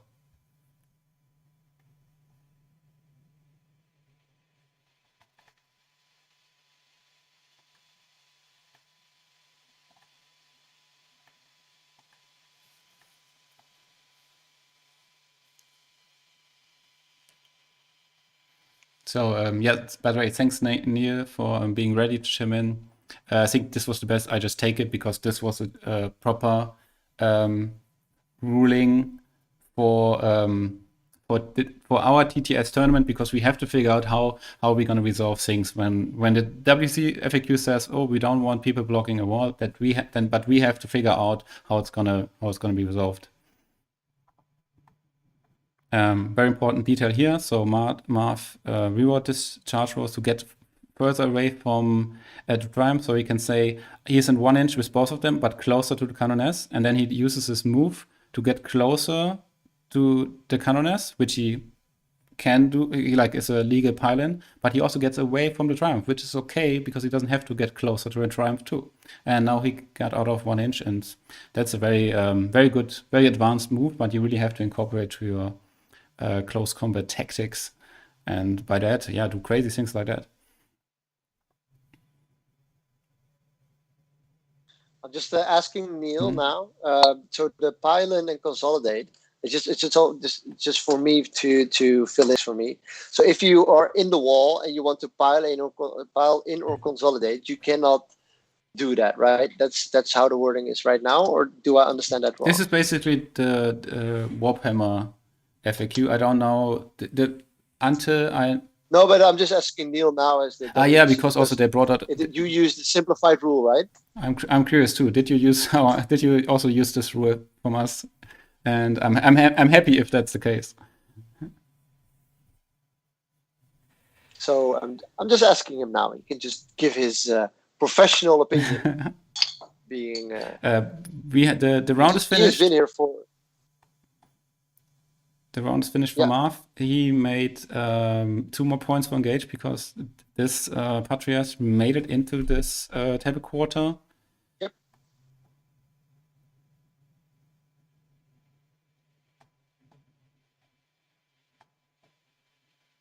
Only charge moves let you ignore the wall. Oh yeah. Huh. Wait, how did he just... Okay, good. Did Marv not base this one, or was it already on the objective? I guess it was already on there. So Marv was holding 3.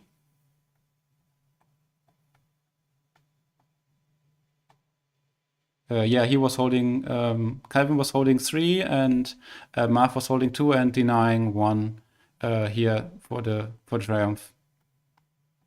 So actually it didn't matter that much that he was on the primary side, but it matters because now, again, there's no banner to be placed here. Oops. Yep.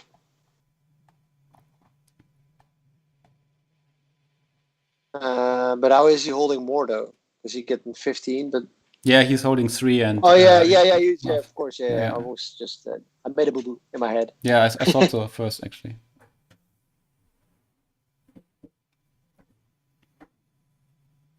Yeah, so the sister is getting out and getting on the objective over there.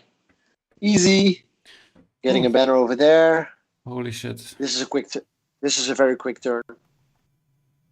Yeah, I think one mistake Kalvin could now do is prioritizing damage. And actually damage doesn't matter now. Precise movement, thinking about your secondaries, saving your points, and denying Marvin points. I think there's no point in trying to kill anything. I mean, there's not much left to kill, but sometimes player can get too cagey and try to maybe bring forward the Retributors. I think it's more important to maybe take a minute, think about the secondaries, and decide whether it even matters that the Hive Guard die or not. Yeah, so, yeah, indeed.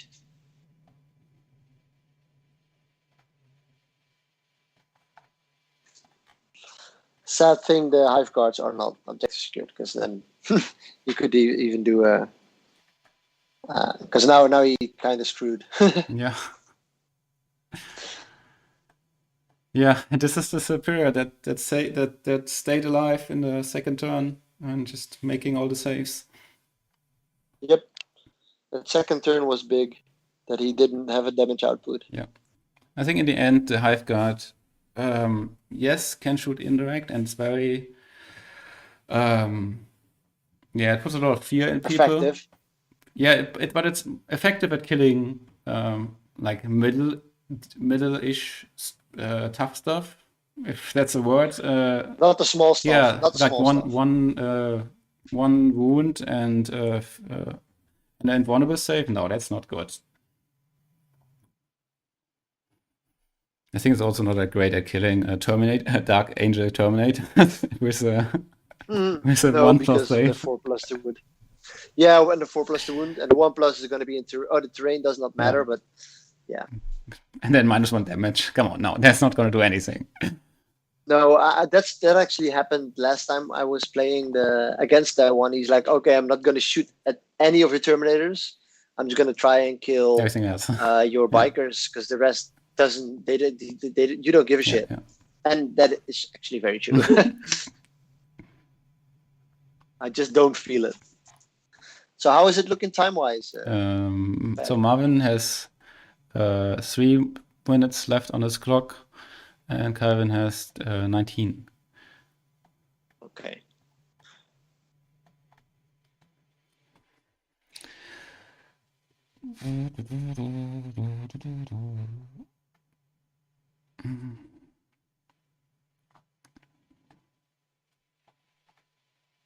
So only 3 units outside of the Hive Guard and Exocrine left on the table for Marvin.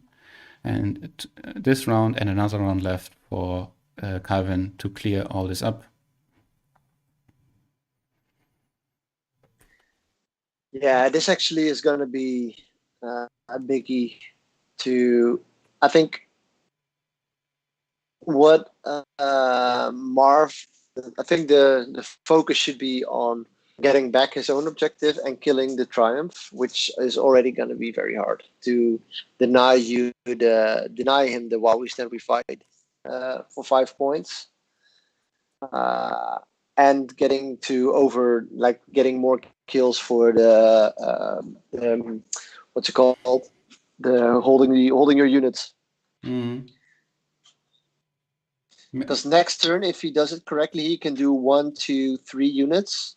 So let's count. We have an Exorcist. We have a Multi-Melta Retributors. We have. So how many units are left on the side of the Sisters? 1, 2, 3, 4, 5, 6, 7, 8, 9, 10, 11, 12. I think it's 12. Yeah, so if he kills 2 more, he is down to his between 25 and 30 and 50%, so he only gets 5 points. So that actually is very big. Wait, say it again. So if he kills 2 more units, then he only gets 5 points? He only gets 5 points for mission retrieval for the mission specific. And if that is St. Catherine's, he also loses 5 more points. So that means if the Sisters of Battle here is able to tie up the Hive Guard and stop them from shooting, it's very likely that the Triumph's going to survive. I think that if the Triumph dies and another unit, then this is a 10-point down for Kalvin, which is actually quite big and could decide the game here. I have the feeling I basically don't want to count now, because when I do this, I always make mistakes, and then I have assumptions that in the end are not true, and also they still have dice to be rolled. But my feeling is that Kalvin now has this, and if he just doesn't do a mistake, he still has the 2 last turns. He did a 15-point turn right now.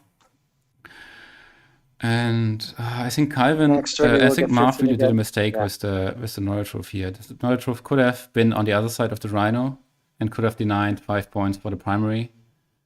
And this could have been huge. And yep. And then he could not banner it. Yes, and he could have not bannered it. This is another point. Oh god. Ooh. Marv. I feel other than blaming Sisters for being a very strong army, we can really see that Kalvin really puts all his tools to use again. And what was said to be a bad matchup, I think he's winning now. Yeah, but it's still going to be very, very close. So what are they throwing right now? There's one shot. The St. Catherine does some mortal wounds in 6 inches on, I don't know, 4+ or whatever. 4+. Yeah. Characters 5+. More free stuff for St. Catherine. Yeah. Do you remember who's shooting what?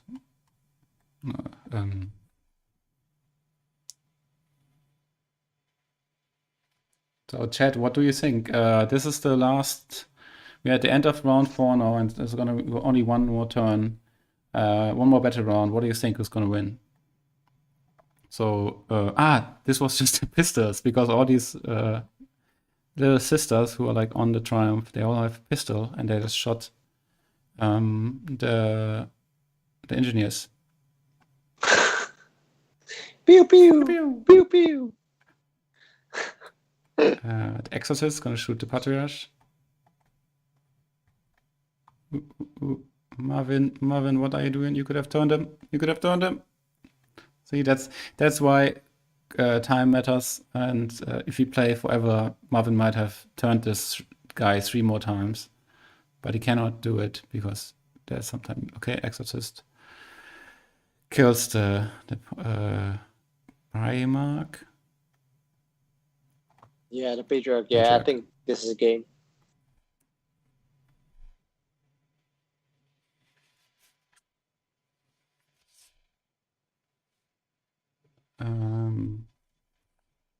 Yeah, I think the horses just died too quickly, and Marv was sacrificing maybe them a bit too quickly, or when he had the chance, he didn't focus on the Retributors because he needs to. I mean, somehow the sisters have to stop doing damage, and if they just like really, we had all these melters, all these heavy bolters, the Exorcist, shooting all game long, and just no army can tank that. No, I think what so what he did was trying to deny banners with his with all his Horses. with his horses, and he should not have denied. He just should have been close enough to give a countercharge. Yeah. Also, you could have denied that with the Homogons, because to deny a banner, to take it off, you just need to have more models on it, and the Homogons were sitting here behind this ruin, and they could have double moved and maybe even put 10 models on it, and then, yeah, go. Nice. Take it away. I think it really was one turn too early. But let's follow the turn for a little bit more, and I'm trying to listen to what they say again. Yep.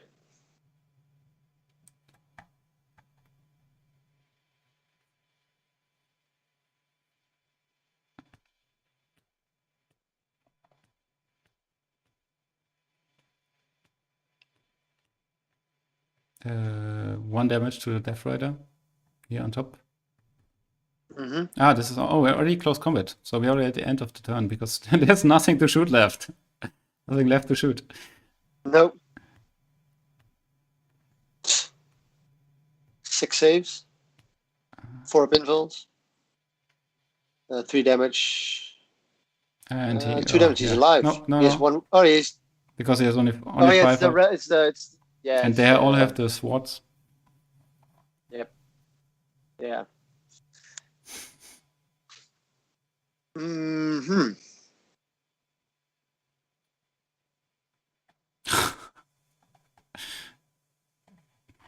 So many sixes again for America Dice.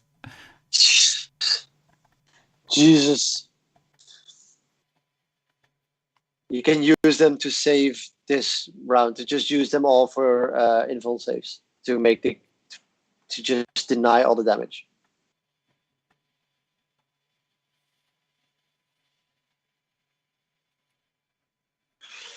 Yep. Guys, the clock is running.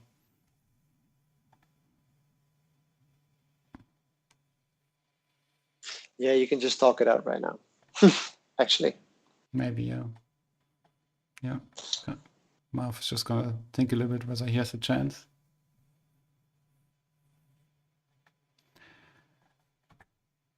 Gets 1 CP. He can move the exocrine and still shoot at full strength.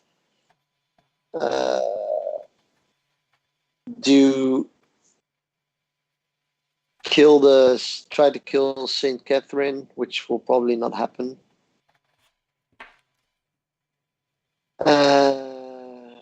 I don't know what to say. I just wanna. I'm gonna put Marv on this the sound. Advancen die hinteren. So we can listen what he's gonna do in the last turn. Für 1 will ich das CP rerollen. Ah ne, warum advance ich denn nicht, Dummkopf? Egal. Okay, this is the last turn. Marv has only 12 models left on the table. Das war dumm. Yeah. Egal. So I think what I would do is move Irgendwie so. move back the neurotrope, so my smite kannst would mich be on the sister. Stehen. You cannot, because then you cannot. Ich will noch Kills machen, das heißt, ich habe 1 CP für die Exo, die you schießt cannot einfach. like make a psychic Smite when power. you fall back. Yeah, yeah. Bin ich Yeah, reingelaufen, when you fell back. komme ich nicht, da kann ich stehen bleiben mit ihr. Ich schieß mal mit der vorderen Halfguard. Or charge the sister Oh, with Marv, alles auf shooting phase. die komische. Oh, he's already, yeah, because he has no time. Nee. Achso. I think we just leave them the 2 minutes on just Marv. You can listen to him. 3 auf die. Ist noch irgendwas anderes, was ich killen kann?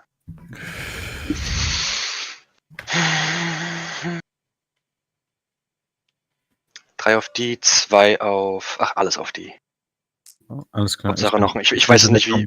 Alles okay. Okay. Du hast nur 1,20, deswegen. Und dann schießt nochmal hier die Miracle Dicke auf. Die Dicke auf deine Dicke. Okay, -1 to hit. Trotzdem Einsen wiederholen. The Triumph. Und vielleicht macht sie noch ein bisschen Schaden. Ja, so viele Runden. 2 save ich automatisch. Jo. Jetzt nehme ich mir gleich Würfel weg. Clock, guys. Und Okay, ist dann kommt- egal. Ja. Dann deine letzte 2 Runde. wounds. 4 und 3. Not enough. Okay. Ja, das ist 15. Zeit egal, jetzt egal. Ja, okay. Ist Yeah, durch, he's oder? giving up. It's done. Willst du noch probieren, was zu töten? Achso, ich gehe hier. Aber ist, glaube ich, eh egal. Es ist. Mal, du- Es ist. Du Hä? kriegst hier noch. So just talking about last. Ja, ich glaube, du musst. Mach mal, warte Du machst hier mal. noch. Warte, du machst noch hier hinten das für das Banner. 15, Erstmal machst du am Anfang 3 Banner. 3 Banner und hab schon gewonnen. Ach nee, du hast Where We Stand. 15, 80. Minimal Losses. Du machst hier noch einen Banner. Probably. 2 Banner. Hier mache ich einen Banner und mit Käthe mache ich einen Banner, sind 2. Dann würde ich 5 zusätzlich kriegen. Ja, das ist so krass nochmal in der letzten Runde einfach. Die ganze Zeit klein gehalten und dann so, Dann okay. kriege ich Minimal Losses, 76. Ja, ist glaube ich durch. Kriegst mindestens 10. 80. Ja, es ist durch. Ja. Ja. Ich mach hier noch Also selbst wenn ich nichts töte. 15 und du machst bei Race Banners nochmal 1, 2, 3, 4, 5. Ja, das ist der finale Score. Marv. So why did Marv get 5 Warum hast du- points in his last turn? Was denn? 'Cause he Ich didn't wollte roll nicht anything. gewinnen, Mann! Jetzt musst du gegen Liam ran. But it's okay. The sister died. Ich war ganz kurz weg, so bevor die well, uns ins did- Postgame Guys, are you Well, ready? ziehen. 2 Minuten, Fred. 2 Minuten, ich Okay. muss auch kurz. Okay, 2-minute break and we're gonna discuss this then together. Just Yeah, just talk in do- the Discord when you're ready, guys. Oh wow. Okay. So close. This is a fucking close game. I'm a bit surprised Marv didn't decide to try to get these 2 kills because he could have denied Kalvin the 5 more points on 10 points on minimal losses and on Robbie 75. Is that correct? That actually, yeah, that's correct. I think he should have But well, okay. just roll everything into the triumph and then see if it dies. Right? And then he needs to kill one more thing. But what can he kill? No, he didn't. Because he killed the one superior already. That was enough. Ah, the one that yes. Was enough. So then he has 10 models. I get 1, 2, 3, 4, 5, 6. No, he had more than 10 left, right? Yeah. So doesn't matter. He could not kill one more. So then it would have been a 1 point differential. Well, we are also not counting right now that the Repentia Retributor might move here and be able to shoot the Hive card at some point, and they can really, even if just 3C, then they can all shoot and hit, take all the miracle dice, and then they all die. Could also work, and we also have some CP left for Kalvin. Whew, what a game! I'm really looking forward to see hear the opinions of both of the players on for this matchup. If you have any questions for the players, please put them in the chat now. We will bringing them forward. The chat's going crazy. The Kings of the Hills, of course, celebrating their revenge, going like for Marv killing, like eliminating at least two Kings of the Hills before. And now they have been revenged by Kalvin in this quarterfinals. He has been stopped. Okay. Kalvin looks exhausted. I'm gonna put him on the screen.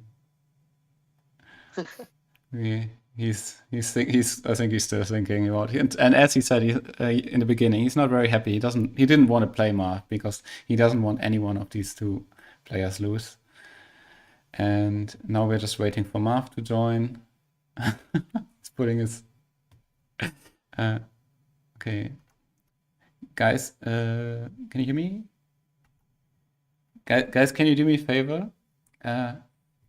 Can we do this over Skype? So you mute yourself in Discord and unmute yourself in Skype.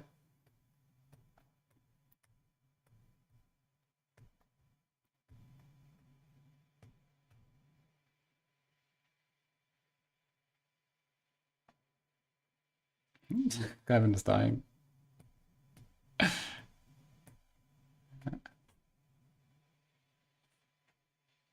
Okay. Marv, you're still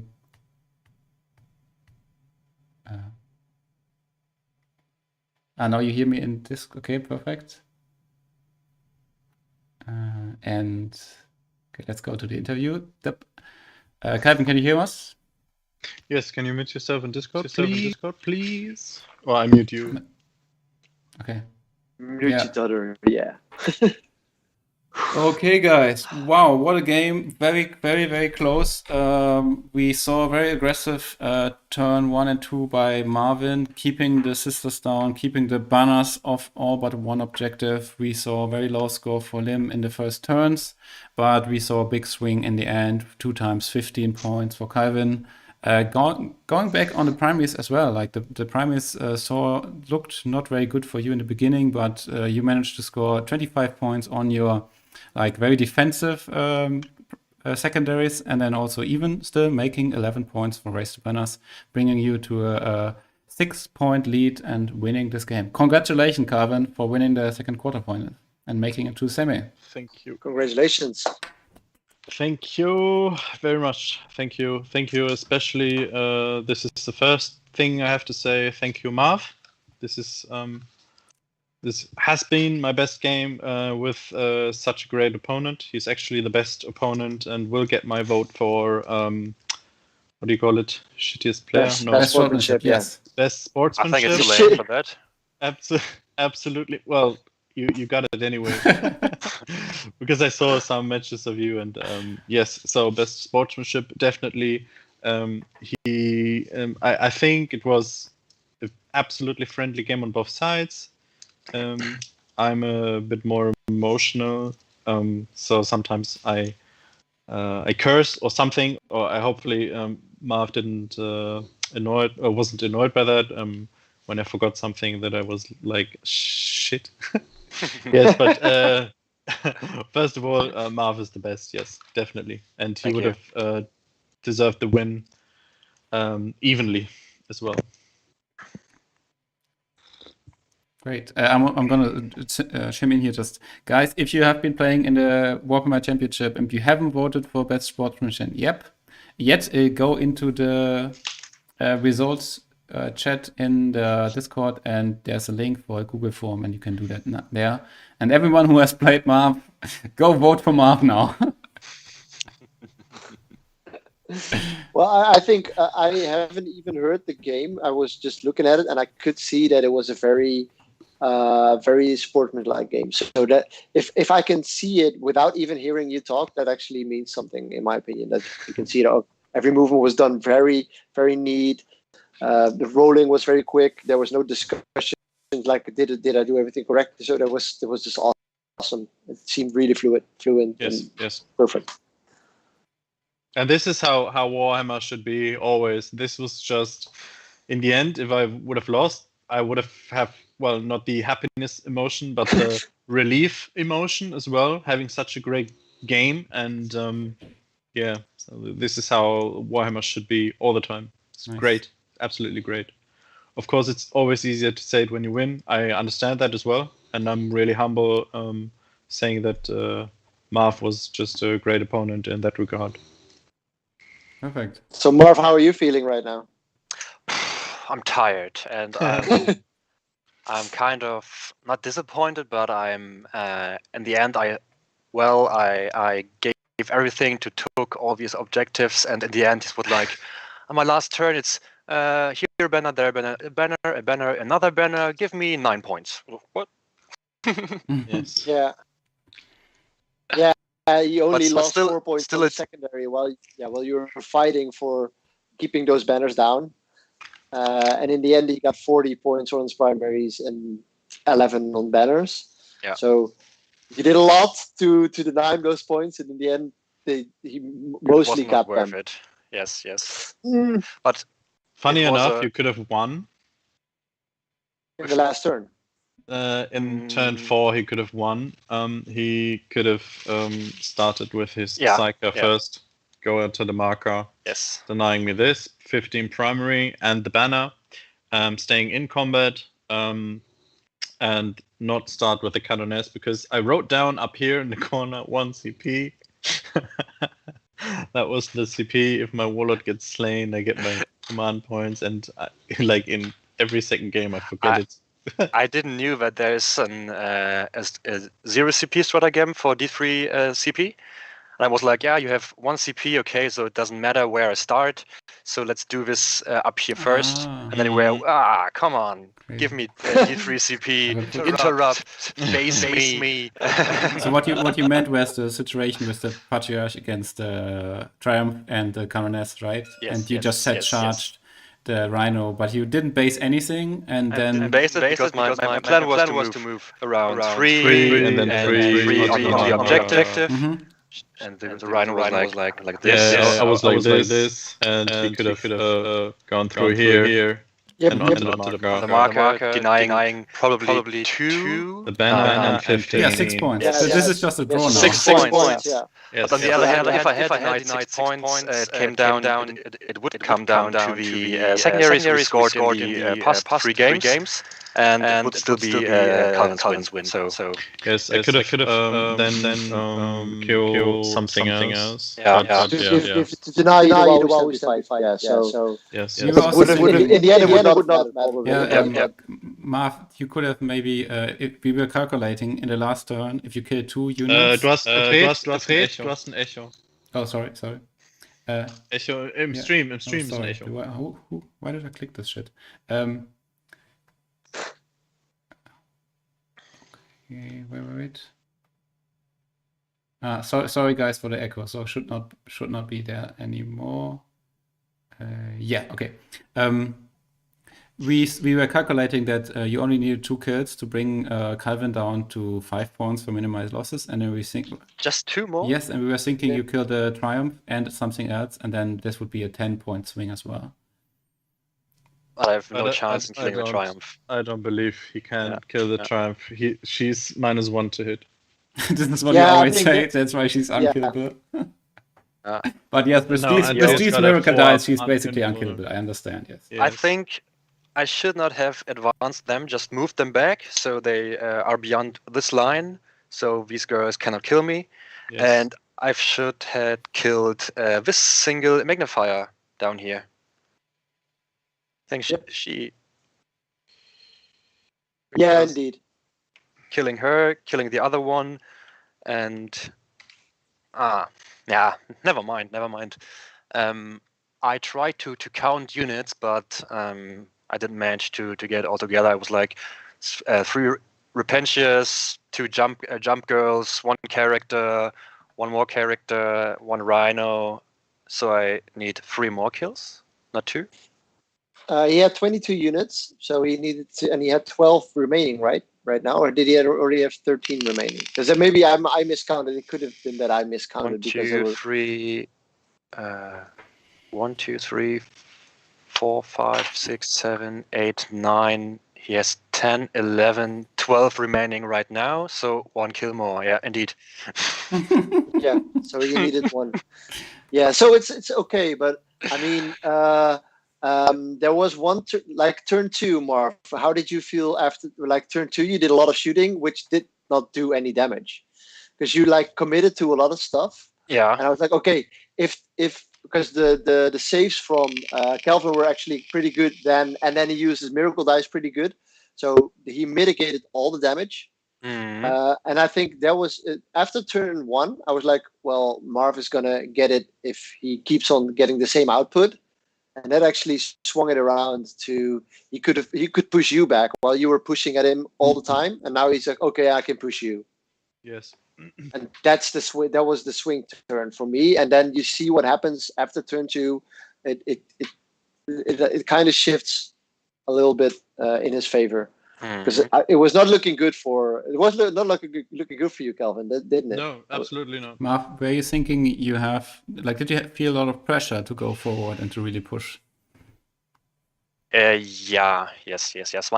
My plan was to, like, I knew I can deny him the banners in the first in the first round with my horses, get my 3 points and engage, then take them again.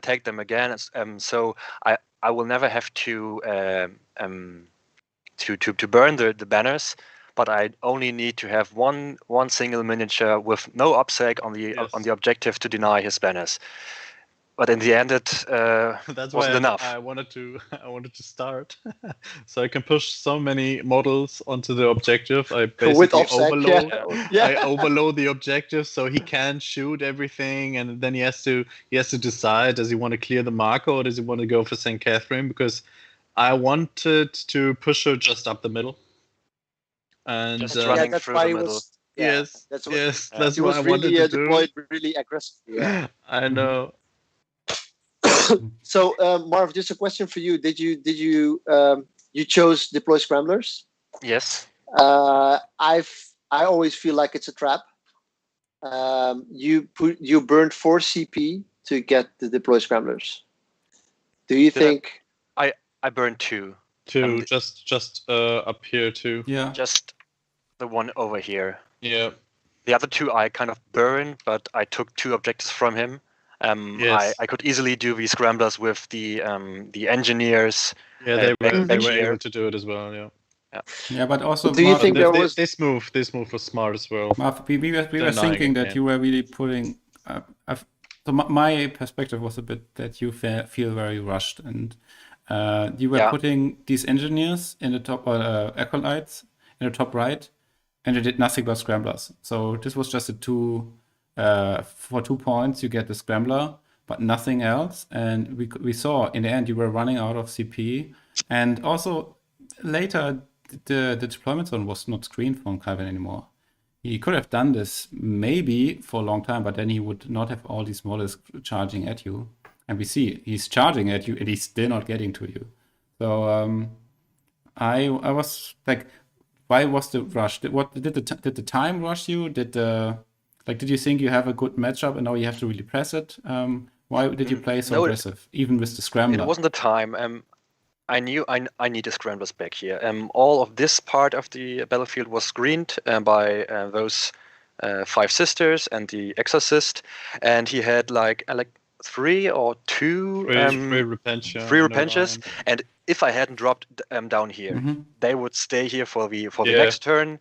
And no chance. They would stay forever. Yes. Because the first round, he basically 2 died out of the Rhino explosion, and they're useless. They will just stay here as soon as he will come down here with his stratagem, and then go down and kill it, and that's it. Because I don't want to lose this unit for nothing because of minimal losses. Yes, but you still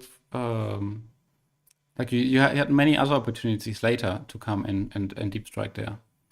So I feel like they really brought them into play and give Kalvin something to string. But as I said, they wouldn't move into play. They wouldn't move any time. Yeah, they would stay there forever, and they didn't do anything. Okay.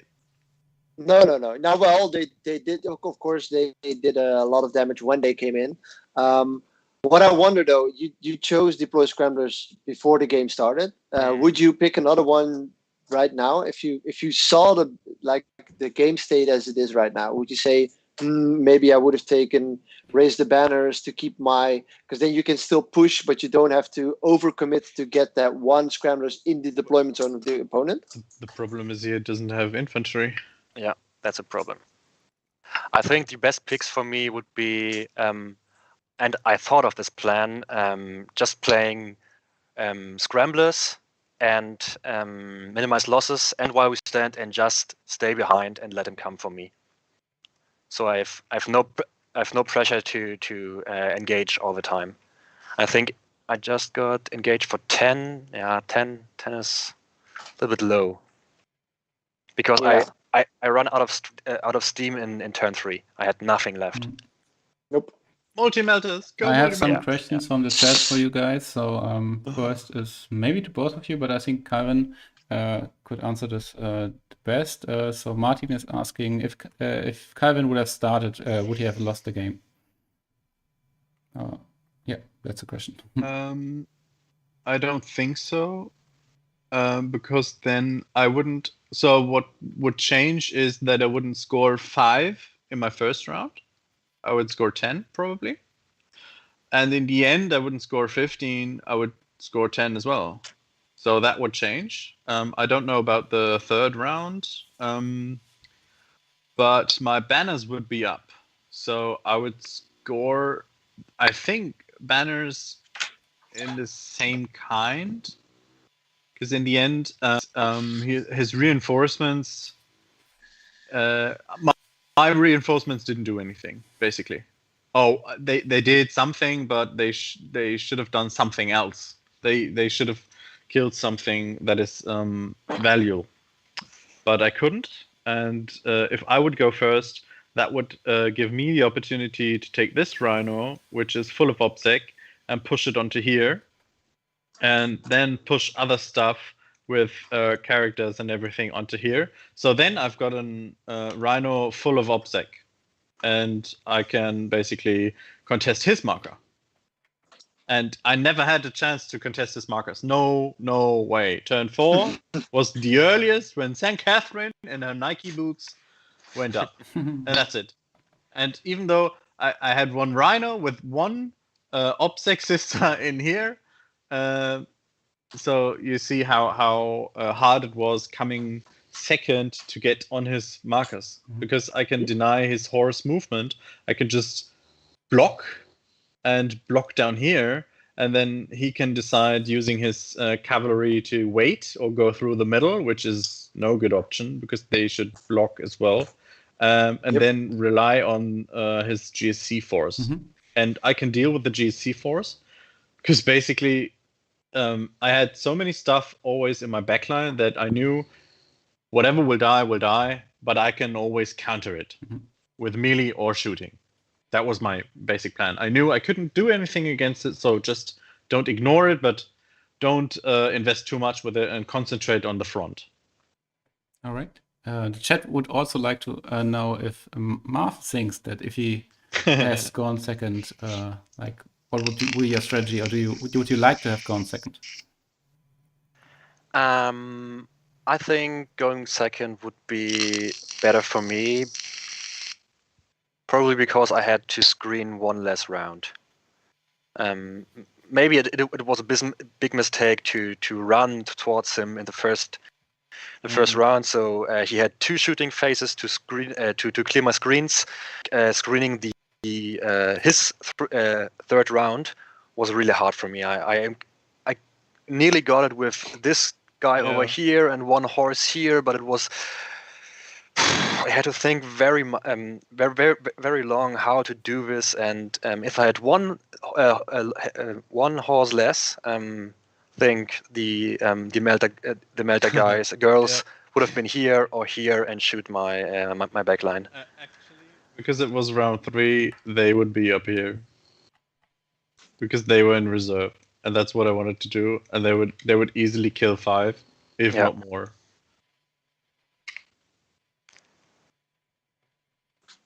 But that's actually exchanging 5 to 5, so because they are my where we stand.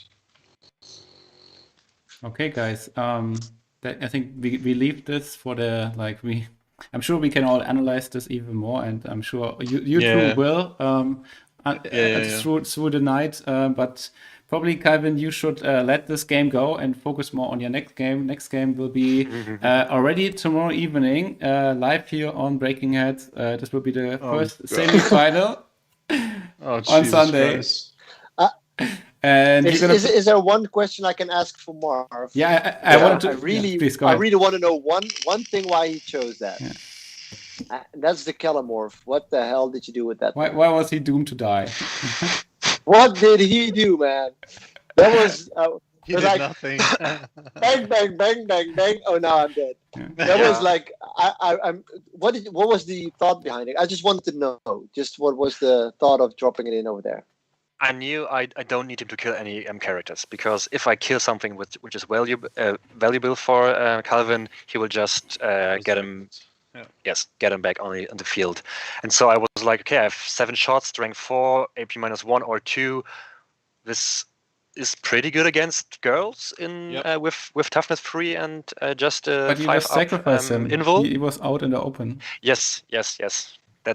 That's what I discovered in his movement phase. I was like, no, it was 4 inches.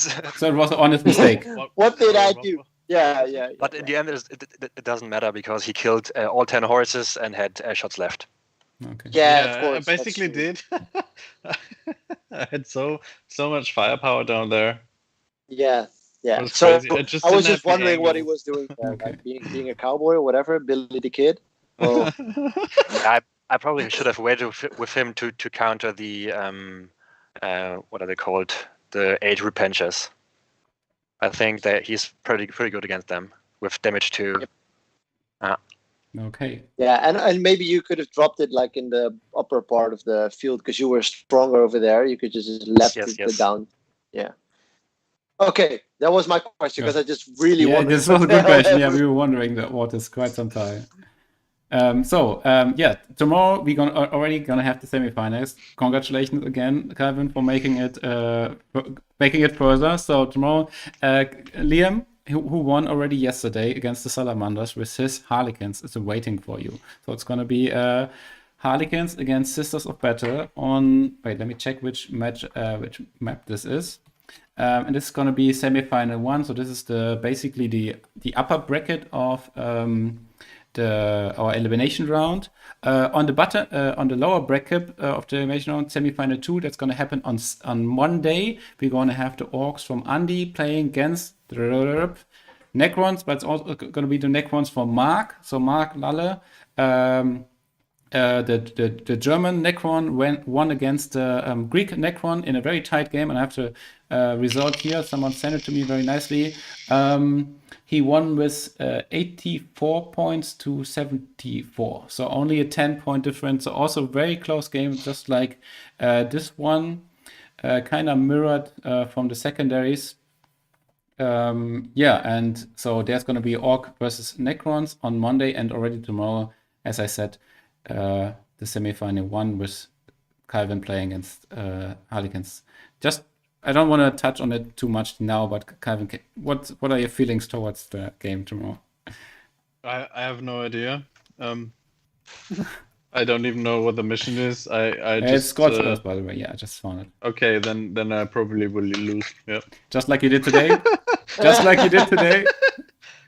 So basically, the scheme is I say that before every game, Yes, and then you win. So okay.